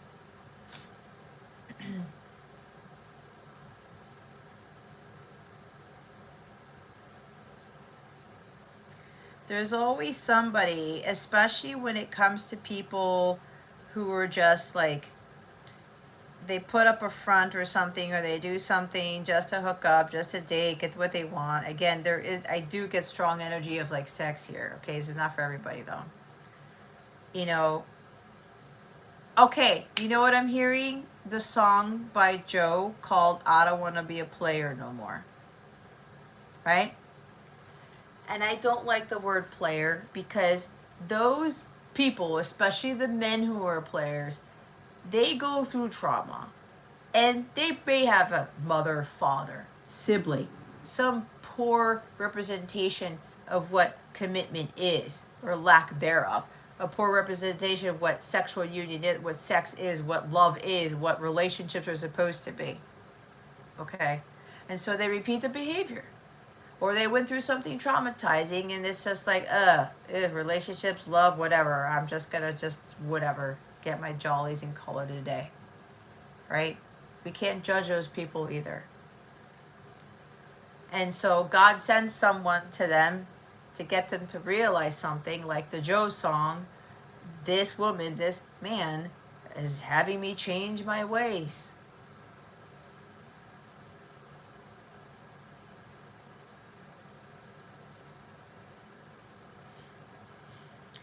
I don't need to use sex to manipulate. I don't need to use money to manipulate. I don't need to use my charm to manipulate or to get what I want. See?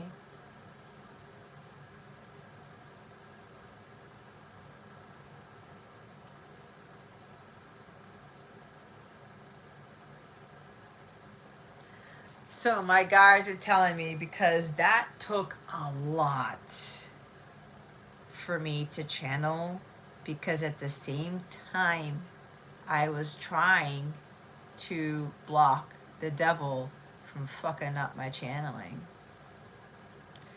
Do you know how crazy that is? Here, this is why we lit this.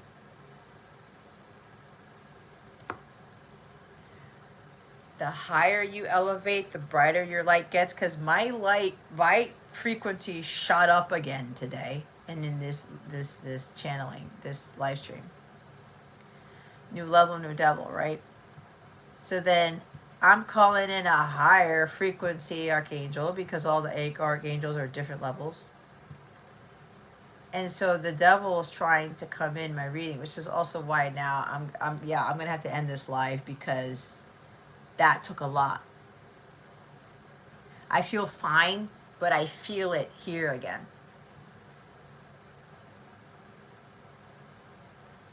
You sent me some stuff.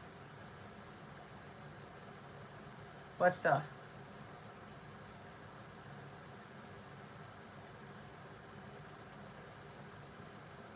Athena, I won't lie, it still sounds sketch. Hey, as I said, trust your intuition. Because for some of you, it is going to be sketchy. It's still going to be a repetitive behavior. For others of you, it's somebody who's coming back around,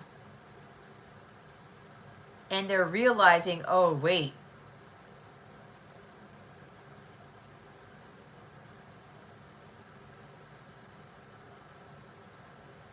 I need unconditional love, not just sex. I need unconditional love, not just money or something like that. Again, it's going to be different for everybody. It's a general reading. So, but again, even with the sketchiness of it, you could very well be set up, especially if you've been dealing with this for quite some time, to see how you now handle it. Right? But that's why we lit the Archangel Michael candle, and Archangel Michael is telling me, he's telling me that was a doozy.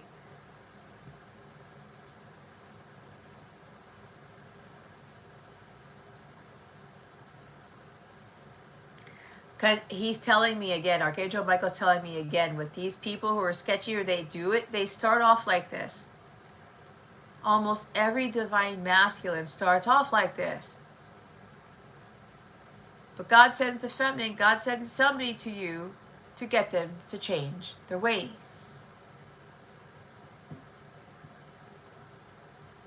And the devil doesn't like that.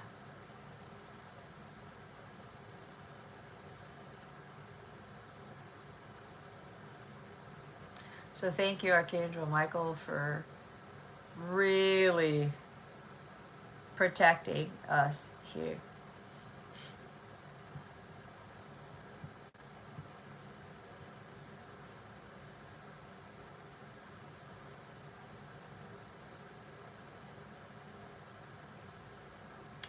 But again, everybody's situation is different.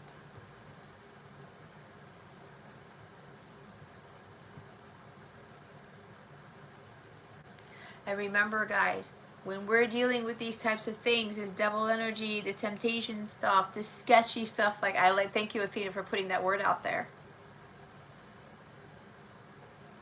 There's always a lesson or reason behind it, because we know God works with the devil.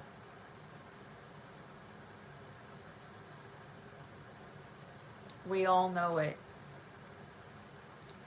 And this is something that we're never going to escape. You could be the highest frequency person on the face of the planet. The devil's still going to come in some way, somehow. New level, new devil.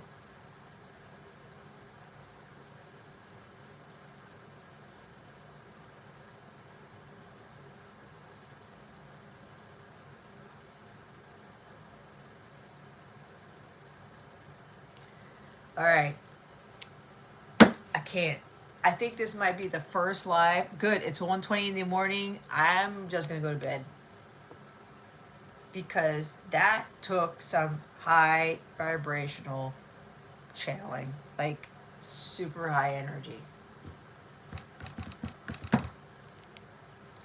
Woo!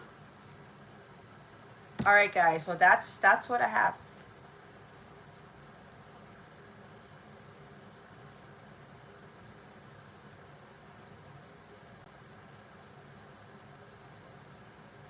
This may not even be related for some of you other people's to relationships.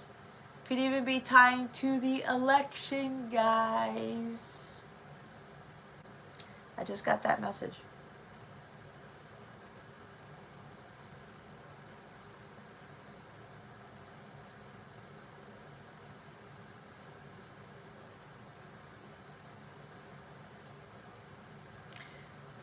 This abundance card says keep a positive mindset.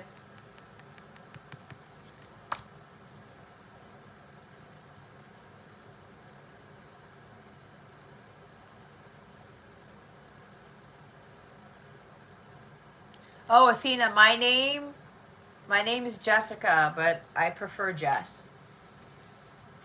Nice to meet you.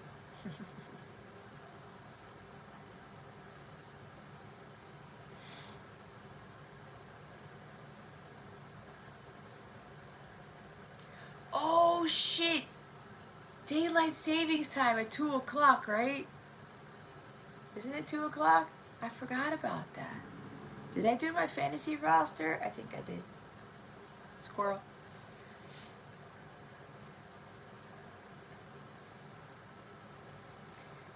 Yuppity yup yup yup.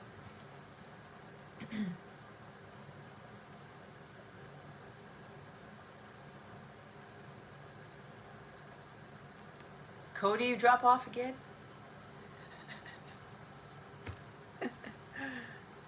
Alright, guys. Don't forget, all my new stuff is in the description box. Those of you who didn't hear before, yes, this is a Capella Wellness channel, but I do not post on here anymore. God told me to stop. My Capella business is defunct.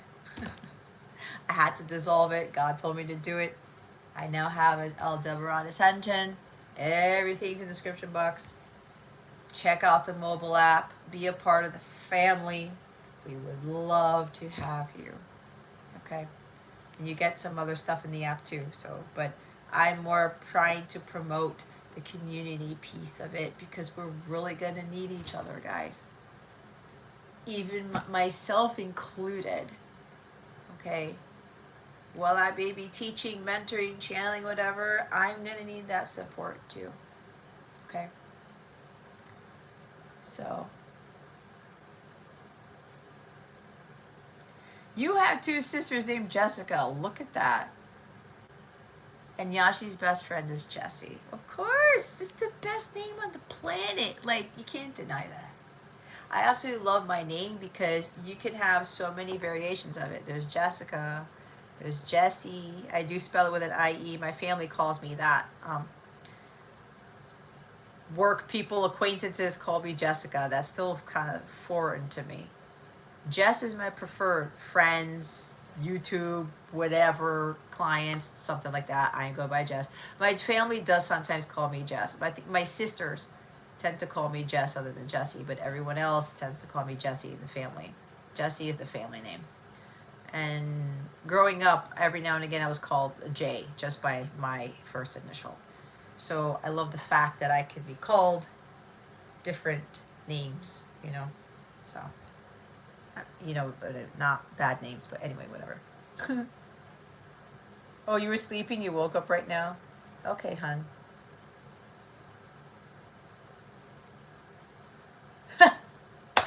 Dude, everyone was like falling asleep and waking up right when I'm about to finish this.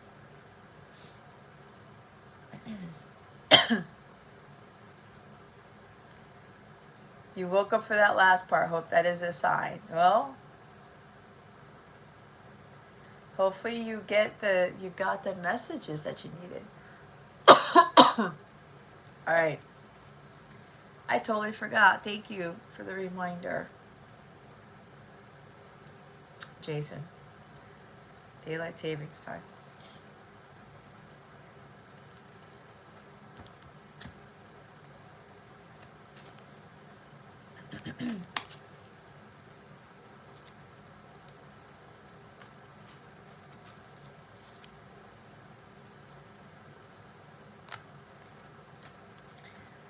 All right, peeps.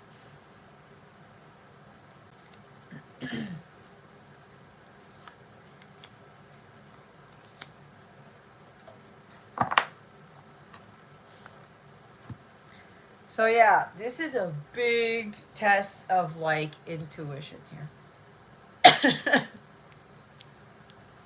With this one.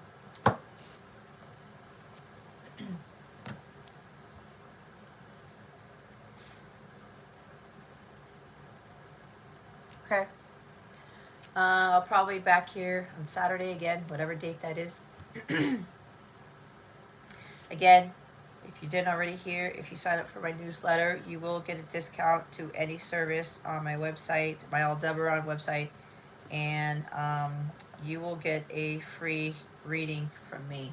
So you get 2 things when you sign up for my newsletter. Alrighty. Let's see, I check the chat real quick. Okay, everybody. It is time for me to go. Alright. Gotta take care of this thing here. Wow.